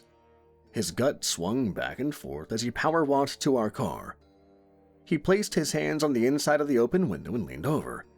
He squinted his eyes and wrinkled up his nose. Just what in the hell was that? He said. Sorry, officer, he's not from around here. The officer looked at me and squinted his eyes so tight that I wondered if he could still see me. He spat on the gravel and said, I don't remember asking you anything. And turning back to Frank and Teddy, he said, License and registration, please. Frank and Teddy began rummaging around somewhere I couldn't see. He produced a thin, laminated card and handed it to the officer. The officer scratched his head and then spat on the sidewalk again. Is this some sort of joke? He asked. Why, whatever do you mean? Boomed Frank and Teddy. The officer took a deep breath, eyed the license, and then looked back at Frank and Teddy. This says you're licensed to ride abhorrent nightmare creatures from the eternal realms of sorrow. Yes, that is correct. The officer tossed the license to the ground. I really don't have time for this. Step out of the vehicle and take that stupid bear head off while you're at it. As you desire. He pushed the door open and climbed out, and with a loud ripping sound, removed his head and held it out in front of him so that it was at eye level with the officer. Cotton spilled out of the rip onto the asphalt. And what should I do next? Said Frank and Teddy's head. Even the officer's freckles went white. He clutched absently at his chest and mouthed the words, but only gasps came out. Just... He forced out through gritted teeth. Just go. Well, should I put my head back on first? Boomed Frank and Teddy. Yes, please do. The officer choked out. Frank and Teddy lifted his head up and placed it back onto his shoulders, twisting it left and right to make sure that it was on straight. He climbed back in the car and put on his seatbelt before leaning out the window. By the way, Your beast's mating display was excellent. He would make a fine stud in hell. With a screech of tires, we left the terrified officer behind, standing alone on the side of the road. I sighed and redirected my attention to the bright blue sky and the palm trees that dotted the side of the street. It wasn't 5 minutes later, however, that our real problems began. I noticed Satan eyeing the rear-view mirror with a frown on his face. "There it is again," Satan said. "There what is? You see that black SUV?" He motioned with his head. I turned around and looked out the back windshield to see a black SUV with tinted windows a few car lengths behind us. "Yeah, what about it?" "It's been following us." "You think the Netherworld sent them?" asked Miss Hatchetface. "Without a doubt. They must be planning to follow us to Annie and return her to the Netherworld themselves so that Earthknock can destroy the Earth without our interference." "What do we do?" "There's only one thing to do. Frank and Teddy?" "Yes, Lord Satan." "Engage evasive maneuvers." "As you wish, Lord Satan." We were thrown backwards against our seats as Frank and Teddy put the pedal to the metal and began weaving through the traffic like a NASCAR driver on speed.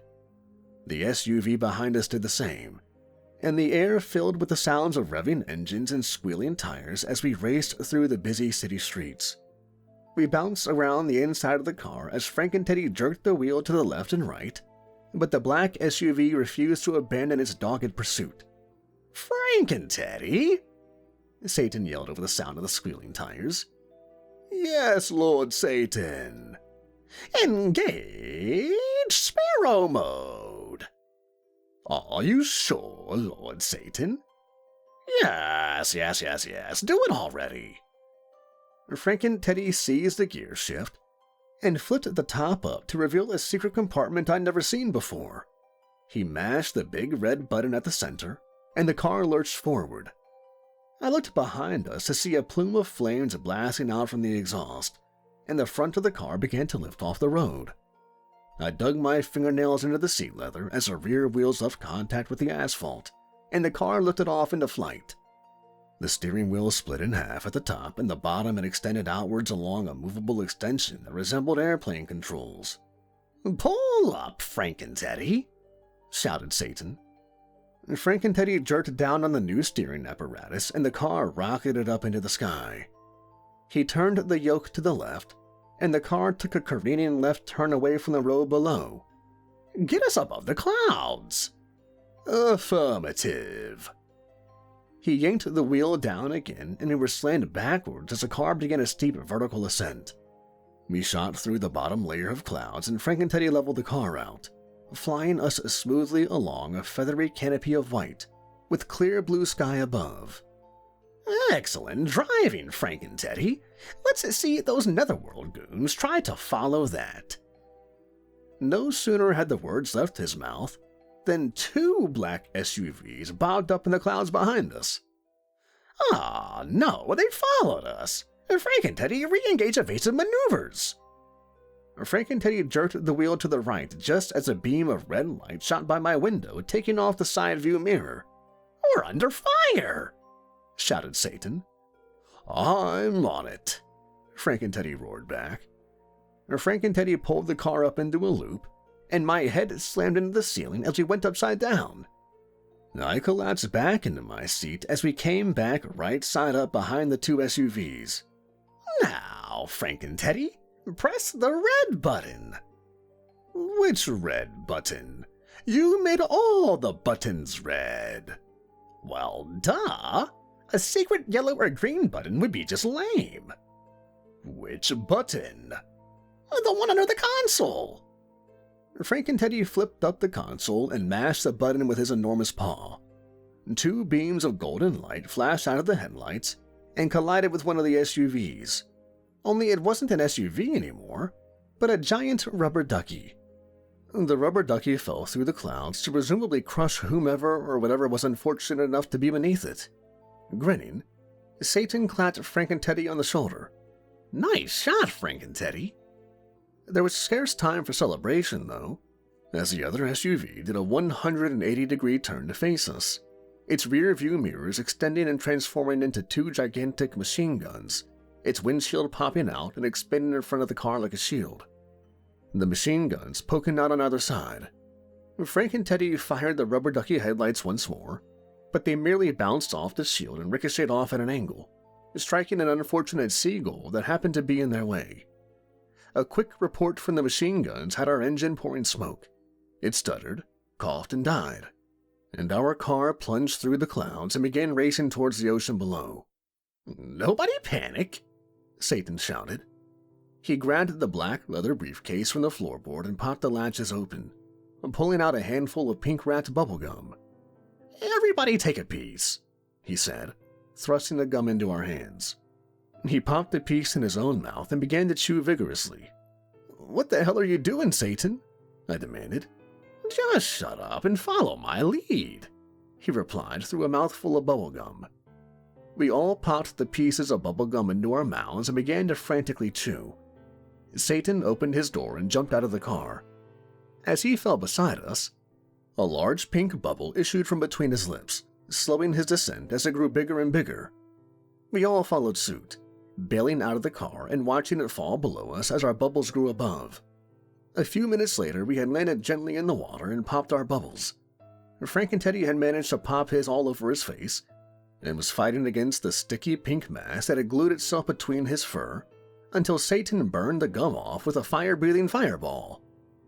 The salt water that soaked my hair stung as it touched my eyes. I brushed it off my forehead and looked at Satan as we all bobbed up and down in the ocean. "You destroyed my car," I said. "Well, look at the bright side. Now the Netherworld agents can't track us. And besides, you've got insurance, don't you?" "Yeah, but I don't think my insurance is going to pay out when I tell them it was shot down by secret agents from the Netherworld." Satan shrugged his shoulders. "Yeah, it could happen. When did my car even get the ability to fly?" "Oh, I made some discreet modifications before we went to Disneyland. It's a shame it got shot down. There were so many more cool buttons I wanted to try." "You mean while I was unconscious?" "Yep." "What else did you do while I was unconscious?" Don't worry about it." I sighed. "So, do you have a secret jet ski artifact or something in that case of yours to help us get to shore?" "Oh, that would be cool. But sadly, no. We're gonna have to swim it." "Oh, wait a second. I might have something." He let the briefcase float on top of the water as he pulled out a little black sphere of glass and held it in front of his face. "This should do the trick." "What is it?" asked Miss Hatchetface. "It's a portable portal to the void dimension. All we have to do is crack it open, and we can send all this water somewhere else and walk to shore." "Satan, we're in the ocean. If you send this water somewhere else, more is just going to keep coming." "No, Dexter. I mean we send all the water somewhere else." Miss Hatchetface sighed. "You can't dry up an entire ocean just because you're too lazy to swim. Don't you have anything more practical?" "What's the point in having a portal to the void dimension if you never get to use it?" Satan complained, as he put the sphere back into the case. He frowned as he scanned the rest of the artifacts. Suddenly, he plunged an entire arm into the case and pulled out a pair of bright yellow flippers, tossing them to Miss Hatchetface. "Whoa, how did you stick your whole arm in there?" "Don't be stupid," he replied, fishing out another pair of flippers. "There's a portal to the suitcase dimension in there." He tossed me a pair of flippers a little too fast, and the rubber stung as it slapped into my chest. He fished out a pair of expensive-looking black ones for himself and flopped onto his back, sticking his feet up and pulling the flippers onto them. "Come on, then. What are you guys waiting for?" Chapter 23. Family Reunion. I regarded the flippers warily, remembering the mittens of Kung Fu legend and the belt of castration. I was just wondering if these things are going to beat me to a bloody pulp when I put them on. Don't be ridiculous. Not all satanic artifacts are coded to attack human DNA. He paused for a moment and tugged at his goatee. Wait a second. You better give those back. I shook my head and floated the flippers back across the water to Satan. Well, what about me? Where are my flippers? Said Frankenteddy. Sorry, I don't have flippers in size ridiculous. You're just gonna have to hitch a ride behind Miss Hatchetface. Yeah, I don't think so. I'm hitching a ride with Miss Hatchetface. You can ferry Frankenteddy. Frankenteddy looked at Satan with puppy dog eyes. Satan scratched the back of his neck and sighed. All right, fine, he groaned. Frankenteddy swam over and locked Satan into a bear hug from behind, and I swam over and wrapped my arms around Miss Hatchetface's slender waist. All right, Satan said, squirming under Frankenteddy's grasp. Flippers of super speed, activate! There were a couple of seconds where nothing happened, and then suddenly the four of us lurched forward. We churned up a frothy wake as we shot towards the shore, rubber smacking hard into Frankenteddy's and my shins. 10 minutes and 4 bruised shins later, we had washed up on the shore and begun to canvass the beach in search of Cabana Anna's. It was midday when we arrived. The air was wet and sticky, and a haze of heat shimmered 6 inches above the sand. Beachgoers lay baking in the sun, and girls wearing bikinis batted volleyballs around makeshift courts. We attracted lots of stares. Satan had swapped his suit for a pair of swim trunks he had gotten from the briefcase, but Miss Hatchetface and I were still in the soaking wet clothes we'd been wearing when the car went down. And then, of course, there was Frankenteddy. He was unused to seeing so much bare skin, and was complaining loudly about how self-conscious he was feeling about his fur. The staring eyes that his booming voice attracted only made him more self-conscious, until Satan was finally forced to look into the briefcase for a solution. He pulled out a piece of what looked like a butterscotch-flavored hard candy and handed it to Frankenteddy. Here you go. Invisibility butterscotch. Frankenteddy stared at the candy sitting in his enormous paw for a moment before popping the entire thing into his mouth, wrapper and all. So, am I invisible now? Miss Hatchetface and I looked from the still, very visible Frankenteddy to Satan. He shot us a meaningful look and said, Of course you are, Frankenteddy. Frankenteddy wasted no time in shoving a huge, fluffy finger up his nose, picking out a piece of cotton, and flicking it aside. I am ready to be visible again. Sure. Just spit out the candy. Frankenteddy did as he was bid, and we continued along the beach. As we looked for Cabana Anna's, Satan would periodically hold the briefcase up to his ear and have a furious whispered argument with it. What the hell are you doing with that thing? Asked Miss Hatchetface. The Snork is in here. He's giving me directions. Why do you keep cursing him out? Well, apparently he resents being in a briefcase. He said some very unsavory things about my mother. Just concentrate. We need to get this over with already. I am concentrating.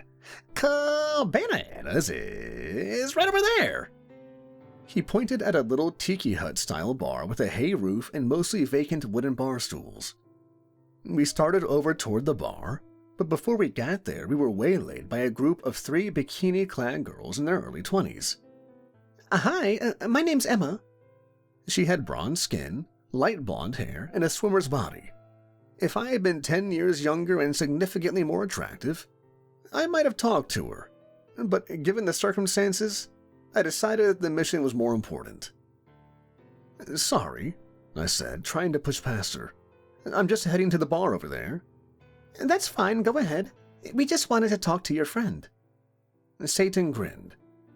Well, I don't usually go for humans, but in this case... Not you, Anna said, giving Satan a disdainful once-over. I was talking about your tall friend. She turned to Frankenteddy and tossed her hair. What's your name? Frankenteddy. Oh, wow, your voice is so deep. My vocal cords were singed in the fires of hell. Emma laughed, slapping Frank and Teddy on the arm and letting her hand linger. Oh my God, you are so funny. My friends and I are having a party later. You should come. I apologize, but I am on a mission to prevent the apocalypse. Emma laughed again. Oh, come on, come to our party. We can get you out of that hot suit and get some cool punch in you, and then... Emma trailed off, motioning Frank and Teddy to bend down so she could whisper in his ear. Frank and Teddy's face changed as he listened to her whisper, until he suddenly stood up so fast and so straight, it was as if his spine had been electrified. What? None of that sounds appealing to me. Emma laughed again. Well, if you change your mind, she said, reaching into her bikini top. She pulled out a lipstick pen and scribbled something on Frank and Teddy's paw. She gestured her friends to come along, and they all walked off giggling. Frank and Teddy looked down at his paw with a frown. Why would she write on me? I did nothing wrong. Miss Hatchet-Face took Frank and Teddy's huge paw in her hands, and a look of wry amusement crossed her face. It's her phone number, she said. Why would I want her phone number? She wrote on me, demanded Frank and Teddy. I guess you wouldn't, Miss Hatchet-Face said, laughing. Humans are weird. Can we just get this show on the road, please? The corner of Miss Hatchet-Face's mouth lifted a bit. Am I detecting a note of jealousy? I'm evil. I don't have feelings. Let's just go. We trudged over to the bar, and Satan leaned on the counter, dinging the customer service bell over and over again. You know, the barmaid said, the more you ding it, the faster I go. Just watch. She reached up toward a bottle of tequila on the shelf, her movements crawling like a turtle. You're very funny. I'm here to see the owner. Oh, yeah? The barmaid asked, still reaching for the tequila. Why is that? It's top secret netherworld stuff. Apocalypse and all that. You wouldn't understand. The barmaid abandoned the tequila and turned around, bracing herself with hands on hips. Okay, weirdo. If you're gonna do drugs, you can take it to another bar. We don't allow that stuff here. Just give me the owner. You're looking at her. You? Hey, Darren, why didn't you tell me this was your ex-wife? That's not my ex-wife. For the first time, the barmaid looked at me. Her eyes got wide, and her mouth fell open. Darren, how did you find me? What do you mean? You're not... What the fuck? The barmaid's face began to change. Her nose grew smaller and turned upwards just a bit. Her eyes widened and changed color from green to blue. Her short black hair turned long and blonde, and her strong bone structure softened around the edges, her sharp jaw giving way to a plumper, younger-looking face. The barmaid was now my ex-wife, Annie. Ah, that's a neat trick. How do you do that? Annie ignored him. What are you doing here, Darren? I could ask you the same question. Annie looked around, worried wrinkles slowly creeping over her face. Where's Sarah? Oh, so now you care where Sarah is. 5 years without a trace of you, and now you're Miss Wonderful Parent? Bullshit. Hey, Miss Hatchet-Face interceded. Is now really the time to argue? We need to focus on getting Sarah back. Back? What do you mean back? Where is she? Annie said. Oh, nowhere you wouldn't know about. Just kicking backs and relaxing in the netherworld with Urznak, the World Eater. What? What is Sarah doing with my dad? Your what? Chapter 24. Formulating a Plan. I pressed the palm of my hand to my aching forehead. So that's why Urznak wants you back so bad. No wonder. You ran out on him just like you ran out on us. Well, if I hadn't, you'd all be dead right now, along with everyone you've ever known or ever met. You know what? Right now, that doesn't seem like such a bad prospect. Annie groaned and rolled her eyes. Oh, God, you're so good at playing the victim. You should be on TV. You can play a corpse on Law and Order. And you can play a You know what? Screw you. Wow, very clever.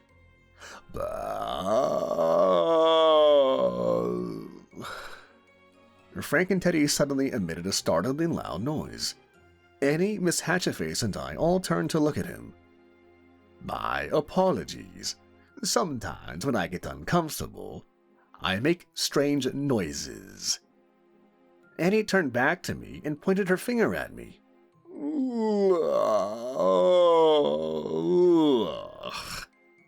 Frank and Teddy repeated.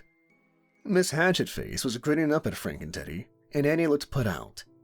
Satan was busying himself with the bottle of tequila he had snatched when Annie wasn't looking, and seemed to neither notice nor care what the rest of us were doing. Fine, Annie said. So you went and got our daughter kidnapped, and now you want me to take you to the Netherworld, so sort it all out for you? Is that it? Yeah, that's all. Oh, she replied. That's all? Wow, I'm so lucky that all you're asking is for me to go to the Netherworld and talk to the most powerful being in existence, giving up his only granddaughter. You do know why they call him Urznak the World Eater, right? No, why? Because he eats worlds. I rubbed my eyes with my fingers and watched as the fireworks burst. Look, I don't really see what other choice we have. We need a plan, Annie replied. And I know just where we can start. It was early evening by the time Annie had taken us to her house and ushered us into her living room, seating us around a fold-out table she'd set up in the center. The warm yellow light of a desk lamp bathed the papers that had been haphazardly strewed about its surface. There were maps and schematics of the Netherworld office building in which Urznak the World Eater resided. The lamplight reflected off of the table and lit our faces from below, making us all look even more tired and stressed out than we actually were. And the way I see it, there's only one way we can go about this. We sneak into the office and put Urznak back to sleep. You can do that? I asked. It's possible, but it won't be easy. But how are we going to... I believe I have a solution, Frank and Teddy interrupted. When I find I cannot sleep, the Lady Hatchetface sings lullabies to me. Momentarily distracted by Frank and Teddy's revelation, I turned toward Miss Hatchetface and smiled. You do that? That's so sweet. Miss Hatchetface went a slightly deeper shade of red than she already was. Annie made a noise of disgust. Hold on a second. Are you boinking the nanny, Darren? That is so cliché. Who or what I boink is none of your business, I replied, and Annie rolled her eyes. Just not in my house, okay? Don't worry about that. The sight of you pretty much kills my urge to boink.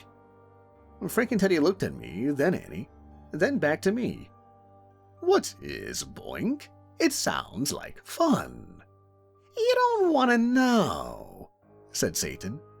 And then, turning to the rest of us, she said, Can we please get on with this? You have no idea what this apocalypse has done to real estate prices in hell. Is that really a concern right now? My daughter's trapped in the Netherworld, and who knows what's happening to her? Well, not for you, but for those of us invested in the future of the greatest nation of all time. You mean America? What? No, hell. Annie was squinting her eyes and shaking her head. How do you guys get anything done?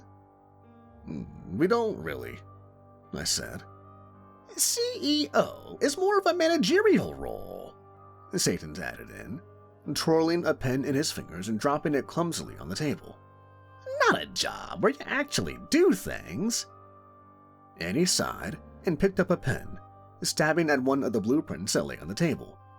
This is where we need to enter. I can see you as far as the entrance to the Netherworld, but after that you're on your own. If Urznak finds me there, he'll eat the earth immediately.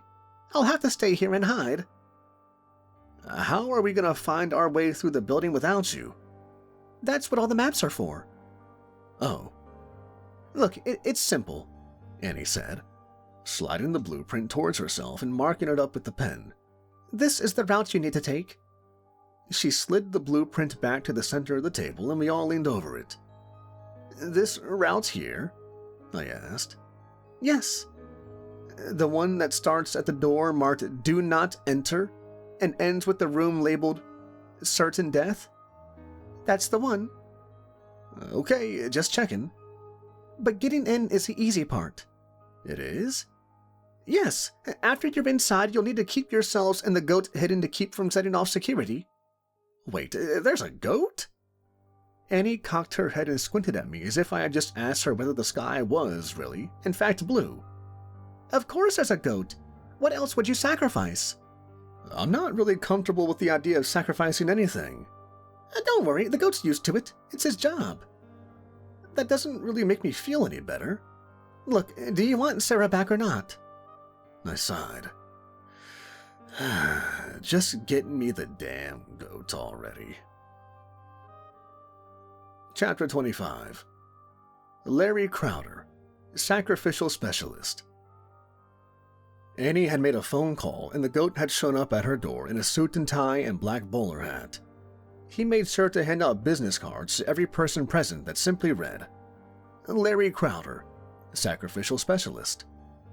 The goat took off his coat and bowler hat, standing up on his hind legs to hang them from the rack before seating himself in a brown overstuffed recliner. So, he said in a deep gravelly voice, I understand this is a netherworld job. He reached inside the pocket of his suit jacket and pulled out a cigar and kerosene lighter. He lit the cigar and puffed out a cloud of silvery blue smoke. I stared down at the ivory white business card in my hand. Annie was the first to speak. Yes, do you think you're up for it, Mr. Crowder? Right, well you can call me Larry, he said. He took another long draw of his cigar, leaving his face veiled behind the hazy blue wisps of smoke. He made no sign that he intended on answering. Listen, Larry, we're kind of in a hurry, so if you could... Whoa there! Larry held up a hand to signal me to stop talking. I said the lady could call me Larry. It's Mr. Crowder to you. I wasn't sure how to respond to that, so I just kept my mouth shut. The way I see it, Larry said, leaning through the smoke so that we could all see his face. Another world job isn't worth the risk. What's in it for me if I do this? I decided that now wasn't the time to bring up his job was to get sacrificed. Because if you don't, the world is going to end. Which world? What do you mean, which world? Earth. Larry leaned back and took another puff on his cigar. Not my problem. Not your problem? Do I look like I'm from Earth to you, boy? Look, Larry, Annie said, shooting me a quick, dirty look. He didn't mean anything by it. Larry scoffed. And besides, Urznak the World Eater has awakened. You really think he's going to stop after he eats the Earth? He'll come for the goat dimension next, you know he will. Maybe, Larry said. He narrowed his eyes and leaned back behind his veil of smoke. I could see his black eyes glittering as he sat there puffing on his cigar, thinking. There was a long, pregnant pause before he said, Fine, yeah, I'll do it. The room breathed out a collective sigh of relief. Larry leaned over the side of the chair and began rummaging in his bag. He pulled out a brown glass bottle with an ornate golden cap and set it on the table. The label of the bottle bore the likeness of a goat with his eyes crossed out by bright red X's. Now, it's my custom before a job to get blind drunk, and you're all gonna join me. Are you sure that's a good idea? We're going on a potentially world-saving mission tomorrow. And don't you think it's better if we all just get some sleep so we can be at our best? Larry rolled his eyes and uncapped the bottle. This isn't like that poison you people drink on Earth. This is goat dimension liquor. It fortifies the body and mind. The morning after drinking this, you'll feel better than you've ever felt in your life. Really?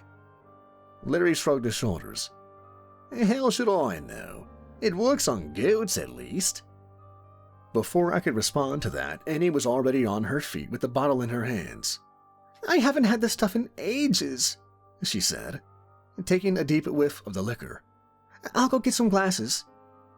She returned from the kitchen and plunked the glasses down in front of us on the fold-out table. She scooped the bottle up and poured us all a generous portion, careful not to splash any of the maps that still lay strewn about. She sat down in her own chair and drew in a deep whiff of her glass with a contented sigh. "A toast," she insisted, raising her glass, "to preventing the apocalypse." "The second apocalypse, and my return counts as the first one, technically," Satan corrected. "Okay, fine," said Annie, clearly eager to get drunk. "Second apocalypse?" We lifted our cups and clinked them together, and before I knew what had happened, most of the bottle was gone.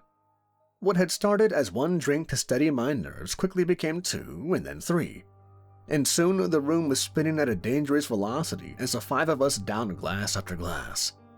Annie passed out in the corner. Frank and Teddy and Satan were competing to see who could blow the largest fireball, and Miss Hatchetface and I were giggling like schoolgirls as she sat on my lap. "This stuff is really good," I slurred, after downing yet another glass of the concoction, which tasted like coffee and liquor with a heavy helping of whipped cream. "Of course it is," slurred Larry. "It's goat dimension liquor. It tastes like whatever your favorite drink is." "That's amazing," I replied, sliding out of the chair and onto the floor as Miss Hatchetface tried and failed to catch me. "Hey, who put this floor here?" "I don't know. The builders probably," giggled Miss Hatchetface. I looked up to see somewhere between 2 and 3 Miss Hatchetfaces, each one blurrier than the next. "Hey," I said, pointing an unsteady finger at her. "How do you do that trick?" "What, stand? I'm no stranger to goat dimension liquor." "No, I mean, what did I mean? Yeah, stand." Miss Hatchetface threw back her head and laughed. "I must say, this is a most wonderful feeling. It feels like my body is made of cotton candy. Give me more."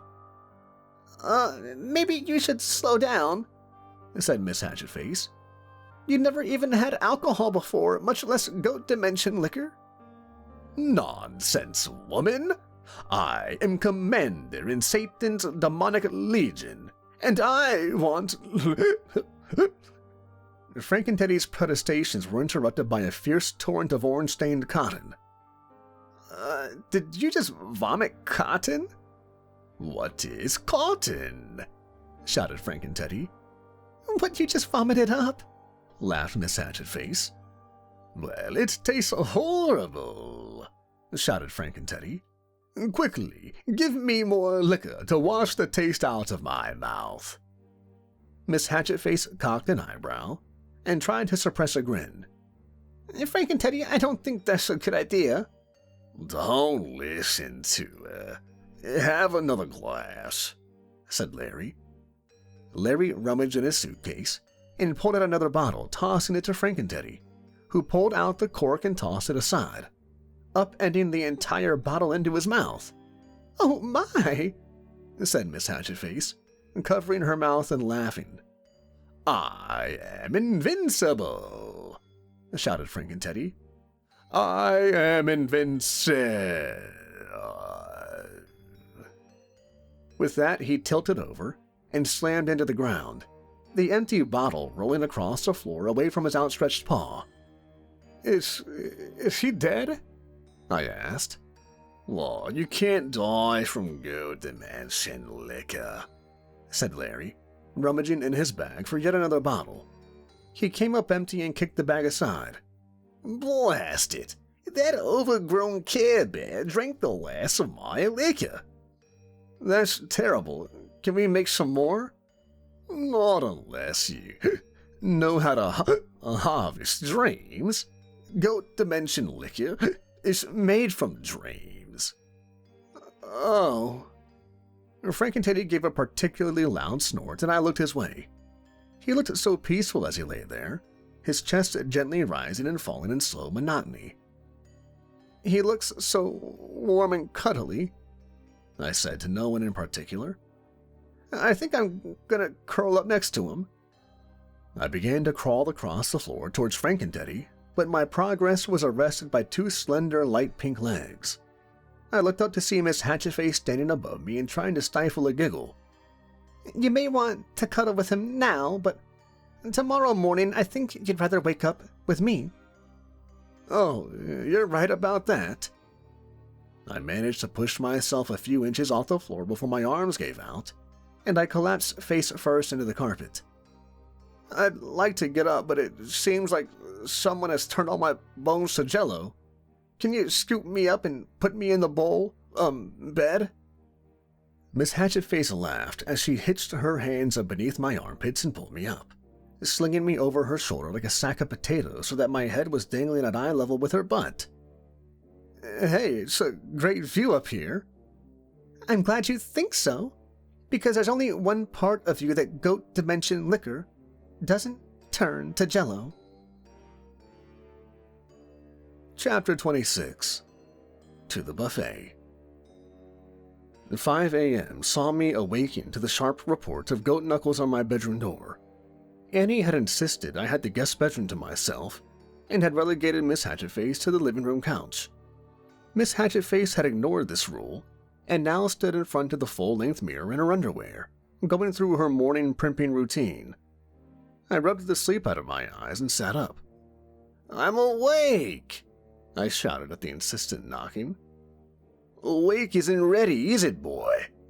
Larry's gruff voice called from the other side of the door. Get your walking shoes on and let's do this thing. I turned to Miss Hatchetface. Have you seen my shoes? They're next to the bed. Thank you. I reached down for one of the black leather loafers and hurled it at the door.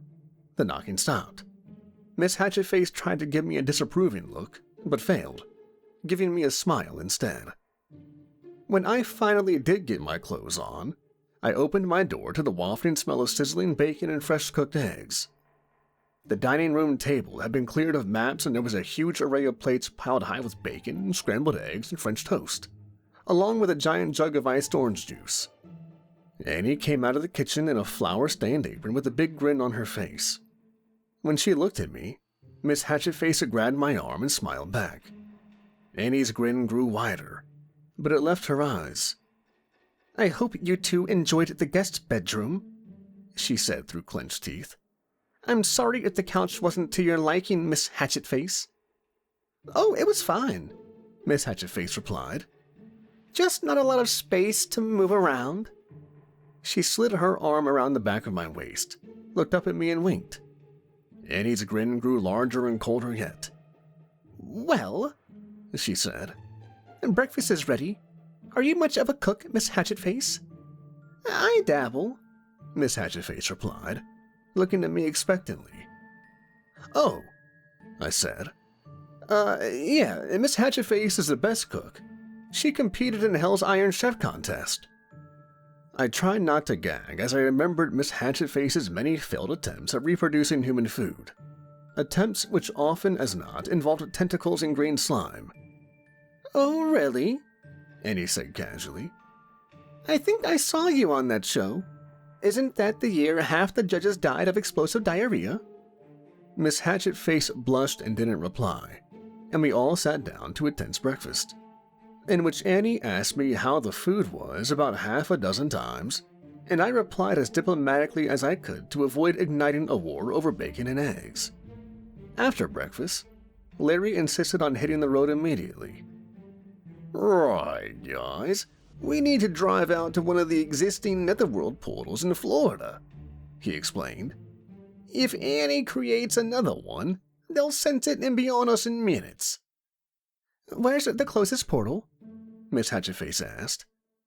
May Chinese buffet, he replied dryly. They use the portal to import ingredients. Right, Annie said. I love that place's Kung Pao chicken. Yeah, well, it ain't chicken, Larry said. Well, I love that place's Kung Pao something. The sun was shining and the sky was blue and cloudless, as we piled into the car and drove toward Mei Mei Chinese Buffet. 5 minutes of driving later, we were pulling into the lot. We all clambered out of the car and made our way out to the front door the restaurant had shambled in. The interior of the place was huge. The walls were decorated with murals of traditional Chinese art, and the foyer housed 2 cherry blossom trees, little pink flowers adorning the branches. The hostess was a beautiful Asian woman in a traditional Chinese dress, red silk adorned with glittering gold lotus blossoms. She stood behind a wooden stand and smiled at us as we approached. "Can I help you?" she asked. "I need to speak to the owner," Larry said. The woman turned to Larry. "Mr. Crowder, it's good to see you again." "I wish I could say the same, but the last time I was here, you tried to put me in the egg rolls." The hostess shrugged. "Some people like a goat. What do you want with Mrs. Chen?" "We need to borrow your portal. Top secret netherworld business." "What portal?" "You really want to play it like that? The portal you use to import ingredients." The hostess shrugged again. "I don't know what you're talking about," she said with poorly feigned innocence. "All of our ingredients are ethically sourced from local farms." "Why, you?" I cleared my throat. "Can we please hurry this up? There's a lot at stake here. We really don't care what's in your egg rolls. We just want to get to the netherworld as soon as possible." "And what's in it for me?" the hostess asked. Miss Hatchetface crossed her arms over her chest and narrowed her eyes. "If you don't help us, then I'll put you in the egg rolls," she said in a tone that brooked no argument. The hostess wrinkled up her nose and ever so slightly bowed, putting on a plastic customer service smile. "Right this way." She led us through the restaurant, past lacquered rosewood tables piled high with food, and back through large double doors to the kitchen. "The portal is in here," she said, pointing to a huge walk-in freezer. "You first," said Larry. Her smile became wider and more plastic. "Of course," she said, pulling the large steel door to the walk-in freezer open and strolling inside. We crammed ourselves into the cooler and the heavy door slammed shut behind us. She turned around and smiled, but this time there was a hint of genuine amusement in her eyes. "I don't get it," Satan said. "Where's the portal?" "Right here," she said, flicking a switch on the wall. And suddenly the ground was gone, and we were all tumbling through the darkness. Chapter 27. The Netherworld. "That bitch!" Satan yelled, picking himself up off the ground. Miss Hatchetface was already up and staring at the sky, a huge canopy of black on which drifted winking purple stars. "She shut the portal behind us. There's no getting back that way." "She dumped me in as well," Annie said, unruffling her pants. "If Urznog finds out I'm here, he'll destroy the world immediately. We need to keep a low profile." "Huh?" Satan said. "What?" Annie asked. "Which one do you think he'll destroy first? The hell or Earth?" Did you really just ask that? Satan shrugged. Larry sighed and pulled an object from his pocket. It was a smooth sphere of blood-red glass. Tiny pinpricks of light shone from within, floating like fireflies suspended in water. The pattern of lights seemed to mean something to Larry, because he stuffed it back in his pocket and pointed straight ahead. "It's that way." "Well, what are we waiting for? Let's go." "Not so fast. We need to split up." "Are you kidding? Look, Larry, I don't know what things are like in the goat dimension, but on Earth we have these things called horror movies, and the number one lesson in all of them is to never split up." "We don't have a choice. Once we make the sacrifice, we'll have to make a quick getaway. I can lead us to Urznog, but someone has to locate a portal and stay there. The location will read on my thingamajig." "Your what?" "The thing that tells me where to go. It senses netherworld magic, So Annie is the one who needs to locate the portal, and Frank and Teddy will go with her. Annie eyed Frank and Teddy doubtfully. Why doesn't Darren come? She asked. Because I said so, and I'm running this operation. Fine, but Frank and Teddy, really? I'd be better off alone. Our mission requires subtlety and subterfuge, and there's nothing subtle about a 7-foot teddy bear. Frank and Teddy goes with you, and not with us. Annie sighed. Well, you're the operational expert. Larry fished a cigar out of his jacket pocket and stuffed it in his mouth. Damn right, and don't you forget it. And so, despite my protests, we split up, and Frank and Teddy and Annie wandered off alone into the darkness of the Netherworld, while we went in search of Urznak. Chapter 28. Netherworld Security. Walking in the Netherworld felt like walking on a starless night sky.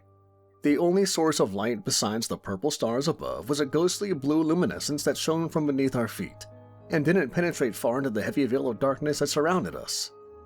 The atmosphere reminded me of a funeral home. I felt like speaking was somehow inappropriate. We walked for nearly 20 minutes in total silence, before I finally worked up the courage to ask Larry a question. "Hey, Larry," I whispered. "Yeah?" Larry answered in his normal voice. "How much farther to go?" Larry sighed. "What, do you need to pee or something? We'll get there when we get there." "I know that, but you must have some idea of how far it is from here." Larry chewed on the end of his cigar and pulled the thingamajig from his pocket, studying the patterns of the light that moved within it. "It's about 16 netherworld hyperseconds." "How long is a netherworld hypersecond?" Larry shrugged. "No idea." We walked on in silence for a few more minutes before the nervous tension overwhelmed me and I spoke again. "Larry?" Larry spat on the ground. "I bet you're really fun on road trips." "What?" "Nothing. What do you want, kid?" "Well," I said, hesitant at the sensitive nature of the question I was about to ask. "I had a question." "Had or have? Spit it out already, boy." "It's about the sacrifice." "Yeah, well, what about it?" "I was just wondering, if you get sacrificed, then won't you die?" Larry stopped short and I almost ran into his back. He turned around to look at me. An almost comical expression of disbelief had slackened his features so much that his cigar hung loosely from the corner of his mouth. "Won't I what?" I looked to Miss Hatchetface for reassurance, but she was staring at me with a similar look on her face. "I mean, if you get sacrificed, you die, right? I mean, that's what a sacrifice is." "That's what a sacrifice is," Larry repeated. "So let me get this straight. You were planning on killing me this whole time?" Well, no. I mean, I didn't really... I mean, that is your job, right?" Larry cocked his head and squinted his eyes, pulling the cigar out of his mouth and poking the unlit end in my chest as he spoke. "You think my job is to get murdered? And you just went along with it without a question? What the hell is wrong with you?" "Well, I didn't know you were going to be a talking goat at first. I just thought you were going to be a normal one." Larry's face went so red that his white fur looked almost pink. "So now you're saying I'm not normal? It's not enough that you want to kill me, but you gotta insult me too?" "No, I just meant that..." "You just meant that if I couldn't talk, it'd be okay to kill me. I've got a little nephew who's a deaf mute. You want to kill him too, you Nazi?" Miss Hatchetface came to my rescue. "Darren doesn't know anything about it. Everyone around him acted like it was normal, so he just assumed it was. It's not his fault." "Yeah, totally not his fault. That's the problem with you humans. It's never your fault." You're always just going along with the flow, doing what everybody else does, even if the end result is terror, famine, and death. Listen, Larry, I'm really sorry. Yeah, don't worry about it, kid. It's about what I'd expect, he said, chewing on his cigar. Serious, Larry, if you... Shut up. Jeez, Larry, he said he was sorry. No, I mean shut up. Listen.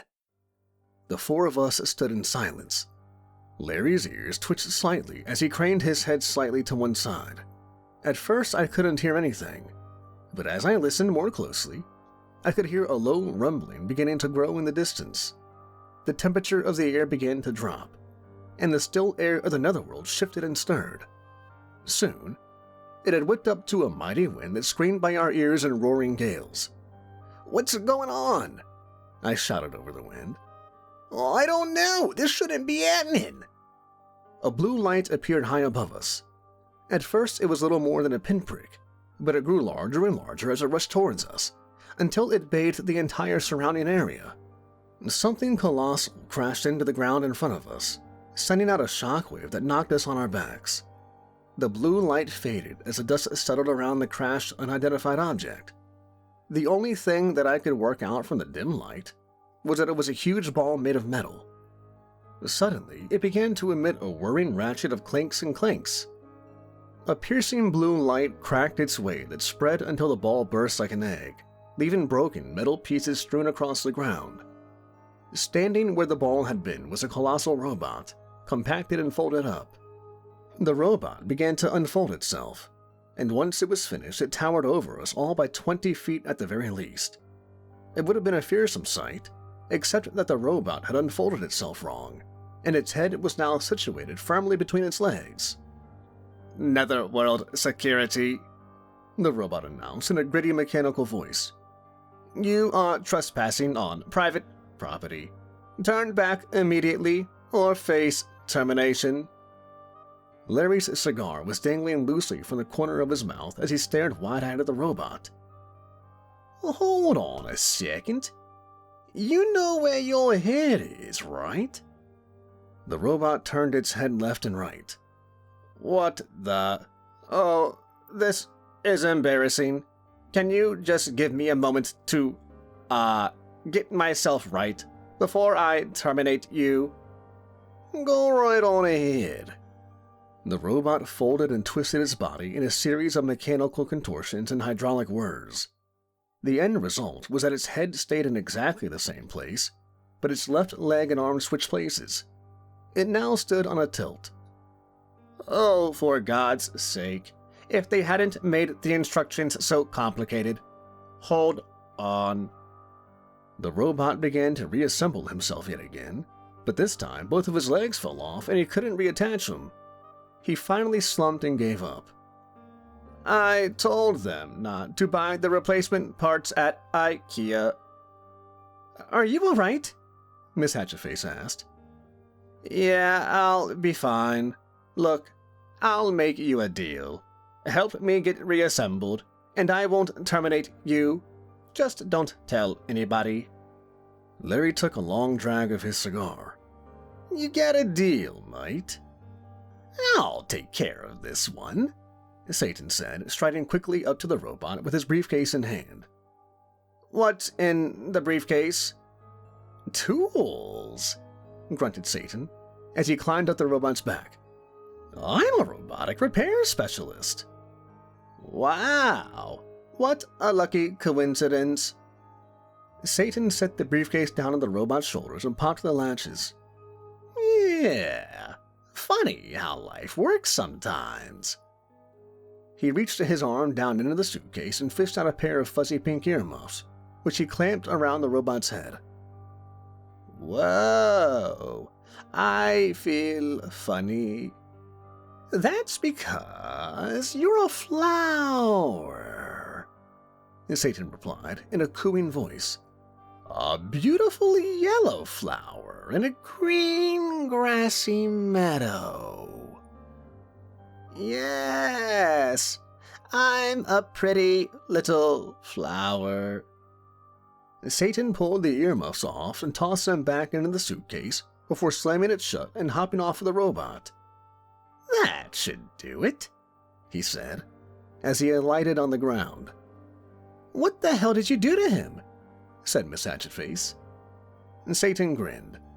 Mind control earmuffs. Pretty cool, huh? The robot put his arms up and began swaying back and forth as if he were a flower in the breeze. Yeah, is he going to be okay? Relax. He's much better at being a flower than a security guard. Now come on, let's go. We've got a little girl to rescue. We set back off in the direction of the office. 5 minutes later, the thingamajig went off in Larry's pocket. You have arrived at your destination. We're here? I asked. Well, that's what you have arrived at your destination generally means, replied Larry. But I don't see anything. You will, Larry replied. He tapped out a rhythm on the smooth stone surface of the netherworld with his hoof, and the sound echoed off into the distance, but nothing happened. There was a tense pause, and then we felt it, a faint rumbling beneath our feet. At first, I could only feel the rumbling in the soles of my feet, but then it traveled up my legs and through my spine, and into my teeth, which began to chatter and clack against each other. The fissures snaked through the ground beneath us, and an unearthly blue light radiated from them. Soon we were standing on a luminescent spiderweb, smooth stone crackling beneath our feet. The Netherworld office building slowly rose out of the ground like a crowning grave marker. Its ascent began to speed up, until the white-lighted windows were a blur of solid gray, and the top had disappeared among the purple stars above. The sheer size of the thing was enough to give me vertigo, and I fell over on my back as the ground continued to shake. I looked to either side and saw that everyone else had fallen too. Finally, it stopped, and we all pushed ourselves back up off the ground. I turned to Larry. So, this is where Urznak lives? I asked. He doesn't live, but this is where he works. So how do we get in? The door would be a good bet, but I don't see a door. Larry tapped on the side of the building the same rhythm he tapped on the ground, and a line emerged in the shape of a wide rectangle. The rectangle shone with a blinding white brilliance, and when it faded, it revealed 2 automatic sliding glass doors. You do now? The doors slid open for us, and we stepped into Urznak's lair. The doors closed behind us with a mechanical whir, and I saw that the inside of the building was a cold and sterile cubicle-filled office. Sitting in the cubicles were large, troll-like creatures with huge gray guts that spilled out of 2 small shirts, short snub noses and drool dribbling down their chins. Fastened around each one of their ankles was a chain with the other end padlocked around a computer tower. Each one of them leaned forward in their chairs so that their faces were only inches from their screens. An endless display of scrolling charts and spreadsheets reflecting in each and every one of their dull, lifeless eyes. Watch out for the office drones, Larry said in a quiet voice full of warning. Really? It doesn't even seem like they can see us. No, not them. I mean the killer robotic drones that patrol the office. Where did the Netherworld get killer drones? They bought them from the US government. Oh. Forget about it. Have you got the map? Yeah, I've got it right here. I slid the map out of my back pocket and unfolded it, handing it to Larry. He pulled the cigar out of his mouth and traced the path that Annie had sketched out back at the house. So we're at the Department of Human Resources and Sacrifice, and we need to get to the Office of Eternal Misery. To get there, we'll have to go through the Corridor of Mortal Peril. That's this right here, he said, tapping on the line with the unlit end of his cigar. Great, let's go. Not so fast. First, we need to prepare. How do we do that? Well, the office drones are trained to detect any trace of happiness and exterminate it. So try to think miserable thoughts. I looked around at the endless stretch of troll-filled cubicles. That shouldn't be too difficult here. Our faces were perfect pictures of gloom and misery. We began our slow walk toward the corridor of mortal peril. The hall was long and narrow, dimly lit by sparse fixtures of fluorescent light. Killer drones whizzed overhead as we trudged along at a slow pace. At first, the fluorescent lighting and the dreadful ambience of the Netherworld office building was amply sufficient to lower my spirits. But the corridor seemed to stretch on endlessly, and soon happy thoughts began to sneak their way into my mind. "Come on, Darren, everything is terrible," I reminded myself, trying to keep the pleasant thoughts at bay. "This mission is probably going to fail. Sarah's going to stay in another world forever, and Urzok is going to eat your world. Stay miserable. Don't let the good thoughts win out." "Come on, Darren. Just a little bit longer." We turned a corner, and the end of the corridor came into sight. As soon as I saw it, a wave of relief washed over me. I had managed to do it after all. I had kept the good thoughts out of my head, and soon I'd be seeing Sarah again, and... What was that sound? Larry tackled me to the ground a moment before an explosion struck where I had just been standing. "You idiot! Quickly think miserable thoughts!" "I don't have time to think miserable thoughts. I'm gonna die!"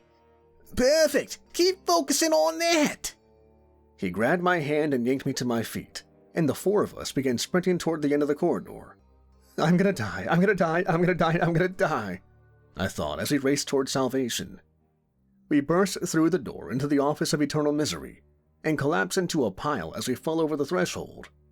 Larry sprung to his feet and slammed the door shut behind us, and I heard the sound of drones crashing into it from the other side. "Larry, we're gonna die," I said breathlessly. "We're safe now. You ain't gotta think miserable thoughts anymore." But when he turned and saw what Miss Hatchetface, Satan, and I were seeing, the cigar fell out of his mouth. "We're gonna die." Chapter 29. The Second Apocalypse. The office of eternal misery was a cavernous torchlit hall. The ground was littered with pyramids of skulls, some human, and some belonging to creatures whose anatomy defied all logic. At the other end of the office was a desk, a large chunk of rough gray stone the size of a triple-decker bus, and behind the desk sat Urzok the World Eater. On his right side stood Annie and the secretary we'd met before, and on the other side of him was Frankenteddy. The secretary leaned down to look at her clipboard, and her glasses slipped down her nose. "It has come to Mr. Urzok's attention," she began, "that you have trespassed onto Netherworld Incorporated property in order to force him to resume his eternal slumber against his will. As I'm sure you are aware, this is a legally actionable offense." I looked to Annie and then to Frankenteddy. Annie's face was impassive, but Frankenteddy looked miserable. And how exactly did he become aware of this? The secretary pushed her glasses up on her nose with her pencil and gave me a withering look. "His daughter has informed us of your plan, and of your attempts to recruit her in your treasonous plot against Netherworld Incorporated." I looked to Annie, but she looked at the ground. "Is this true? You sold us out? Why?" Annie looked up and met my eyes. "I didn't have a choice. They caught us down here, and so I had to make a deal." My stomach sank. "Deal? What deal?" But Annie didn't answer. She just looked down at the ground again. "Annie has agreed to forsake all parental rights to her daughter Sarah. Sarah will live out her days as the Princess of Netherworld Incorporated. In exchange, Annie shall be allowed to return to Earth, and Urzok will not devour your plane of existence." "Well," said Satan, "that seems like a pretty fair deal to me, so I'll just be going then." Hold on a second. What about my parental rights? Sarah is more my daughter than Annie's. Don't I get a say in this? The secretary creased her lips and adopted the expression of someone having to explain something to a very stupid child. "The Netherworld doesn't recognize the rights of non-Netherworld citizens. By our laws, Your parental rights are null and void. This is unbelievable, protested Miss Hatchetface. You can't just steal his daughter from him and act like that's okay. Tell him, Larry. Larry tugged at his beard. And, what about the goat dimension? Will Uznok spare there too? The secretary sighed and scribbled something down on her clipboard. Fine.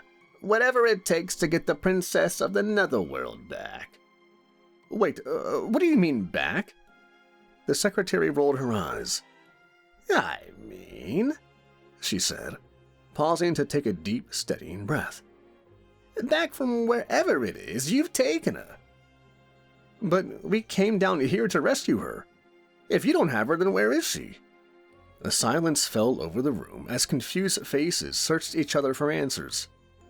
Oh, said Frankenteddy. I know where she is. You what? How would you know where she's gone? You're just an oversized toy with a head full of stuffing. The stuffing is but insulation for a fierce and powerful mind, bellowed Frankenteddy, tapping the side of his head knowingly with an enormous fluffy paw. Actually, we only told you that to make you feel better, Satan said. It really is just stuffing all the way through. Oh. There was an awkward pause before he said, But I still know where Sarah is. Well, get on with it already. Who's taken her? Said the secretary. Nobody has taken Princess Sarah. Princess Sarah has escaped of her own volition. The secretary shook her head. That seems awfully unlikely. We have a top-notch security system in the Netherworld. Shoosh, you, said Miss Hatchetface. The secretary pursed her lips into two thin white lines as Miss Hatchetface turned to Frankenteddy. How did she escape? She is learned and powerful in the ways of magic. She simply opened a portal back to Earth. That's it? I asked. We're down here mucking around in another world, and she's been back on Earth this whole time? Why wouldn't she come directly to me? Well, she wanted to stop at Dizzyland first. Wait, said Miss Hatchetface. Sarah was already back on Earth before we came down here? Yes. And you knew about it? Of course. I am Sarah's demonic guardian. I am aware of her location at all times. Why didn't you say anything? Frankenteddy shrugged. Well, you seemed very excited to come down to the Netherworld. I didn't want to ruin your vacation. Excited? We were terrified, I said. Is that not one of the many varieties of excitement? No, it's... Well, I mean, yeah, but... Just forget about it. Larry was shaking his head. So I came down here with you lunatics for nothing? Fantastic. Does anybody have a portal home? Hold on a second. What makes you think you're going home? A roar billowed forth from Uznok, shaking the fabric of reality as it rent the netherworld air. The secretary looked up at what I could only assume was Uznok's face. You're sure? Oh, fine, the secretary huffed. Uznok says you can all go, including you, Annie, but only on the condition that Sarah return to the Netherworld and fulfill her responsibilities as princess. Deal, said Satan. She's at Dizzyland. Should we go and get her for you? Oh, hold on a second. I didn't agree to... Uznok says he'll go himself. Clearly, you all can't be trusted to accomplish anything. The air around us began to vibrate and swirl, coming alive with a monstrous cacophony. The ground shook and cracked, and pieces began to break off and float in the air as if unbound by gravity. Uznok began to twist and distort in a spiral, growing smaller until finally disappearing with a surprisingly subdued pop. So, is there a portal out of here? Yeah, I got the portal back to May's open. I can take you guys back, said Annie. We resurfaced in the walk-in cooler of May's Chinese buffet just in time to frighten a waiter who was coming back for a pot of egg drop soup. Satan skipped out of the way as the pot clanged to the floor and spilled its contents, but the rest of us ended up with egg drop shoes. Sorry, Satan said, shoving the kid out of the way and pushing open the door of the refrigerator. But we've got business to handle.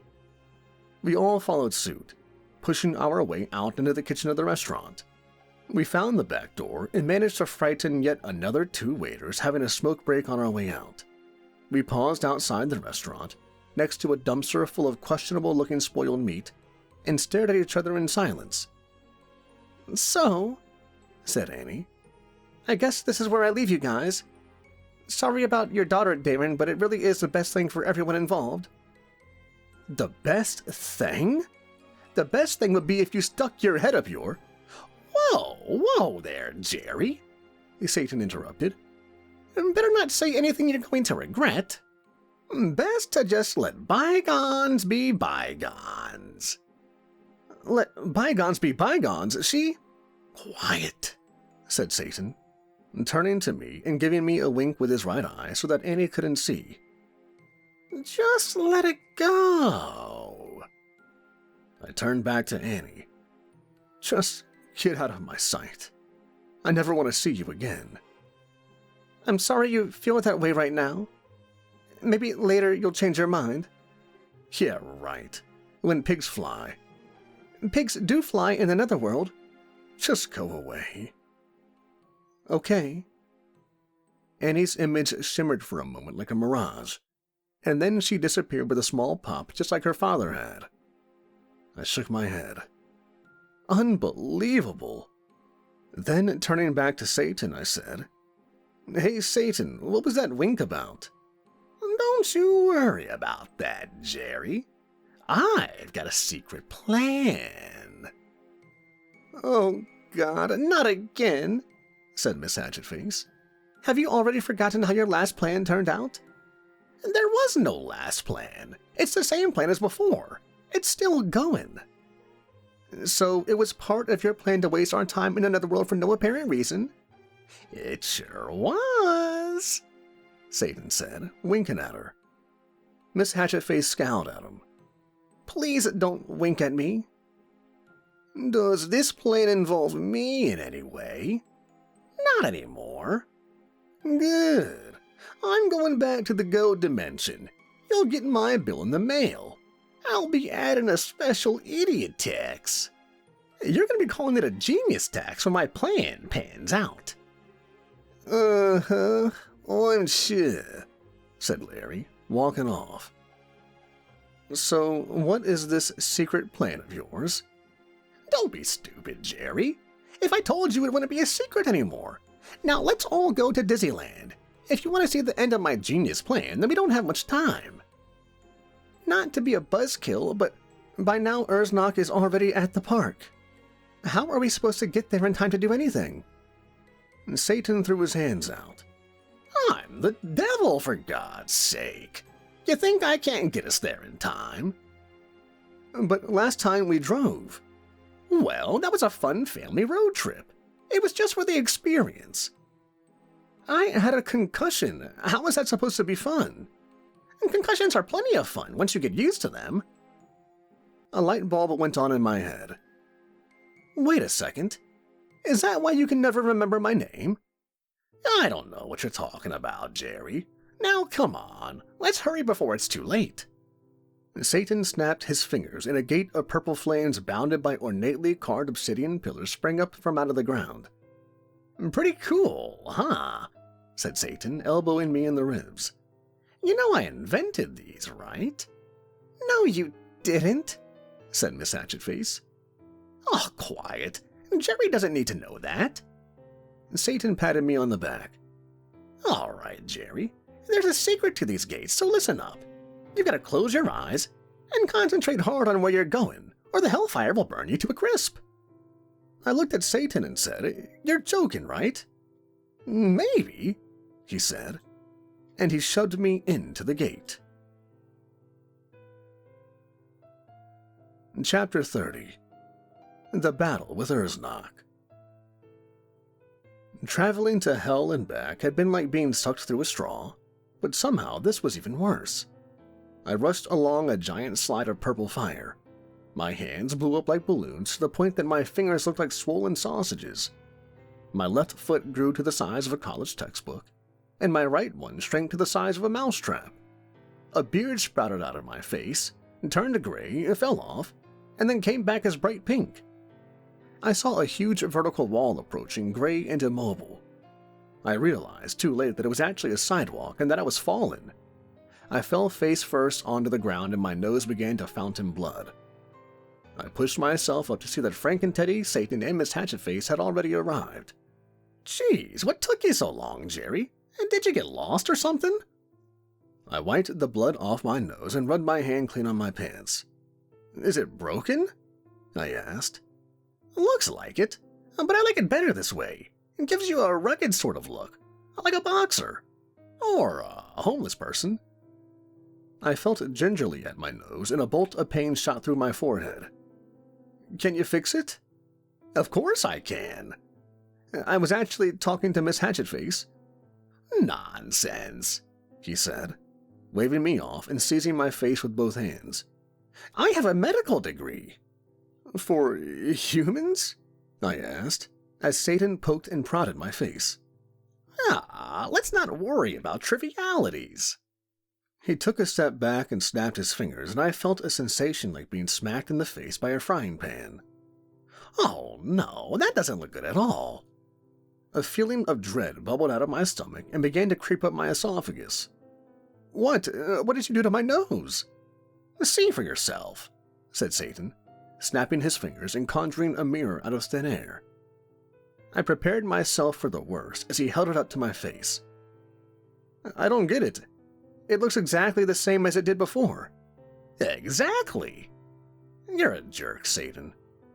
I tossed the mirror and Satan snapped his fingers again, disappearing it before it hit the ground. I like your nose. It's distinctive. What a diplomatic way to put it. Now come on, we've got to get going. This is the final phase of my plan and we've got no time to waste. We made our way back up to the gates of Dizzyland to see that the ticket booth was being worked by Jerry, the giant blue demon with the axe in his head.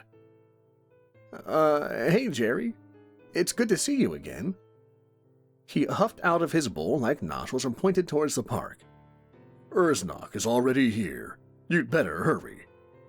I looked to where he was pointing and saw that Urznak had indeed arrived already. Above him in the sky was a rippling black fissure with storm clouds pouring out and huge lightning bolts crackling down. I immediately took off in that direction, sprinting through the gates of the park toward Urznak, hoping that I was not too late to save my daughter. I could hear the others at my heels as I closed in. The mighty netherworld beast unleashed a colossal roar and reality shook around us, nearly sending me headlong into the pavement. I passed people fleeing the other way, but as I got closer, I could see there was a crowd gathered around the beast. The mob was composed of demons and human children, all facing Urznak and swaying back and forth while chanting something I couldn't make out. Suddenly, I felt myself being yanked back, and my head smacked hard on the pavement as I went down. Ow, Satan said, looking down at me. That looked like it hurt. Sorry about that. What the hell is wrong with you? Lots of things, but that's not important right now, just like you. What are you talking about? I tried to sit up, but Satan pushed me gently back to the ground with one of his hooves. You're not in this part of the plan. Take a look. I stared off into the distance to see a group of children gathered around Urznak holding hands. The mysterious black cabinets of scientific-looking equipment were being emptied out by demons and distributed to the waiting crowd.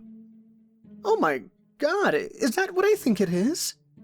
Yeah, said Satan, grinning. You're a genius, said Miss Hatchetface. Of course I am. That's why everyone thinks I'm insane. I'm so long-sighted that to everybody else, my actions don't make any sense at all. Can someone please explain what's going on? And can you please take your hoof off of my chest? Pro tip for you, Jerry. Only ask for one favor at a time. It's the children, said Miss Hatchetface. They're fighting Urznak. I shoved Satan's hoof off of my chest, and he stuck his arms out, and he nearly lost his balance. I stood up and rubbed the back of my head. I thought I felt a dent. How's that? They're only kids. But kids are special, don't you see? And netherworld beings feed on hatred, void, and misery, and children are the opposite of that. They are the greatest natural resource of happiness and love in the world, and Dizzyland is the perfect conduit for that joy. It's a magical place where imagination is more important than reality, where childhood dreams come true.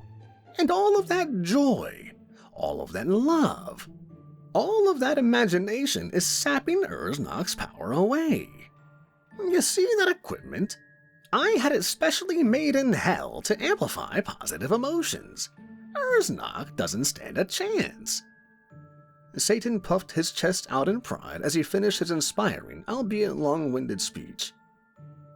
Wow, that's amazing. Are they chanting something? Yep, it's the theme song from Barney the Purple Dinosaur. Oh, that's fitting, I guess. Urznak let out another reality-shaking bellow, and the crack in the sky above him widened into a colossal gaping fissure. Lightning bolted out, and the wind picked up, whirling around Urznak and the crowd in a howling maelstrom. Urznak's head began to distort, stretching upwards into the fissure. And slowly, he was being sucked in. Wow, that is pretty clever, I admitted grudgingly. I thought there was going to be some huge climactic battle or something. I'm more of a guerrilla warfare kind of guy. He gripped my shoulder and turned my attention to Urznak. This is the best part, where my master plan finally comes to fruition. Urznak reached up into the sky and seized it with his fists as if it were a tablecloth. He began pulling the fissure closed, and as he did so, the distortion was reversed. Urznak was regaining his normal shape. Uh-oh, that's not supposed to happen. So what are we supposed to do? Asked Miss Hatchetface, her voice tremulous with worry. Satan tugged at his goatee. Well, I guess it's time for me to kick some netherworld ass. With a loud ripping sound, huge leathery wings sprouted from Satan's back. He took a couple of steps towards Urznak, then turned and looked at us. If I die, he said before he left, make sure my ex-wives don't get anything. With that and a great flap of his wings, he kicked off into the sky, soaring toward Urznak. He whizzed around the great beast's head, hurling balls of fire at him that exploded on impact into thousands of tiny little glowing shards. Urznak bellowed out a strangled cry of rage and swung at Satan, but his oily, shadow-black fingers closed around the air as Satan dove beneath them. He flew down to Urznak's ankles and whacked one with a giant hammer that he materialized out of thin air. Urznak stomped. He missed Satan, instead shattering the ground beneath him. Satan went for Urznak's belly next, but this time Urznak caught him, seizing him in an enormous black fist. He opened his mouth and dangled Satan over it, and inside, I saw thousands of rows of churning teeth, spinning and chopping and gnashing with no order or purpose apart from utter and complete destruction. But Satan's attack had worked long enough to distract Urznak from the fissure in the sky above him. Urznak's form distorted and grew smaller as he was sucked into the opening like sand poured through a funnel, and with a final resounding clap of thunder, Urznak was pulled into the fissure and Satan fell from the sky. The fissure closed up, and the gray clouds cleared to bright blue sky as we all ran over to where Satan had fallen. He was laying on the ground, eyes closed and body limp. I nudged him with my foot, but he didn't move. I turned to Miss Hatchetface, whose face was creased with worry. You don't think... I don't know, she replied, a tremble in her voice. I leaned down to check for a pulse. I placed my fingers gingerly on his neck, but I couldn't feel anything. I stared up at Miss Hatchetface and silently shook my head. Oh, my God, Miss Hatchetface sniffled, tears gathering at the edges of her eyes. It is most honorable to die in battle," bellowed Frankenteddy. I closed my eyes and sighed. I could never claim to have liked him much, but he didn't deserve to go out like this. "Boo!" came a sudden shout that nearly scared me out of my skin. I clapped my hand to my fluttering heart to see Satan pushing himself up into a sitting position and grinning. "But you were dead. You didn't even have a pulse." "Aw, don't be ridiculous. The devil doesn't have a heart." Miss Hatchetface and Frankenteddy were both staring down at Satan and shaking their heads. "Next time you do that, I'll kill you myself." "The devil doesn't fear death." Miss Hatchetface crossed her arms and said, "I'll call your mother then." Satan shot up to his feet and nervously scratched the back of his neck. I mean, no need for dramatic measures. It was just a joke." I rubbed my aching head and turned toward the crowd of children. I should go find Sarah. "No need. Here she comes right now." I squinted into the distance, but I could still see no sign of Sarah. The only thing I could see was a colossal reptilian demon running toward me on two stunted legs. Its head was an ugly mass of yellow eyes and thorny spikes, and its dark red skin was wrinkled up like old cheap leather. At the very top— no, it couldn't be. At the very top was Sarah. The beast approached and lowered its head, and Sarah jumped down next to me. My stomach felt like a million happy butterflies were zooming around inside it as I saw my daughter again. "Hi, Dad," she said, grinning. "I missed you." "I missed you too." I picked her up and held her face close to mine before pulling her in tight for the biggest hug of her life. "I love you, Dad." "I love you too." "Dad?" "Yes, honey?" "You're squeezing me to death." "Just a moment more." "I've really gotta pee, though." "Okay." I let her down. "So the adventure's over?" Sarah asked. "It looks that way." "What do we do now?" I pondered for a moment before I turned to Frankenteddy. "Let's let Frankenteddy decide." We all turned to Frankenteddy and stared at him expectantly. He paused for a moment and scratched his head. "I want to ride all the rides." I smiled and said, "Okay." Chapter 31. Epilogue. A Satanic Union. 6 months later, at a satanic chapel in hell. "Are you sure this is legal?"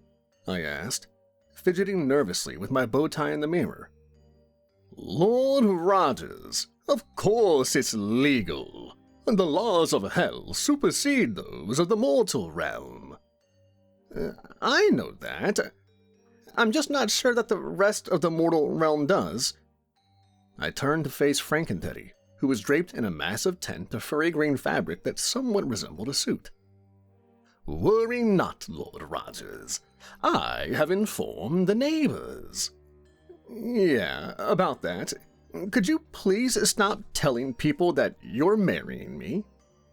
"But I am." "Right, you're performing the ceremony between Miss Hatchetface and me. But the way you say it makes it sound like you and I are getting married." "Exactly. You and I are getting married." "Wait, what?" I said, jerking my bow tie off center. "In satanic marriages, the minister is included in the marriage as well, as the demonic guardian and protector of the marriage against all those who oppose." I pulled the bow tie off and tossed it aside, turning around and checking my reflection in the mirror.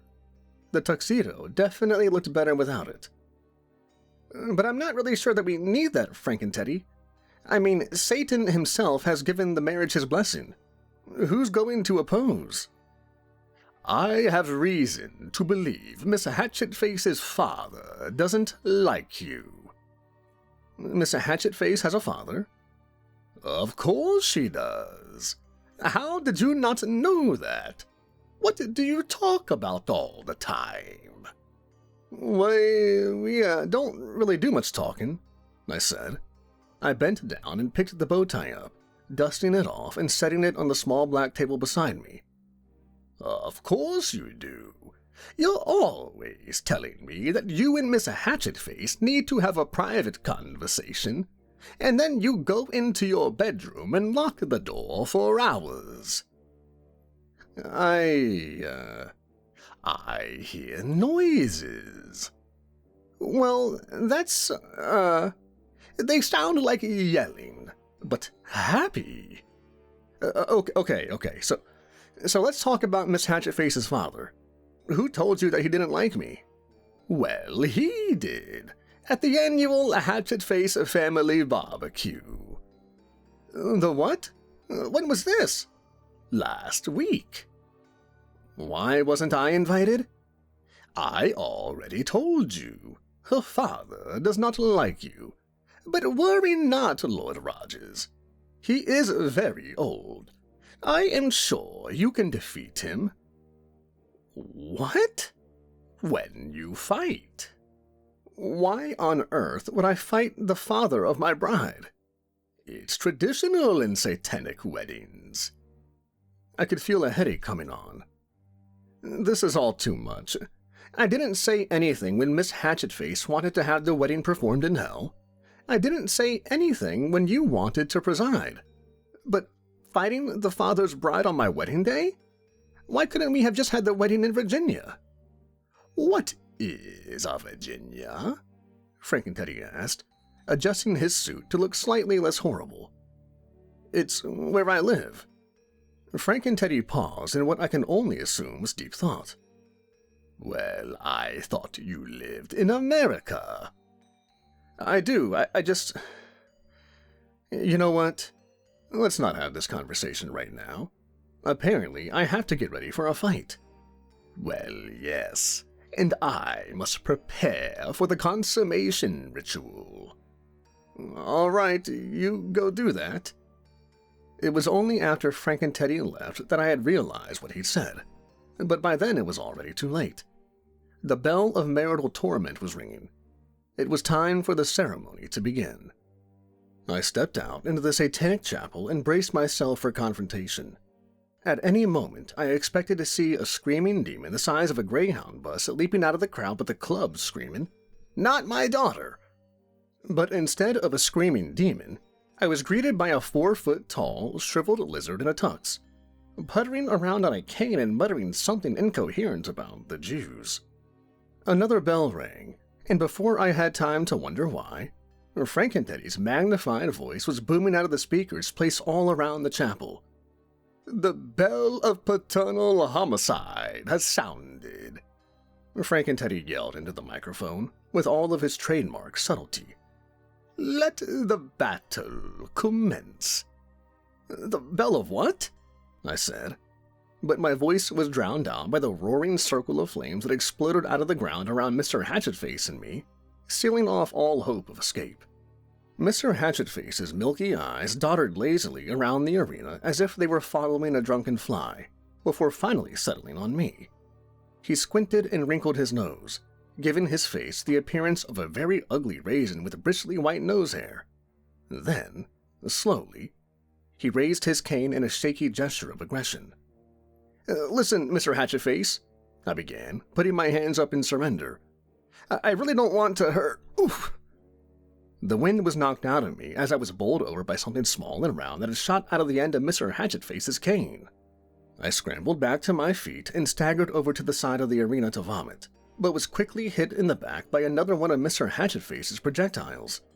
The force of it knocked me through the flames, and the world faded to black for a moment, before light exploded in front of my eyes and air rushed into my lungs, and I found myself lying on my back in the center of the arena. "And the first kill goes to Mr. Hatchetface. Death by incineration. Mr. Rogers will now have to win 2 matches in a row to claim his bride." Panic shocked me to my feet before Frankenteddy's words sank in. Did I really have to kill this old man twice now in order to get married?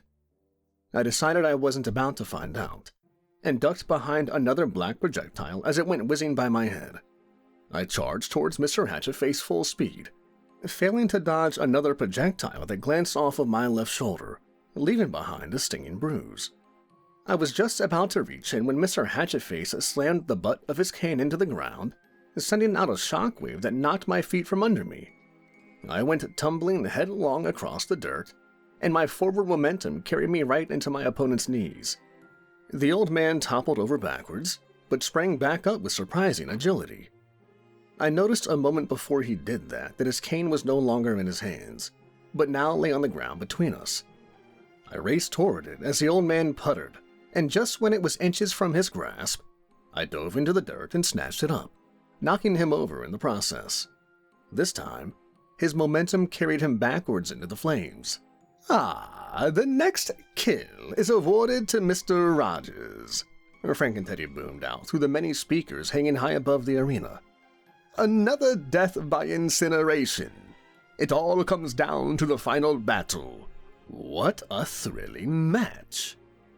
Mr. Hatchetface materialized with a spurt of flames in the center of the ring, on his feet, and already slowly puttering towards me. Look, Mr. Hatchetface, I really don't want to hurt you. Just step into the flames and let's end this now. But Mr. Hatchetface refused to stop. He simply kept trudging toward me with all the certainty of a very old and very ugly avalanche. I warned you, I said, pointing the cane squarely at his chest. It was then that I realized I didn't know how to fire. My hands groped the sides for a button, but found only smooth black stone. With no other choice before me, I choked up on the cane like a baseball bat and swung it at his head. Inches away from impact, it stopped. Mr. Hatchetface's milky old eyes narrowed for a moment, and then the cane flew out of my hands and into his. Oh, I didn't know you could do that. In response, Mr. Hatchetface only grunted and swung the cane hard into my shins, knocking me down to my knees and putting me at eye level with him. You know what? I said, grimacing with pain. I'm done with this. I seized the old demon by the waist, lifted him over my head, and tossed him backwards into the ring of flames. And the final kill goes to Mr. Rogers. Another death by incineration. That was truly a remarkable ceremony for the ages. And now, if everyone would please return to their seats, I shall perform the marriage ceremony. The flames around me dissipated into a rotten-smelling smoke that drifted off into the sky in thin yellowish wisps, and everyone shuffled from around the ring back to the wooden chairs that Satan's party planner had provided. I caught sight of Mr. Hatchetface on the bride's side, eyeing me with disdain as he trembled back to his seat. Bruised and beaten, I walked down the aisle, turning around to face the crowd when I got to Frankenteddy. You fought with honor, Lord Rogers. He clapped one of his enormous paws down on my bruised shoulder. Thanks, Frankenteddy, I said, wincing. Everybody quiet down, Frankenteddy roared at the already silent crowd. Let us proceed and prepare for the procession of the bride. Everyone turned towards the back of the chapel, and the organist struck up a rousing rendition of Here Comes the Bride, accompanied by occasional spurts of flame from the organ's pipes. Miss Hatchetface was radiant as she walked down the aisle, long white silken gown flowing behind her, a bouquet of pink lilies clasped tightly in her hands. My heart thumped with anticipation as she neared the podium. She was only 10 feet away, then 5. Then all of a sudden she was right next to me, and we were grinning at each other like two love-struck teenagers. My face flushed hot, and my heart was pounding wildly against my chest, and for the first time since knowing him, I barely even noticed it when Frankenteddy spoke.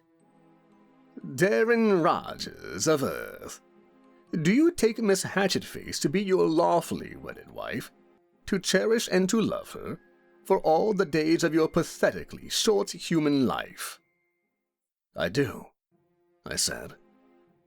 Miss Hatchetface of hell, do you take Darren Rogers to be your lawfully wedded husband, to cherish and to love him for all eternity, as the two of you burn in hell together?" "I do," replied Miss Hatchetface, and her skin flushed just a little pinker. "Then by the power vested in me by the Dark Lord Satan, I do hereby pronounce you man and wife. You may now kiss the bride." I took Miss Hatchetface's slender waist in my arms and pulled her close to me. As our lips touched, I began to feel warmth spreading throughout my entire body, and for a brief moment I was in paradise. Then I noticed that it was actually starting to get hot, and 2 seconds later, I realized I was on fire. Before I had time to panic, I was blasted off the podium by a powerful stream of white foam. Satan was standing over me with a fire extinguisher in hand.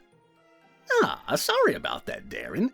It's traditional to set the couple on fire in satanic marriages. I guess no one told Frankenberry that he wasn't supposed to do that this time." I pushed myself back up to my feet and tried in vain to clean the white foam off of my tux. It's all right. I'm used to it. I noticed Mr. Hatchetface in the front row with a sardonic grin on his face, but I ignored him. "Are you okay, honey?" my bride asked, her voice an odd mix of concern and restrained laughter. "Yeah," I said, as I stared at her perfect, beautiful little face. "I'm absolutely wonderful."